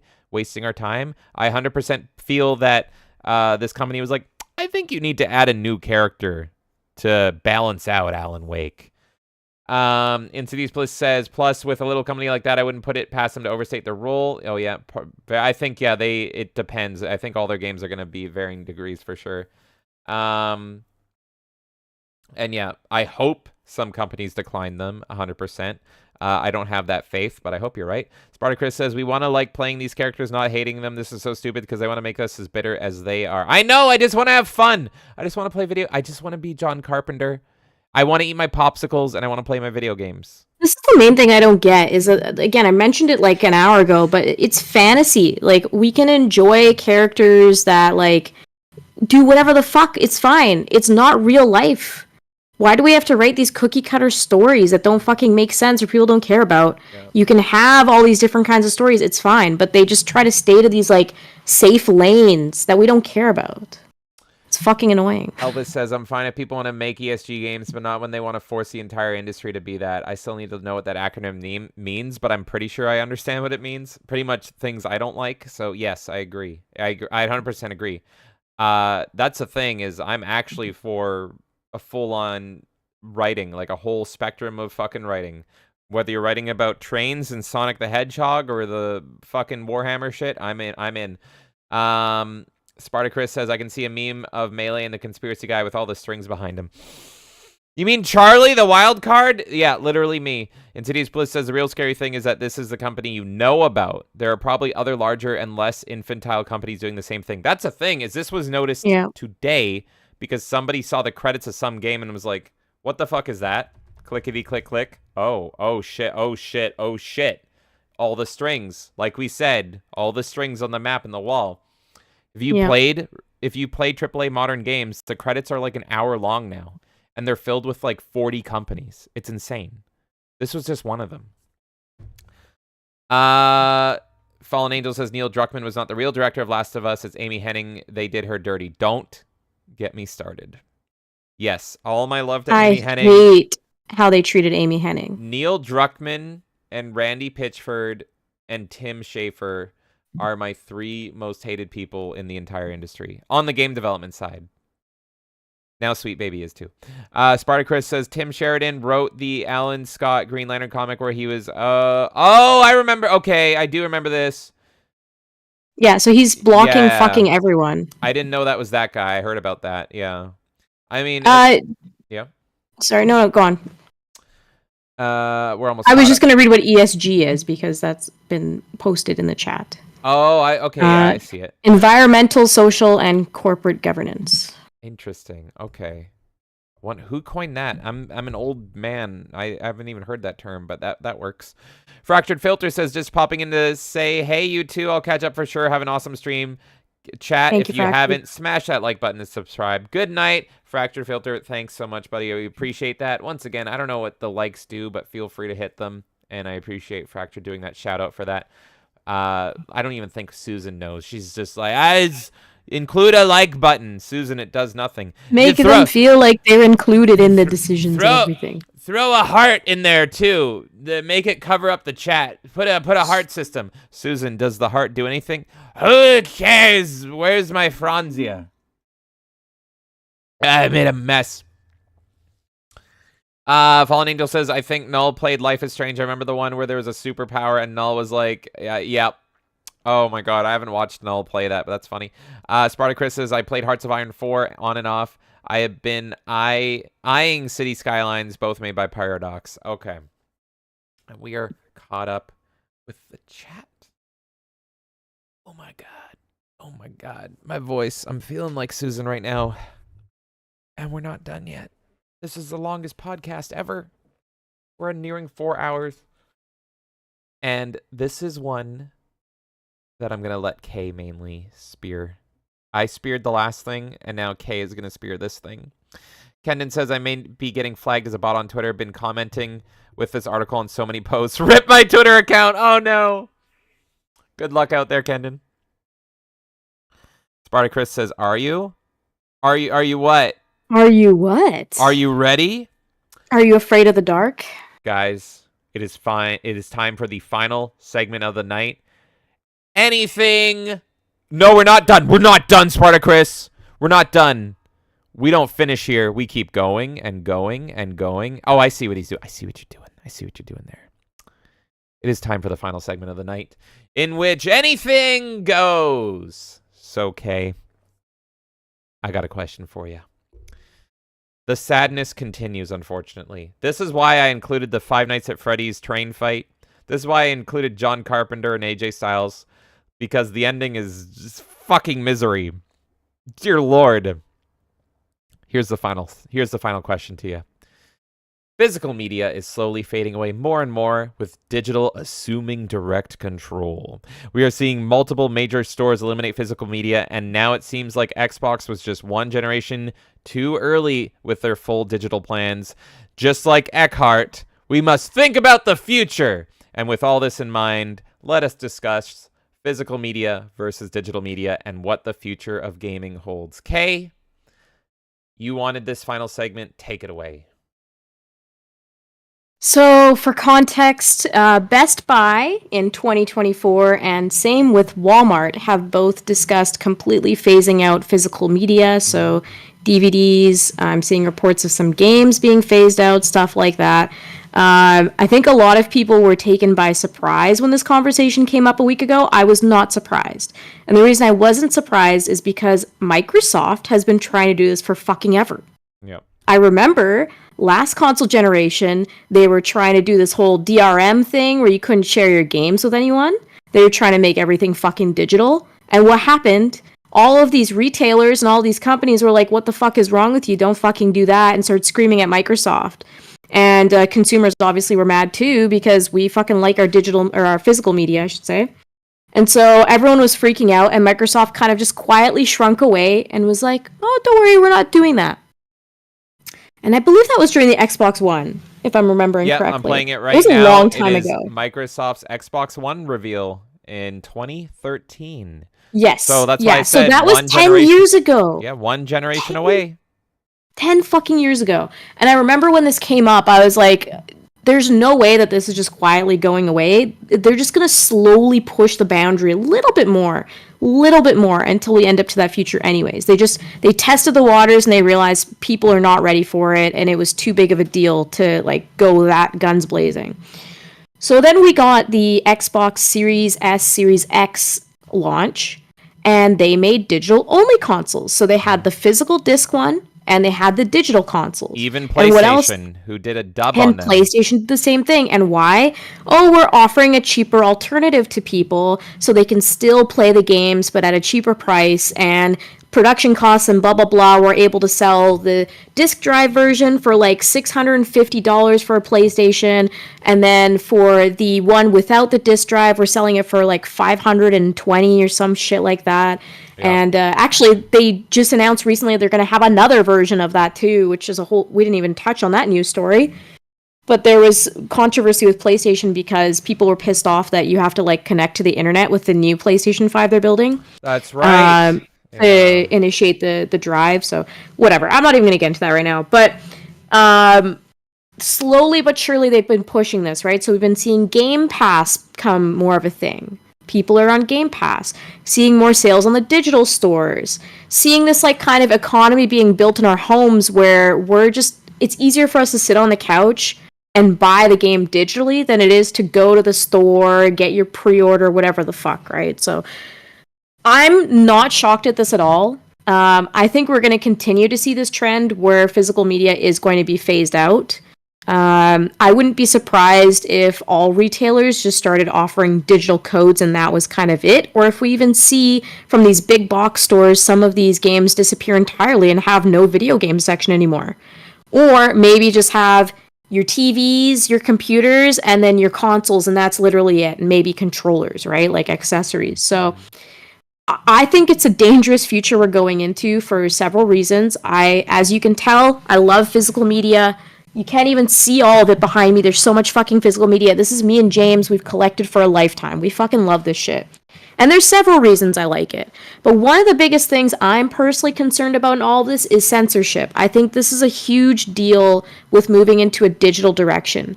And this is why as much as I like see some perks to digital, I fucking hate digital. So we've seen these games. What's that? Is it Skullgirls or whatever, where they censored it? I can't remember the name of the game. Yeah, they retroactively changed the game up entirely. There's nothing you can do about it. And just new devs coming in and censoring shit. Yeah, exactly. And so it's like you bought this game and then all of a sudden they can just patch it and it's gone. And you know what? That can happen to a physical version at this point too, because really they're just selling us glorified licenses at this point. So I see an argument to be like this would happen regardless. But I don't like the idea of us completely moving in this direction where it's like you won't own anything and you'll like it. Yep. And that's what this digital era kind of brings forth. Another thing that upsets me about it is that we're not seeing collector's editions like we used to see. I think of all of the collector's editions, the pre-order bonuses that we used to get, all these beautiful boxes. I'm sure when I'm talking about this, you're thinking of your favorite collector's edition. I know, James, you got the Duke Nukem one you really like. There's probably a Batman one you've really liked. For me, I've got my Tales of Symphonia one on the shelf there. You can't quite see it, but it's there. I've had my Sonic Mania one I love. I fucking love my Sonic Mania collection. And I got like a statue and everything with it. And we're seeing less and less of this shit because everything's moving digital. And we're seeing titles that are even fucking not being physical release at all. Alan Wake is one of them. Yep. Right? You and I were talking about it. You're like, oh, are you going to go pick up a physical copy of Alan Wake? And I'm like, I can't. Yep. It's digital only. And so you're killing like the reuse market as well. You can't resell a digital code, right? So your console becomes obsolete eventually, and then your codes are just stuck there. You can't really fucking do anything with them. Like, I love the days of, like, you bring a copy to your friend's house and you lend them a copy of your game. Here you go. This is my favorite game of all time. Here's Paper Mario Thousand Year Door. Please play this fucking game on GameCube. It's fucking amazing. Here you go. And now everything is locked to our accounts. So I'm personally, as much as I see this future happening, I'm fearful of it. I love my collection. I don't want to see this stuff phase out. I was really curious to see how the chat was feeling about it because this is such a huge topic. Yeah, they're popping off. So Whenever you want to start reading off I'm going to comments, read through. Yeah, I'm going to read through some of that. Spartacus says, you will own nothing, you will rent it, and you will like it. Exactly. This is exactly what I'm worried about. You don't own your fucking purchases anymore. And again, I'm not dismissing the fact that nowadays with physical discs, you barely own it too. Like, I think regardless. But the digital era is what ushered this in, right? The digital era is what ushered in plug and play being a thing of the past. I used to be able to just fucking take my like N64 or PS1 or whatever and just play the fucking game. And now, on my PS5, every fucking time I want to play a game, oh, we have to download like 10 gigabytes first, and then you can play your fucking game. Fuck you. It's only getting worse. It's only fucking getting worse. Paul says, future media will be all flash drives, cartridges for the win. Yeah, I mean, that's an interesting concept too. And honestly, I feel like that helps with piracy, if anything. Yeah. It's way easier to pirate something if everything's fucking digital. I think the first time I saw that was, I want to say, the collector's edition of Diablo 3, where they gave it like on a USB, and so it was like the skull of Diablo, and they had a USB that looked like a bloody crystal, but then the game was not on a disc, it was on that USB. So it'd be interesting if that's like an option C almost, Paul. I don't know if it's gonna go there. I think I personally think that there's a high chance that this is the last generation you're gonna see physical games. I don't know how you think about that, Kay. And I think it's just gonna be 100% digital next gen. PS6. I think there's going to be one more generation of physical in between. But I think by 2030, we're looking probably, or like, it depends. If the next cycle happens 2025, and I think cycles are lasting like, 6 to 8 years at this point now. So I would say between 2030 and 2032, so the cycle afterwards, I think by the end of this like 2025 cycle that releases and we phase into 2030, those games will start to be a thing of the past. Like I said, we're already seeing releases, right? Baldur's Gate.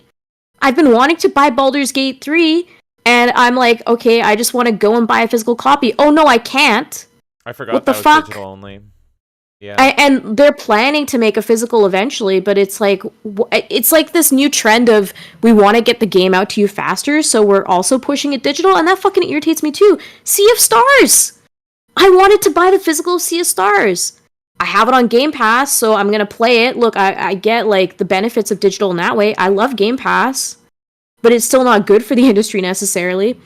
I wanted a fucking physical Sea of Stars, and they still haven't fucking put that out as far as I know. They're planning on it. I want shit on my fucking shelf. I like it. I want to grab the case and say, look, I own this game. Why is that difficult? Yeah. So anyways, I'm getting... And the Spider-Man 2, the collector's edition, by the way, that was a digital code in the collector's edition. That's the thing that makes me the angriest. I would rather you go digital only than go have a case and you put a little fucking code in there. That's like I don't know if it was I don't know if it was a game box, although there are other games with that. Just Dance 2024 it's a fully shrink wrap box, and it says on the top full download, and you just open it and it's a code. That's disgusting. And there's several games like that now. But with Spider-Man, it was you got a bunch of physical collectibles and then you got the digital code, right? Yeah, fuck and that. The thing too is, even just on a consumer standpoint, the return policy on digital codes, once they're redeemed, it's way fucking harder to solve that problem for you, right? A lot of retailers will be like, fuck you, it's a digital code, it's final sale, that's it. Yeah.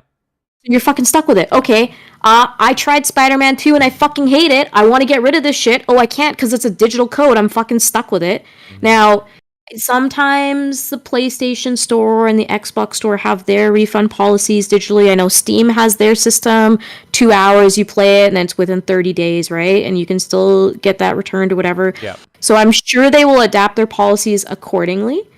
But again, if I want to get rid of my game and I have to go talk to fucking customer support and deal with all this shit because I got a digital code, that's fucking annoying. You have to go regardless, but it's fucking annoying. It's way more of a headache. And then, what if I want to resell my copy? I can't resell my fucking copy. I spent my money on this one-time license, and what if I'm done with it in a year and I want to go sell it? I can't. Yeah, exactly. It's fucking bullshit. It's fucking bullshit. I'm buying it. I should be able to resell it if I want to. Mm-hmm.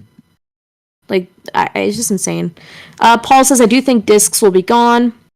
Spider-Chris says, that is what games, movies, books, etc. will all become if we lose physical media. They can control what you play and see. They can edit it to what they like as well. Yeah, this is my biggest concern out of all of it, is adapting games culturally as the culture changes. Because you'll make things when the culture is one way, and you can have certain stories and whatever, and then all of a sudden things shift, and somebody makes a decision, they're like, actually, that's not okay anymore, and now you don't have the same fucking story sometimes. Yeah, we're already seeing that with a lot of remakes and remasters, like the Sam and Yeah. Max Telltale remakes, and then Destroy All Humans, the remakes. They And censor then a bunch of they shit. delist the old version, Yeah. like Sam and Max, right? They fucking delist the old version. You Yep. can't even play the original version anymore. Yeah, you have to have already owned it to be able to play it. So no, I 100% agree. That's a good point. They're not even going to do remakes or remasters anymore. It's just going to be like They're just we gonna disagree update. with this now. Boop, it's out. It's gone. We can Yeah. just overwrite anything, and you It's have no fucked. ownership of the original. There's games that already do that, mainly because of music licensing. So, GTA, Brutal Legend, they have all seen like music get slowly evaporated through updates. But yeah, a digital only, you won't even have a choice in the matter. It's you either And don't that's play it or that's it. the music portion, just to add a little spoiler to the channel, I guess. With Paul and DJ, that was a big topic I wanted to talk to them about, is the censorship in video games with music as well. So when we do the part 2 with them, that's going to be a big topic we all talk about. Yeah, I'm looking forward to that. Just because I want to get their opinion on that. The first round, we talked mainly about like what they were kind of doing with their music, but because it went so long, we're going to do part 2 in probably November at some time. I'll reach out to them, and I do want to discuss like the implication of licensing in music and games and how that's transformed over time. And James and I love GTA Vice City, for example, right? Yeah, What and a did they lot of fucking that do is to because of GTA the Vice music. City? Yeah. Yeah. What did they fucking do to that? So GTA is notorious for that shit. And exactly, oh, license is expired. Oh, sorry, we have to take this out now of your copy that you already fucking own. Mm-hmm. Sorry.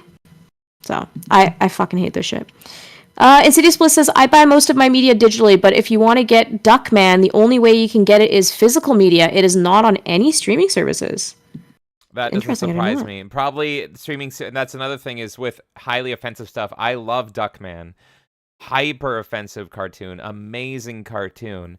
And so that's another thing. When you go digital only, all the storefronts can band together and be like, no, we don't want you. We don't agree with what you are. We don't agree with what you're putting out there. And then you're just, you have nowhere to go. I've said it before, but that's what happened to Richard LaRuina of Super Seducer. Super Seducer, Right? yeah. And I will always hold that against Steam. I have stopped being a Steam fanboy ever since they fucked over Richard for Super Seducer 3. He developed the whole game digital only for Steam. He got 1 and 2 on there, and then when it came time to publish 3, after he spent his life savings pretty much making 3, they're like, no, we don't approve it. And he's like, what do you mean they don't approve it? What do I need to change? Nothing. You can't do it. And he's like, there's no nudity in my game. He's like, it's the equivalent of a music video. It's like a modern rap music video. That's what it looks like. Nope, sorry. And it's like, oh, just because someone behind a keyboard didn't like him and just clicked no, he lost all of his money on that game. And well, this is digital the only. direction.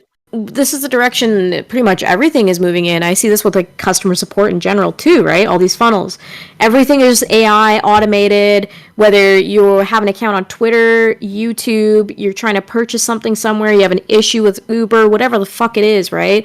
With your video games, you're trying to get your game on Steam. It's all automated services. Somebody does a check mark or an X, and that's fucking it, and you're lost in this funnel. Yeah. And you don't have that human connection anymore to fight your case, to do anything. And moving in a digital direction with everything, including with video games, you're just pushing that more and more. You're making it so that we have a connection to each other. There's no reason to really go out to the fucking marketplace and talk to people at a video game store either, because you're fucking at home buying everything anyway. So, like, even just on that small scale of a minor thing, it's like you're just completely disassociating everyone from everything they're doing. There's no responsibility. There's less heat towards games being shitty, everything, because everything's just, you're digital behind your keyboard, hiding away from everyone. And it's it breaks a lot of collaboration, a lot of critical thinking. It's fucked to me. I saw an interesting video today on my timeline on Twitter, and it was Shakira in Japan in 2002. And she was signing autographs, and this Japanese woman went up to her and took a photo with her phone, her flip phone. And it was the first time Shakira ever seen a phone take a photo. And she was like, what are you doing? Like, what are you holding the phone to? And she's like, I'm taking a photo. And she was like, what? This is insane. Like, the paparazzi are going to be all over me. Like, you can't have this. Are you crazy? And I just liked, it was such an interesting video just to be like, oh my God, I remember that. I remember, and now it's just so common and everywhere. But I liked one comment that said like, before phones, we were more connected. And so even though we're technically more connected than ever, we're actually less connected. And so the more that we become connected, the more digital we become, the actual more faceless, homogenized, and voiceless we all are.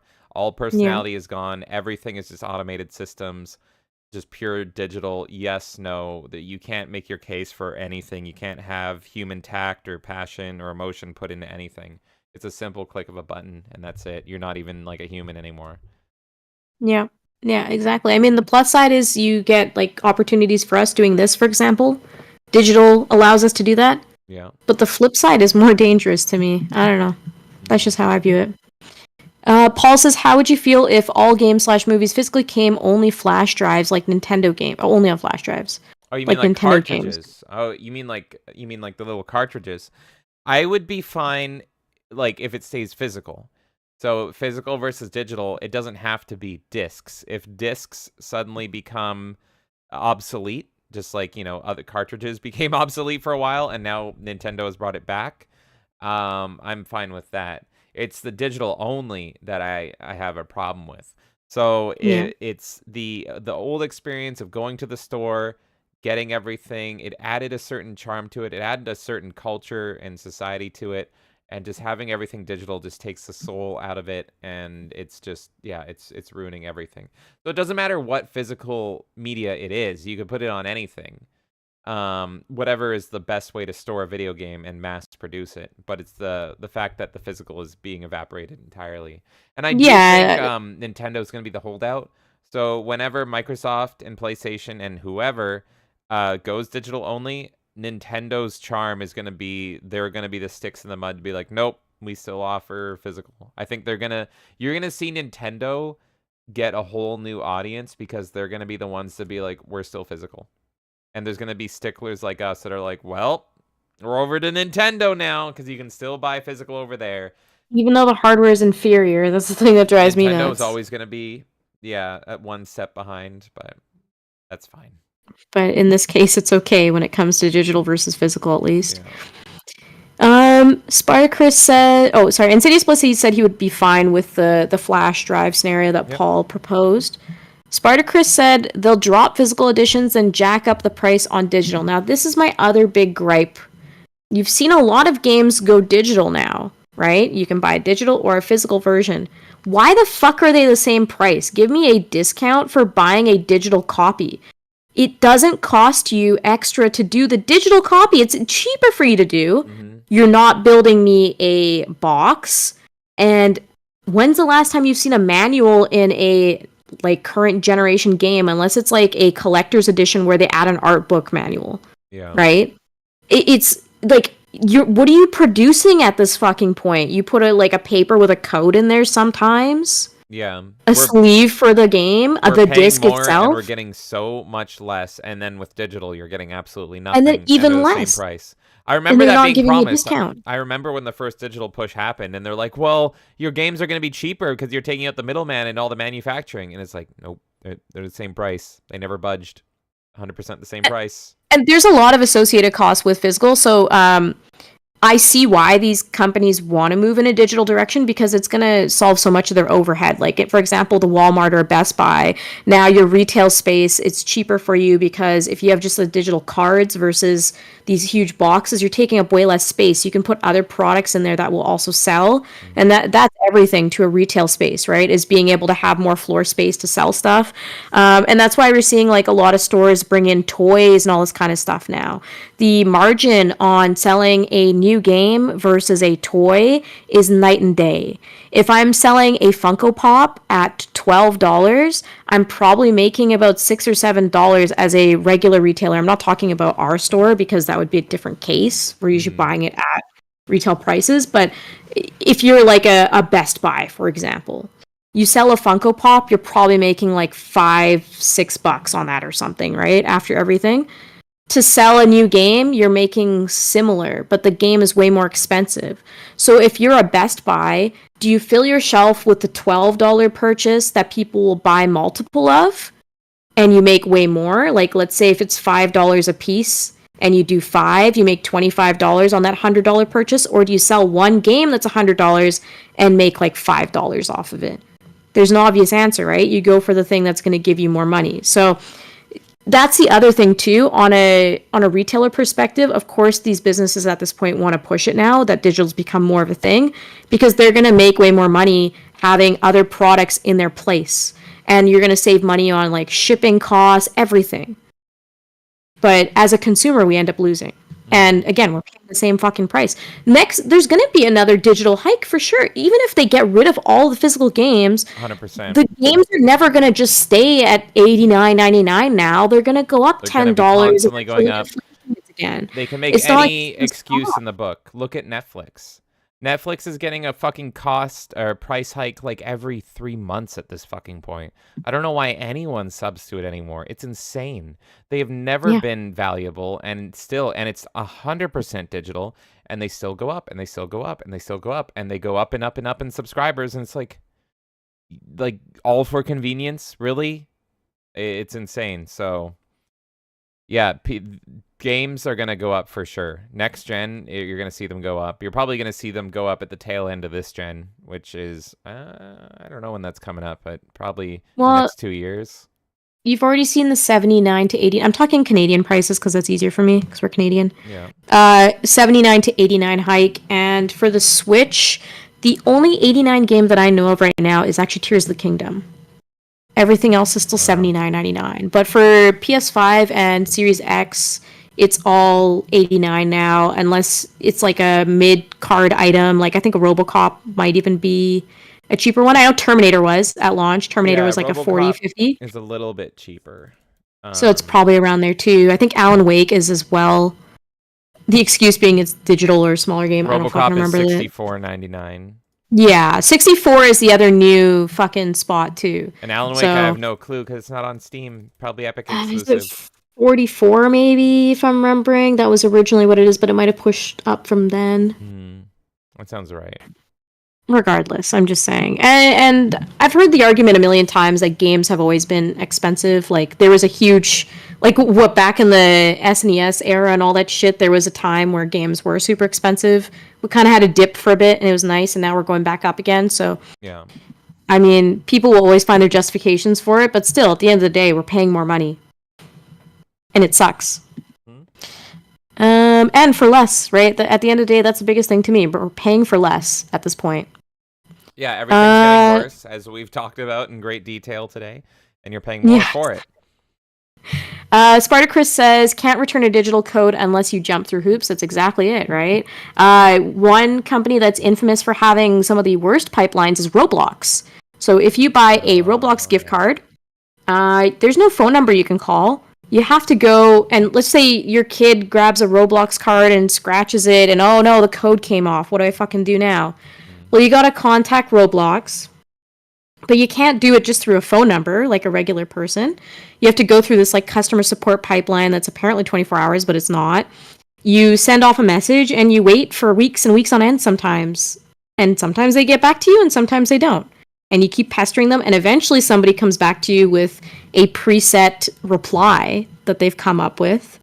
To be like, oh, sorry this happened, blah, blah, blah, do this, this, this, and this. And they just give you more instructions. They don't even fucking solve the problem for you. Yeah. So you're just going to see more pipelines like that trying to refund digital games. I hope they go in the direction of Steam and that self-serve kind of like 2 hour, they get it, and you just boom and you're done. You get your refund quick. But it all depends on how well those companies build those pipelines. So it does still feel like jumping through hoops. And I know a lot of us like to just talk to a person and get it solved that way. So Elvis says, Testify K, Thousand Year Door, my favorite Paper Mario. Same here. I fucking love that game. It's amazing. And I'm excited for the Switch version, even though the Switch version has already censored Fire Emblem Toad out of it. So. And we're already seeing evidence that they're changing dialogue in Thousand Year Door. So I'm quite worried for that. I've never played Thousand Year Door, but there's already words being changed. There's a character that pretty much makes a joke about sniffing. Well, uh-oh. Thousand Year Door, and I feel like that's going to get censored out for sure. Everything went black for a second on my end. What did you say? Something about sniffing? I got censored by Discord too. Yeah. No, I said there's a character that literally like mentioned sniffing feet in Paper Mario. Oh, there's no way. And that's totally getting censored out. Like, there's no way that's surviving. I was excited for the Thousand Year Door remake, but I want you to play it before me, and you let me know, because you know this game so well, right? You let me know what they've changed. The only confirmed change so far has been Bowser. Can't remember which way it went, but it's totally not egregious, but it's like it's a warning sign. Bowser, oh yeah, he originally called someone an airhead. Yes. He was like, you airhead, and they changed it to you lunkhead. Yeah. And nobody knows why, and it's really suspicious. And it's like, really? Airhead is now too offensive? And someone theorized that airhead is more feminine and lunkhead's more masculine, and that's one theory, but we're going to have to wait and see. I'm also worried about Super Mario RPG. I also haven't played that, and I was looking forward to that a lot. There's some like jokes in Super Mario RPG even that I think might not pan out. Now with Paper Mario, what I'm thinking might be happening, but I'm not 100% sure on that whole lunkhead airhead thing, is maybe they're like taking, like, let's say the Japanese translation from this new version to the English version rather than translate it, you know what I mean? So maybe they're retranslating again.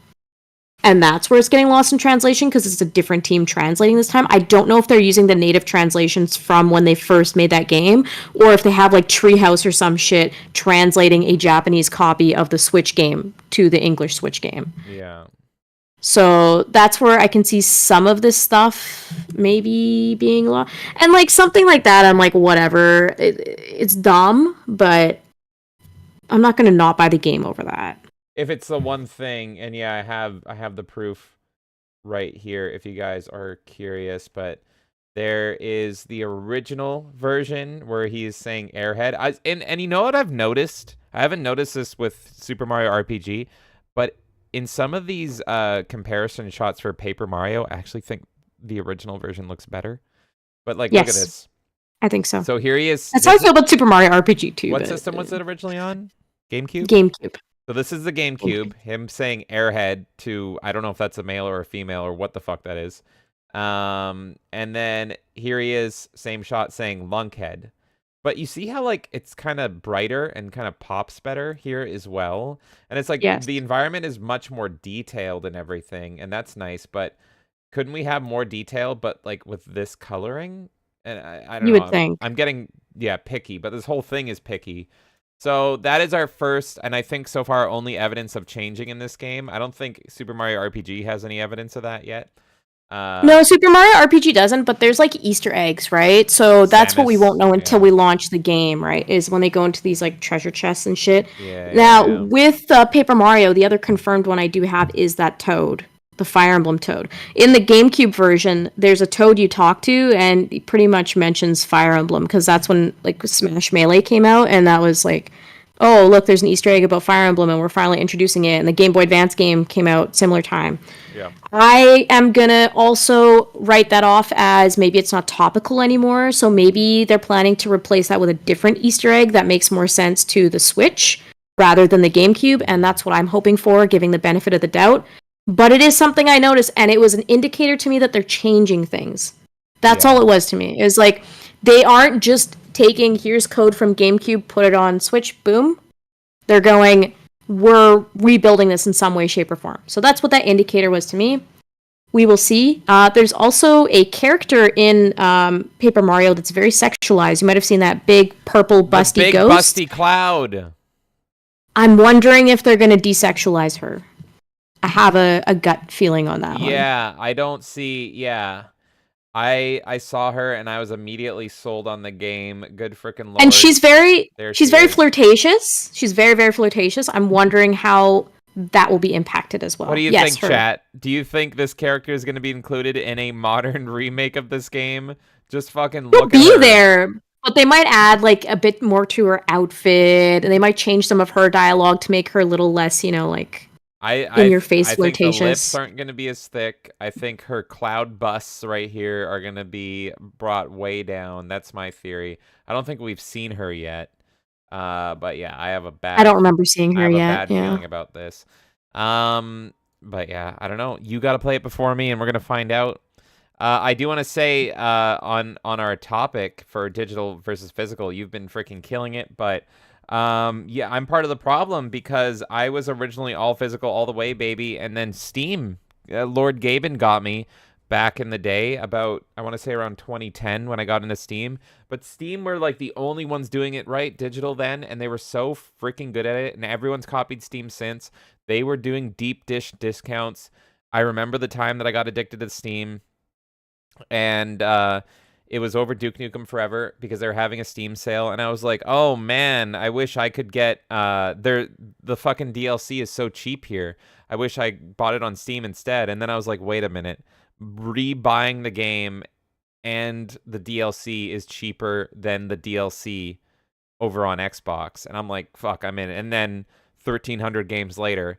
But like since then, Steam has kind of wavered in my trust and everything, and I've gone back and I've taken a step back, and so I do a mix. Sometimes I buy physical, sometimes I buy digital now. It kind of depends. Like I would like to see physical really fight to stay alive. I really love when they offer nice physical things. You just got that Sonic, right? And I didn't like Sonic, but that case is awesome.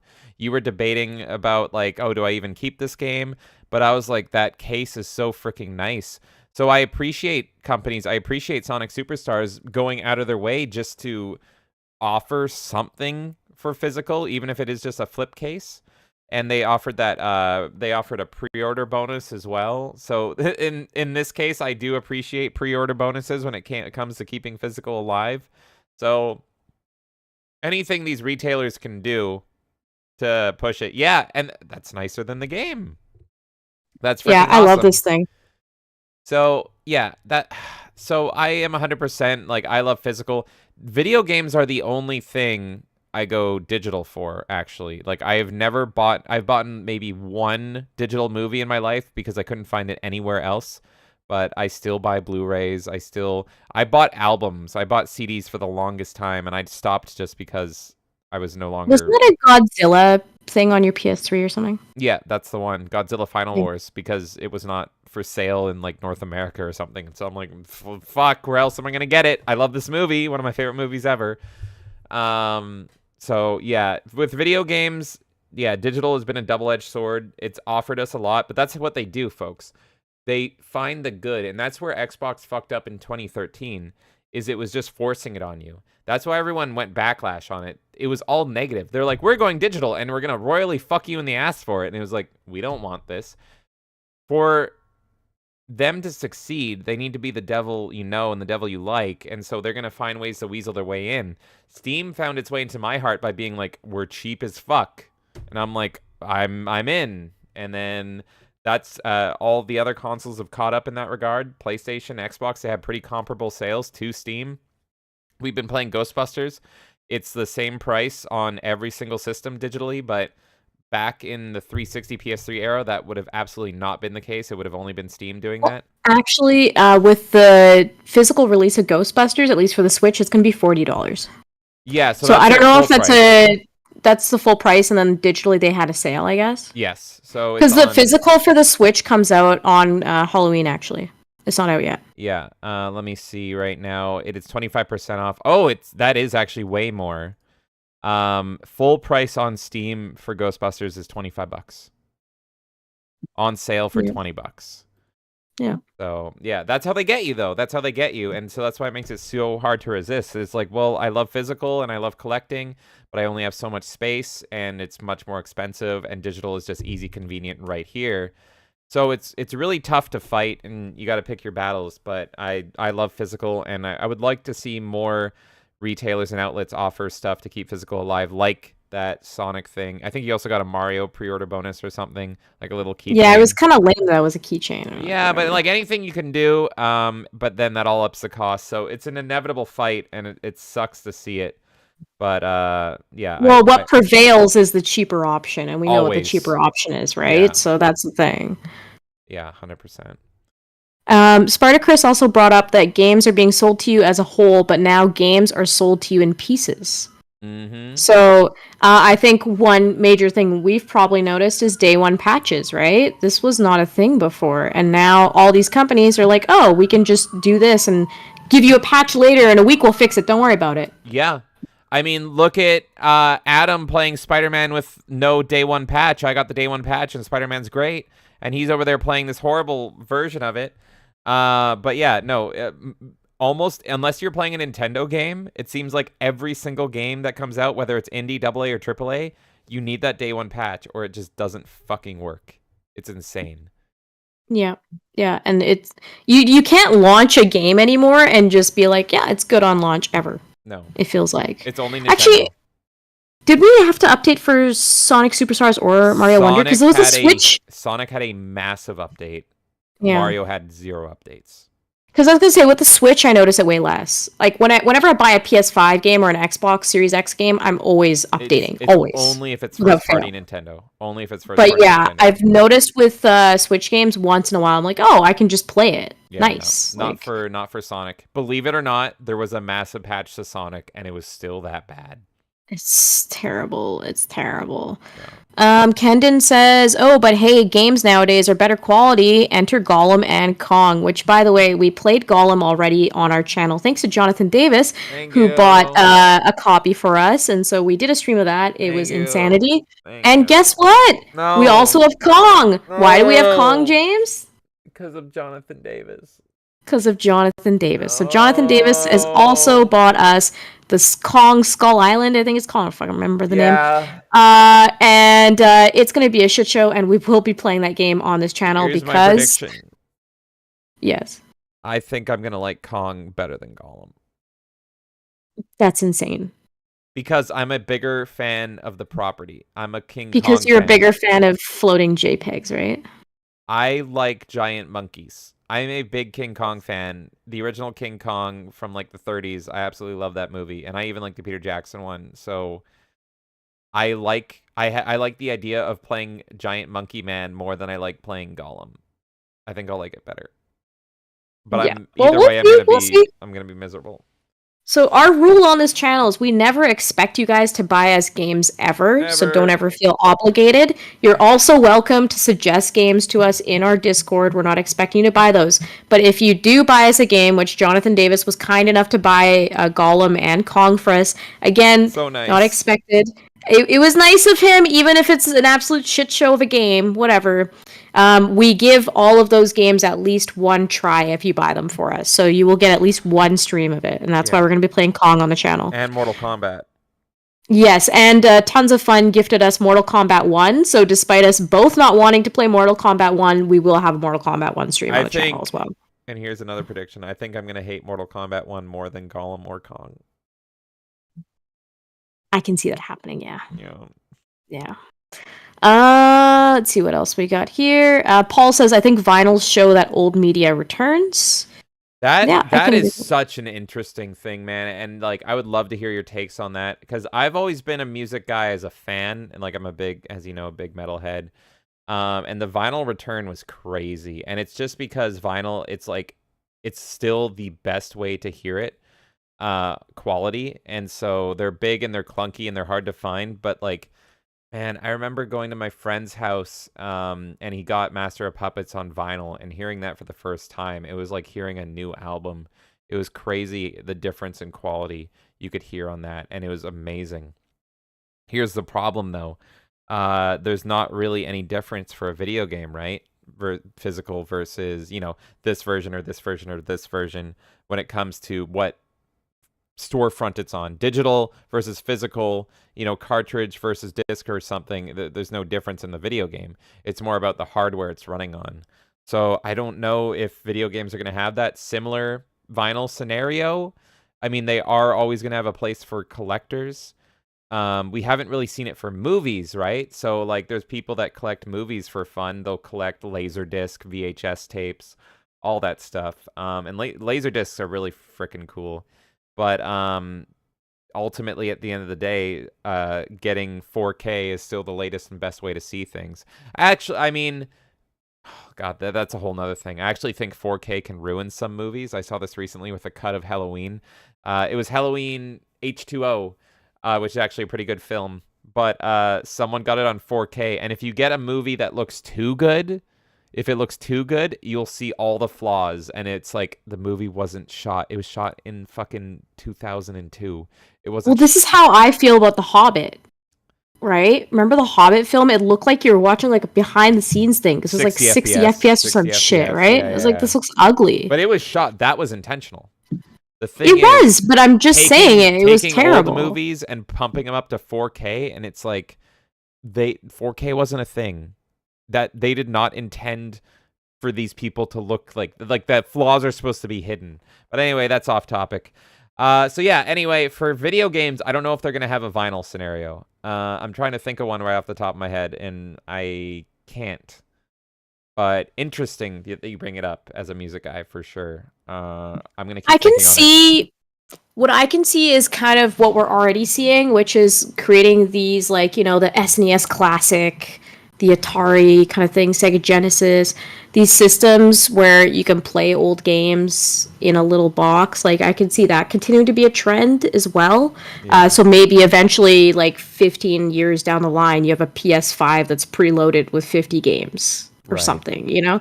I can see that continuing to be a trend because there is still a retro market. I mean, obviously, we have a shop and it does pretty decently, and people are interested in collecting those games. So I think there's always going to be collectors. It's just that's going to transform as things become digital. Will there be more companies like Limited Run Games, for example? I don't think they're going to have the market on their own forever. I think there's going to be other companies that go, oh, you're not going to make these games digital? Fine, we will pay you for the license, and we'll make it physical, and we'll add stuff, and we'll also make money off of this as well. So I think even if those companies themselves, with the Ubisoft, EA, whatever, they don't want to have their physical box games anymore, there's going to be more companies like Limited Run that rise up to the challenge. And I just want to say for the record, I fucking hate Limited Run games. They're terrible. Me too. They're awful. I bought you a fucking KOTOR Limited Run Games Collector's Edition. It took like 2.5 years to get here. We hated them by the time it got here. We haven't even opened it. And in theory, this is an amazing idea that Limited Run Games is doing, but they run their company terribly. They don't give you the shit on time. They don't always fulfill everything you want for it. There's so much wrong with Limited Run Games. Yeah. In one way, I will be okay with that market getting more saturated and having more companies that do that and outdoing Limited Run Games. Mm-hmm. So, if we end up in that digital future, I hope more companies come out like that actually put love and care and understand what the fans want. Let's see what else we got here. Kenan says, I got Netflix through my phone provider, otherwise I wouldn't have it. Yeah, that's I've seen him say that before, and that's, I mean, if you get something for free, why not? You got it. Whatever, right? And then Spartacus says, the KOTOR remake, it should have been a remaster, not a remake. I'm just glad it's gone. I'm glad it's dead. Yep. I'm glad it's fucking gone, because there is no fucking way, especially with how they've been treating Fallen Order and Survivor, and you touched on it earlier, the whole Sith option thing. KOTOR is famous for having all these options, and they would not honor it the same way. The main thing they hired was a writer, and it's like, you don't need a writer. KOTOR is already done. The whole I don't like KOTOR's gameplay, even though it's in my top 3 games ever. I love it for its story. So you don't actually need a KOTOR change. You don't need to change anything with KOTOR. It works on its own. Everyone that plays that, it's just like Mass Effect. You play it for the freaking story. You don't play it for the gameplay. It's a turn-based, effectively, game. I play for the gameplay. I like D20 shit. But there's nothing to change there. It's not broken. There's nothing outdated. No, right, yeah. It's yeah, fine. You're right. Yeah. It's fine how it is. So all KOTOR needs is to be on new systems, and it is, because Asper Media brought it over to new systems, or Aspire or whatever. Yeah. And so hiring a writer is just dangerous. That was absolutely a case of, nope, thank God it's freaking dead. I was not going to touch that with a 10-foot pole. The only games that need full-blown remakes are games that are so outdated in its mechanics, or they don't work on modern systems. One of my number one contenders is the Legacy of Kain series, because those games have not aged well in terms of their gameplay. So that was my answer to what I would like to see a remake of. Yeah, that one needs a remake. KOTOR is perfect just how it is. Leave KOTOR alone. Well, like, aren't they doing a remake of Last of Us again or some shit? Like a remaster? I'm like, what the fuck? Yeah, This they game just keep came out. Neil Druckmann keeps milking Last of Us for every fucking drop that it's worth. So fucking stupid. And So I fucking dumb. still have not played either of them, and I don't care to ever. I feel like I played a little bit of the first one and it was okay. It just wasn't up my alley. Yeah. By the way, if you're looking for a better alternative, Days Gone. Holy shit, Days Gone is good. And it's Sam Witwer. I'm gonna stream Days Gone sometime soon. Fuck, man. I have my fucking list. I have the Jericho list of games I want to play through, and it keeps piling up. But Days Gone is on there. I'm gonna play it. Yeah. No, it's Days Gone. I only stopped playing Days Gone because I was on a motorbike. I crashed into this huge cavern area. I don't even know how the fuck I got in there. And I had to like rebuild everything. So it's got a bit of like survival type stuff in that where you have to like rebuild shit. Yeah. And that was the part that I stopped, but I love the story. I love the game feel, everything. It's just that one point I hit and I was like, I don't feel like it.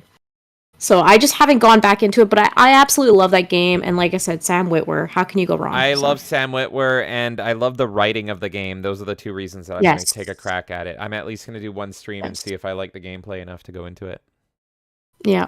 Insidious Bliss says digital only would be fine if we had more consumer protections and the licensing laws / agreements were updated. Yeah. So if something goes off sale, it becomes public domain. Won't happen, but should. Yeah, exactly. I completely agree with this. Yeah. I 100% agree with this. And in fact, like I said, when I have Paul and DJ on the channel, I want to touch on this a little bit, especially within like the music realm of it. And this is also going to be a Melee Town Square-ish type topic later on in the future, far down the line. So we'll dig into that more because I think like the laws specifically around licenses with games is a topic of its own. And I completely agree with what you're saying. It's a whole like other thing with digital, another branch. I'll ask this now, even though it's unrelated, but Fallen Angel is wondering, James, if you ended up watching the video of if Quake was done today. Oh no, I have it bookmarked. We've been so busy here, buddy. I'm gonna watch it. We've literally been like, it's like work on the channel and everything, working out, streaming, sleep. That's what we've been doing. It's crazy over here, bud. But I do have it bookmarked for you, and I am gonna watch it as soon as I have time to sleep and cry and eat and all that. I feel you. Elvis says it's odd they are censoring Paper Mario remake. It's never even been offensive. I don't find the game offensive, but I think Japanese jokes, Nintendo they could do a little bit more there. Well, Japan can get away with a little bit more than we can, right? I mean, we've seen that with Dead or Alive 3 Scarlet, Extreme Volleyball, whatever the fuck it's called. Yep. They literally didn't release it here, and the statement was, well, they can't handle it, so we're not releasing it there, and I imported a Chinese copy. That's the only reason I have the game, is because the Switch is no region lock whatsoever, so I imported the game from Play Asia. Mm-hmm. But yeah, a lot of people don't even fucking know that game exists. The amount of conversations I'm in where people are like, wait, there was a third one? I'm like, yeah, they just literally did not release it here, even though there's English translations and everything of it, solely because our market couldn't handle the way it is. Too much titties. It's fine. There's never enough. Spartacus is saying, if the stream went black, when did our leader in Canada join the stream? I would love, hey, leader in Canada, if you want to come on, you can be our very first guest on the Melee Madness podcast, and we'll talk about video games. It'll be funny. Insidious Bliss says that our favorite Purple Ghost character from Paper Mario, saying that because you'll understand what I'm mentioning rather than the name, will maybe switch teams. So that's possible as a way of changing that character. Oh, they pressed escape and they swapped from red over to blue, those sneaky fucks. Yeah. I get it. Kendon says, I don't even have a PC to run Ghostbusters right now, and I'm about to buy it while it's on sale. And see, that's the magic of digital Steam sales. So I do want to add a caveat, Kendon, because I'm not sure what you have, but the game is 100% crossplay. When I was streaming it yesterday, I was on PS5, and Fractured and Static were on PC. You can buy the game on Xbox. It's on PS4, PS5, Xbone Series X. It's on the Switch in crossplay somehow. I'm sure the Switch version is shit, but it's there and also crossplay. So The issue is that the game is kind of very demanding on PC, and it's got a shader issue, caching shaders and stuff. So it's like it is a bitch to run. If you go look at the Steam forums, there's a lot of people having problems. Fractured said he didn't have problems. I was having problems like a son of a bitch. The game was hitching, freezing. I would get 60 frames consistently, and then suddenly something would happen and it would go and shut down. So I'm just saying to you, if you already don't have a PC that can handle it, if you do have a console, PS4, PS5, Xbone 2, maybe consider grabbing it there instead. But keep your finger on the refund, the 2-hour refund. DJ Axis is back, says, yo, had to get a song ready for tomorrow. How goes the podcast? Well, we've been going crazy for a few hours. It's been 5 hours, fun. bro. Madness, 5 hours. I love how when you and I first discussed having the podcast, I was like, oh, we'll do like a 2.5 hour window, and we always went overtime. Yeah. And I used to trim it down. Now it's like, whatever, we'll just live stream it and we'll go. Yeah, I want to jump ahead. Kendon said didn't know it was on PS4. I'll get it there. It is on PS4. I'm playing it on PS5 and it plays wonderfully. I don't know how it plays on PS4. Maybe you want to look it up or anything. I just don't want you to buy it and then be disappointed or something. So it is on PS4. I just don't know how it plays. But I'm sure it might play better than on a PC. That's for sure. Spastic Ninja dropped by quickly to say, was going to stop by to say congrats on unlocking Raiden. Been here over an hour now. Oh my god. Awesome. Thank you. Oh my god. Yes, thank you. He understands how hard that was. Yes, fellow Unreal Championship brother. Unreal Championship 2 brother. I didn't think I was going to unlock Raiden in Unreal Championship 2. I started doing the challenges for fun. And then I noticed I was like almost halfway through them, and I'm like, oh no, I'm going to do these challenges. And I said this on Nerdy Neo's show, some of those challenges I did that's some of the hardest gaming I've done in like the past decade. It was so freaking hard because the game's already a difficult game. It's already a difficult, weird game that I love. And then the challenges to unlock Raiden are like, hey, it's already difficult. Okay, now you have to fight 3 people. You're on a team of 1, and you have to get 30 kills. And also, they're starting with 20 kills. Good luck. Fuck you. What? So I am shocked. I didn't think I was gonna do those. So yeah, that means a lot. Spaz, thank you. I appreciate it, and sending me the heart. You deserve it. Thank you. I can't believe it. No cheats, no nothing. I love that game so much. Thank you, buddy. Going back here a little bit. Spartacus says, not just the updates, but DLCs and season passes and other things like that. Games used to come as a whole. Now they come in as pieces sold to us over time. Yes, 100%. I think this is a big problem as well. Battle passes are another thing that irritate me a little bit. I think, James, you're a bigger fan of those, but I just don't like any of this DLC shit. I've never been a fan of battle passes. I thought you liked like the dailies type shit though. I like dailies. I don't like battle passes. Battle passes I've bought some in my day, but I hate FOMO. FOMO, fear of missing out in gaming. It's when you buy a battle pass and you're literally paying for content that may be locked forever because you have to complete that content within a limited time, and that's the main issue with battle passes. The best battle passes have been Deep Rock Galactic, Deep Dick and Dwarves, because all their battle passes are 100% free, and they're actually fun to do. Those battle passes are fun. I have to do a shout out, and this is the only time I'll shout it out probably. Halo Infinite actually has great battle passes, which is shocking to say, because they eliminated FOMO. Their battle passes, you buy the battle pass, and you can complete it whenever. They've had like 4 or 5 battle passes. I can still grind on battle pass 1. You set which battle pass you want to grind the challenges against. So they give you challenges that get you the XP for the battle pass, but you can use those challenges for battle pass 1, 2, 3, 4, 5. I've never bought a Dead by Daylight battle pass because they have 100% FOMO. They're like $25. Beat it in like 2 weeks, and that's like 100 hours that you have to play or something ridiculous. And so yeah, no, battle passes suck. A good daily, which is rare if they get it right, will either make or break a game. We're going to be going forever if I talk about this kind of design. I'm a whore for design, But my favorite dailies ever were in Heroes of the Storm, actually. It's the main reason I got addicted to Heroes of the Storm. Because here's what you do for dailies that I hate what other games do. A daily shouldn't interfere or impact with how you play a PvP multiplayer game. It should only reward you for playing a certain way, not completely change the way you play. Let me explain this. In Heroes of the Storm, the dailies were play a StarCraft character, play a Warcraft character, play a healer, play a tank, or something. That's how you do a daily. Is it's just like, oh, I just have to queue as this. Oh, I have to just do this. Go over to Dead by Daylight.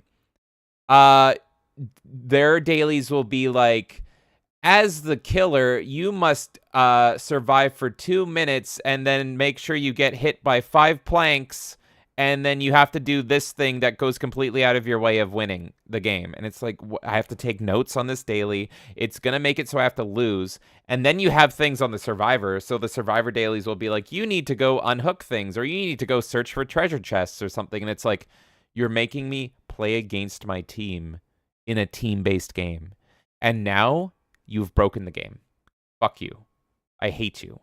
Because now forever, people are going to be playing this game and doing the wrong things instead of actually participating because no fault of their own, they need to do their fucking dailies.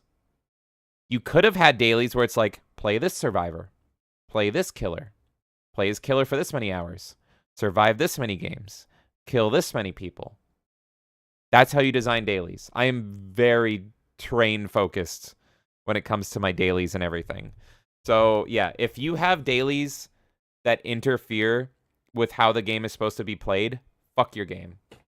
Anyway, you got me on a TISM rant there. No. I agree, and it looks like chat does. Somebody's spamming the button. Oh, we got the Susan spams! There you go. So Yeah. someone else agrees with you somewhere out there. Thank you, whoever you are. I appreciate it. But Spartacus, I just want to echo that I completely agree with you. Season passes, I should say, and all that kind of stuff. It's really frustrating. The first one I caved on was Fire Emblem Awakening because I heard that they were putting in characters that I like from other games, and I'm a giant Fire Emblem fan. That's the first time I took the true plunge for it, and I hated my life for it. You never and beat it, I don't think. No, but I Battle played Pass or anything. For Fire Emblem Awakening, I played the ones I cared about. Oh, okay, yeah. So I didn't do everything. I just played the stuff I cared about, but I had to buy the whole thing to really do it. The other one that I bought a season pass for is Soul Calibur, the new Soul Calibur, because there is a Ivy hentai pack. So there's a hentai artist that designed Ivy's outfit, and you can only get it through this specific pack. So I bought that too because I fucking love the character creator in that new game, and I wanted to unlock every single item I possibly could to create characters in that. And that's actually going to be a stream that I just do in sometime in the future. Is literally a create a character fucking stream with Soul Calibur because it's like my favorite. My favorite character creator is that Soul Calibur. It's excellent. Wow. Yeah. So I'm gonna eventually do that. And yeah, we do have the Ivy pack, so I don't know if I can stream it, but I'll whatever. Who cares? We'll find a way. Just going through some more of these comments here. Elvis says, FYI, that was the argument against patching when it was first a thing, that people were afraid they would release games that were unfinished, and here we are. Exactly. Yeah. Exactly. Spartacus says, giant monkeys have big surprises. Oh, no! Kendon says, bigger fan of Kong might mean you may hate Kong worse since it ruined it worse than Gollum. Maybe still not so sure on that. So I think what Kendon's trying to say is if you're a bigger fan, it'll feel worse for you, which I felt that way with Gollum. We were talking, yeah, that's a thing. You're 100% right. When we were playing Ghostbusters and everything, I was making the comparison that Ghostbusters Afterlife is similar to Star Wars The Force Awakens in a lot of ways. And it's not as bad as The Force Awakens, but that might be just because I love Ghostbusters, but Star Wars is my favorite thing ever. So if you fuck with Star Wars, you're fucking me 7 Ways of Sunset. Whereas Ghostbusters, I'm just like, fuck you, I hate you, and I can move on with my life, but not with Star Wars. So, fuck, good point. I may hate it worse because it's the fall. It's a bigger fall from grace, and the fall will hurt more. Exactly. Elvis says, thank you. Limited Run is terrible, and You should change the name of this podcast to the Cathartic Podcast.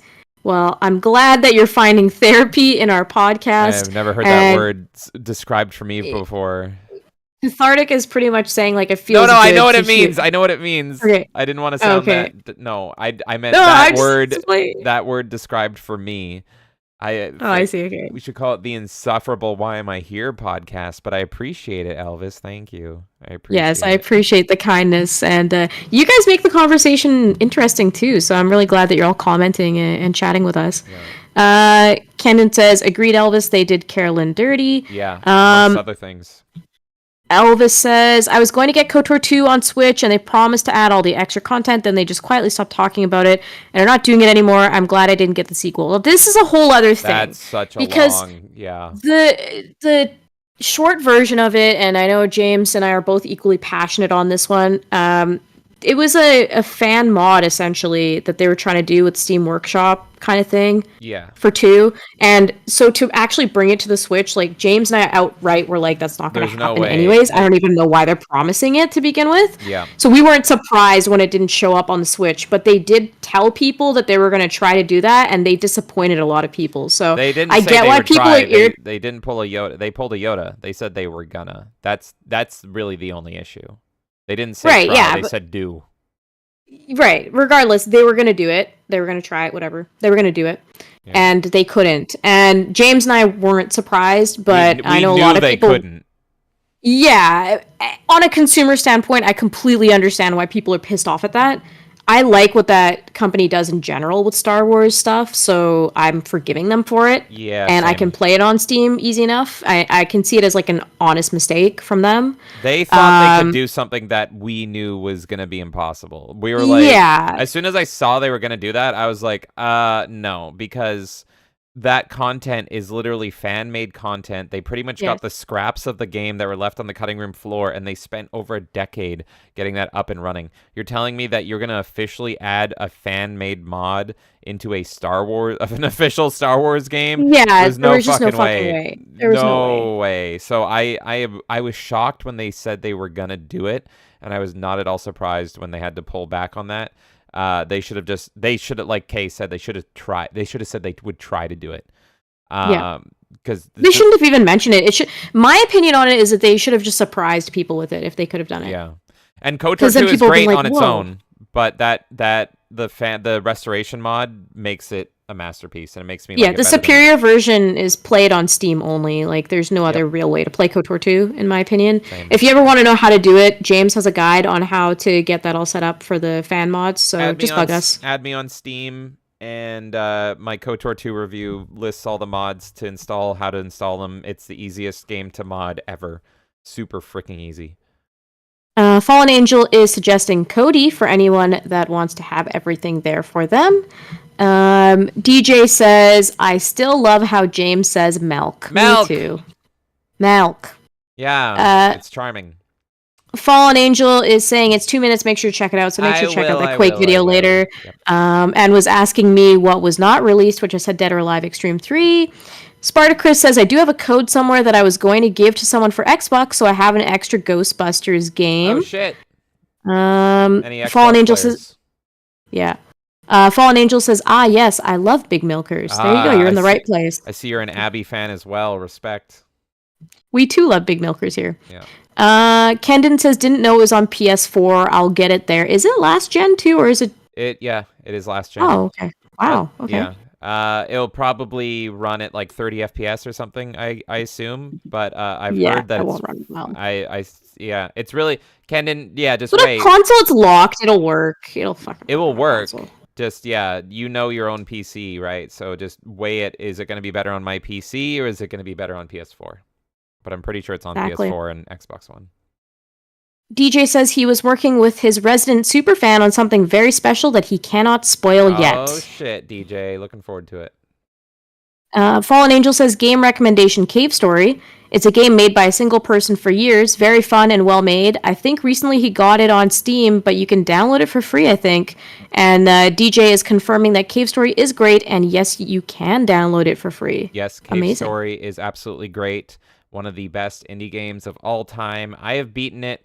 It's also one of the, for me personally, because I suck at platformers, it's one of the hardest games I have ever beaten, if not the hardest. I fucking sucked at it, and I was shocked when I beat it. Amazing game, Kay. You would absolutely love it. Some of the best music in gaming I have ever heard. Great atmosphere, great gunplay. There's really not really a bad thing to say about Cave Story. It's if you like old school platformers that also have a little bit of shooting in them and everything, it's an incredible must-play game for sure. And the dev's a great guy as well. He's like a solo Japanese guy, and he's really cool.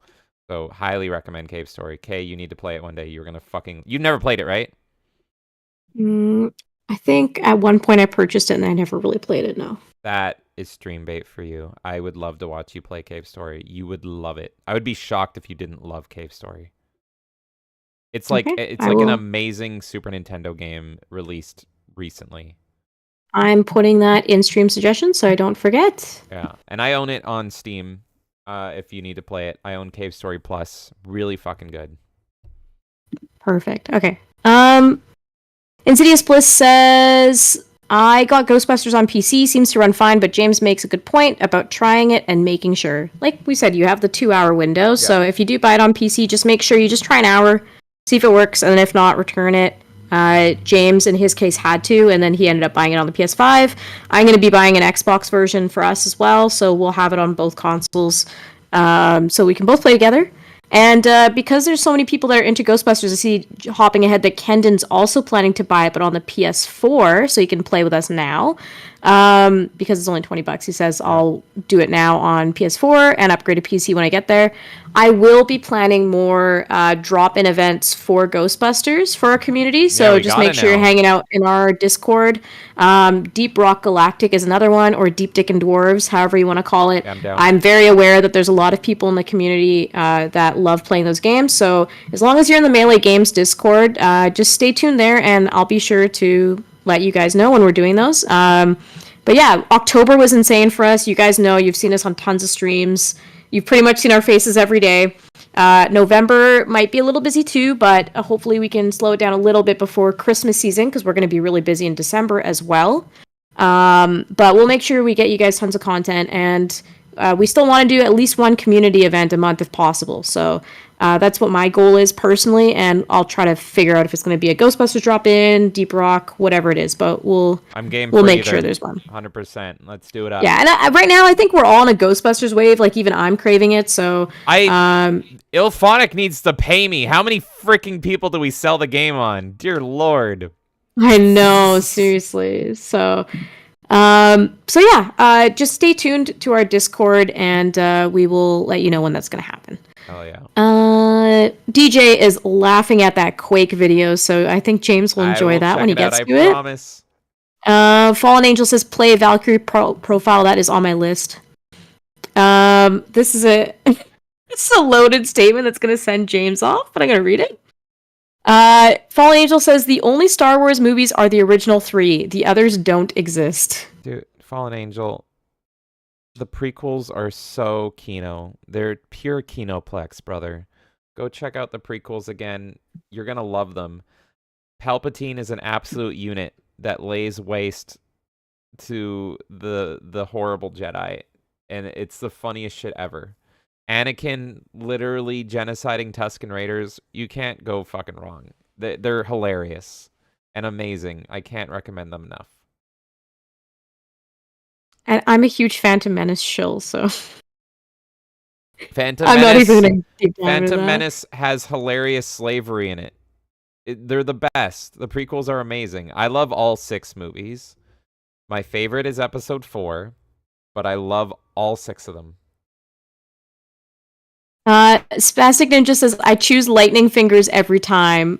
And Spartacus says, there are 6 Star Wars mainline movies and 2 Ewok movies. Oh my god.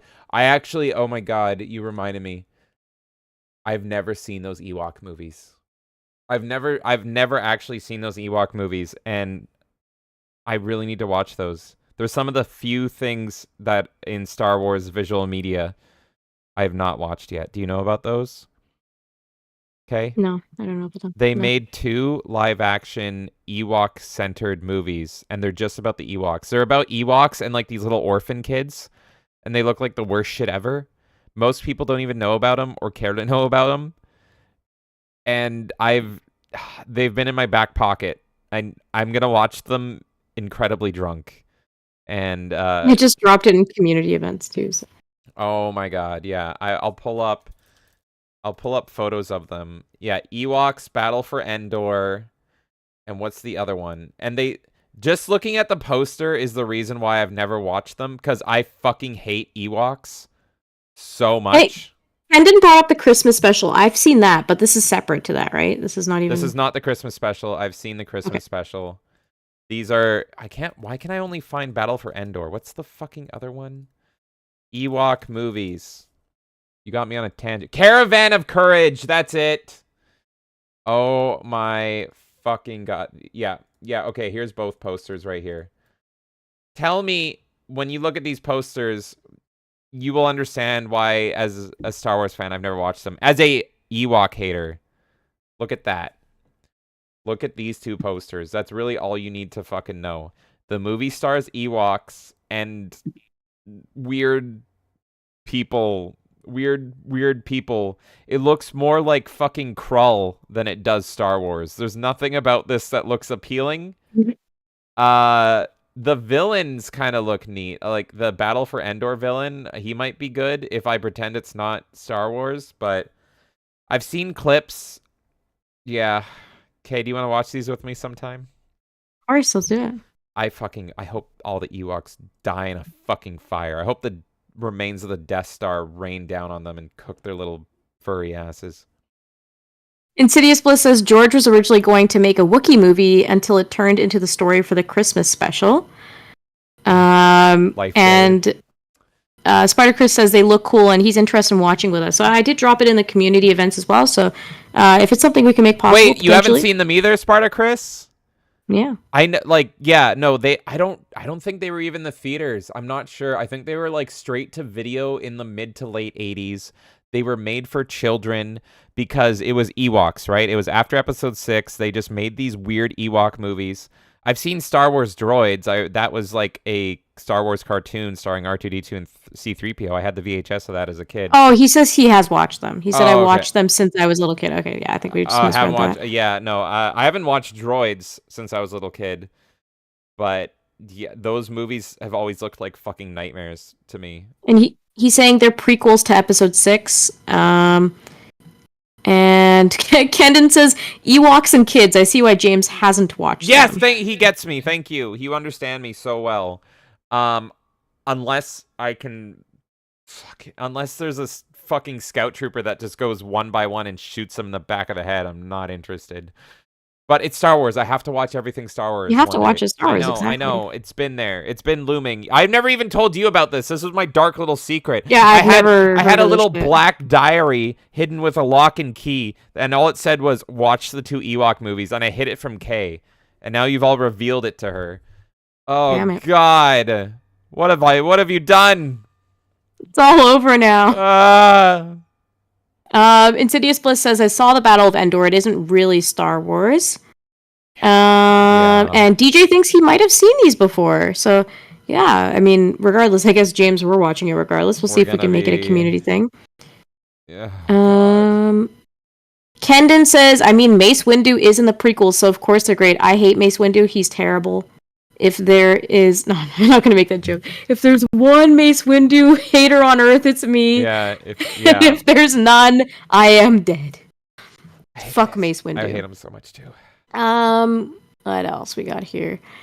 Spartacus says, I tried Destiny 2 a couple of times when their season stuff began. I couldn't keep up. That and the clans I were in had their dedicated teams, and I wasn't in them, so I just stopped playing the game. Years of my life dedicated to Destiny, and a couple years of Destiny 2, and the stories they were telling and changes of characters to be more sexually diverse. I will never fucking go back to Destiny. The only reason I played Destiny 1 and 2 was because I felt the gameplay was more in line with Halo than Halo at the time.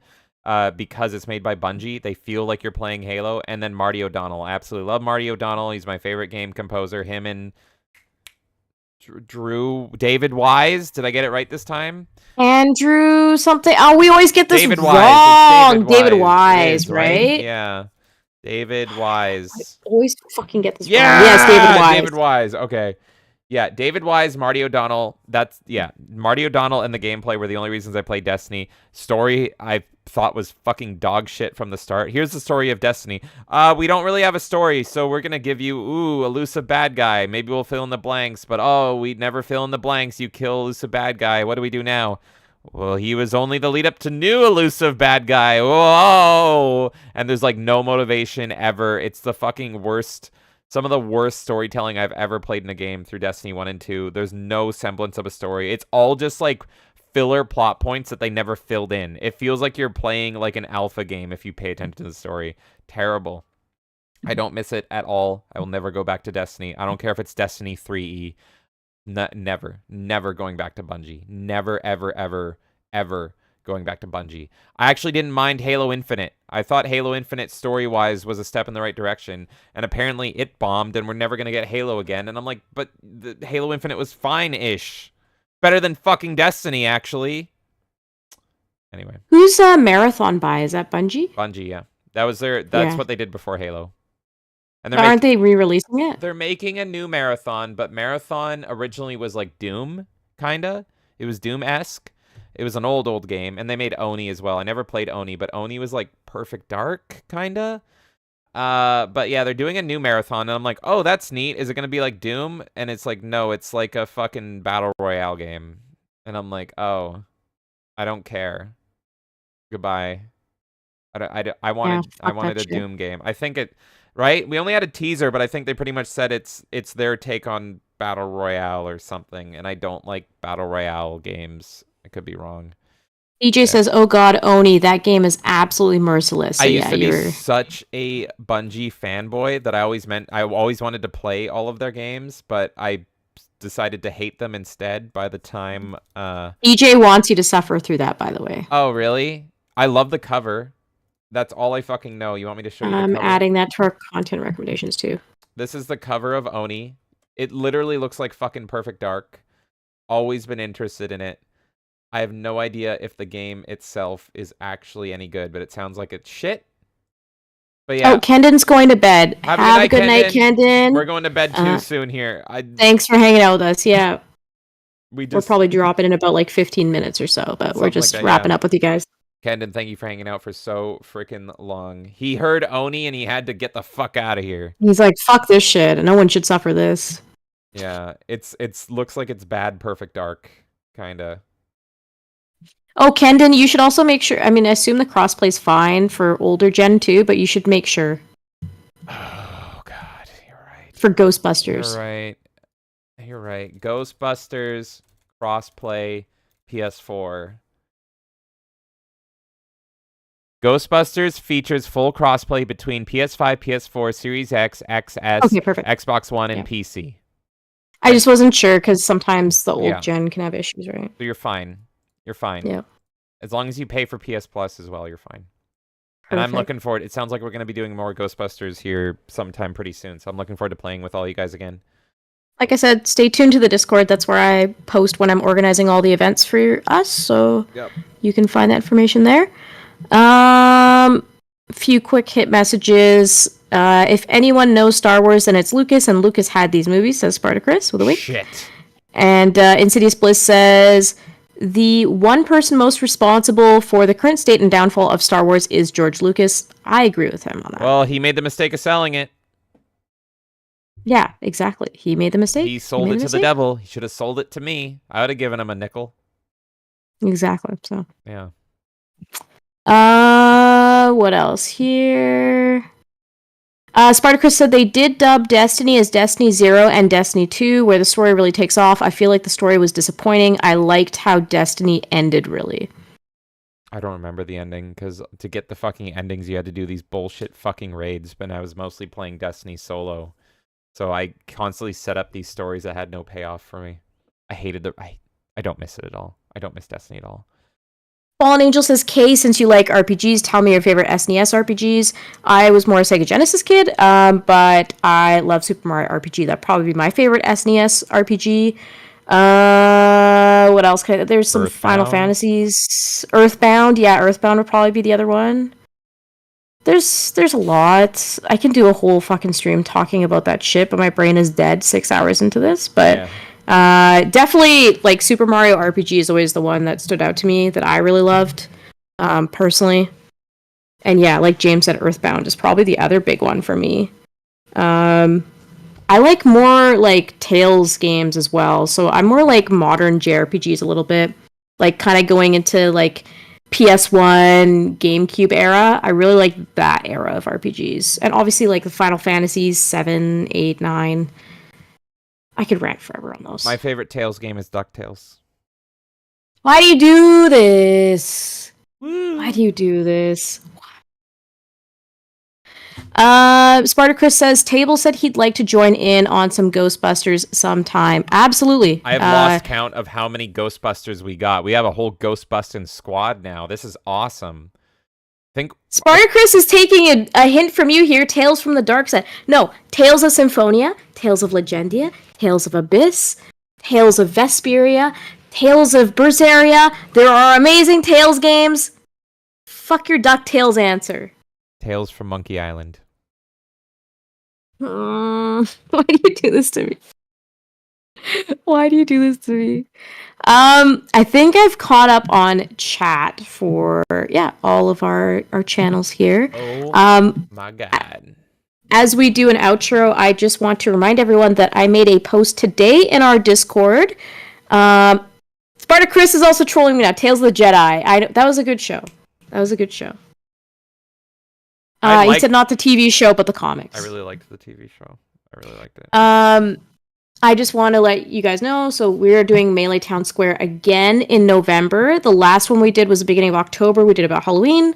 The one before that was saying goodbye to the Xbox 360. So episode 3, as you want to call it, or whatever, Melee Town Square number 3, is going to be next Friday, November 3rd at 7 p.m. PST. And this time we're going to be talking about games that defined us. So this is an excellent opportunity for Fallen Angel to ask me that question about RPGs, for example. We're going to be talking about games that mean something to us. So it can be a game that, you absolutely loved as a kid. It can be a game that you despise so much you never played a series again. It can be a game you shared with a sibling or a parent or something or a friend. It can just be something that stood out to you. It can be something that made you interested in something else. Or, for example, Tony Hawk would be a good example for me and James. We were like, hey, skateboarding? Wrestling games would be another great example. You just gave me, I'm thinking of it now. Oh, yes. So these are some examples. And for those who don't know what the Melee Town Square is, it is a show where we invite you guys on as well. So all you have to do is join our Discord and let me know in the Melee Town Square channel in Discord that you would like to participate. On the day, James and I will start off the show and we'll kind of talk about some of our opinions on stuff, and I'll slowly start to invite some of you on to chat as well. We stream it on our channel, so you'll be able to talk to our audience. And if you can't make it, you can also be in the chat as well. But yeah, we'll invite some of you on. I like to have maybe like 4 to 5 people on at a time, just to make sure we can still hear everyone talk and it doesn't get insane. As much as I love Medicre's shit show where he just let the whole internet scream at each other for the last 30 minutes of that stream, it doesn't work as well in this format. But if I can't get everyone on in a timely manner, I do have a chaos hour where whoever didn't get to go on just gets to come in all at once. And that's your time to scream to the rooftops, whatever you want to talk about. So if you're interested in joining us next week for the Melee Town Square, just join our Discord.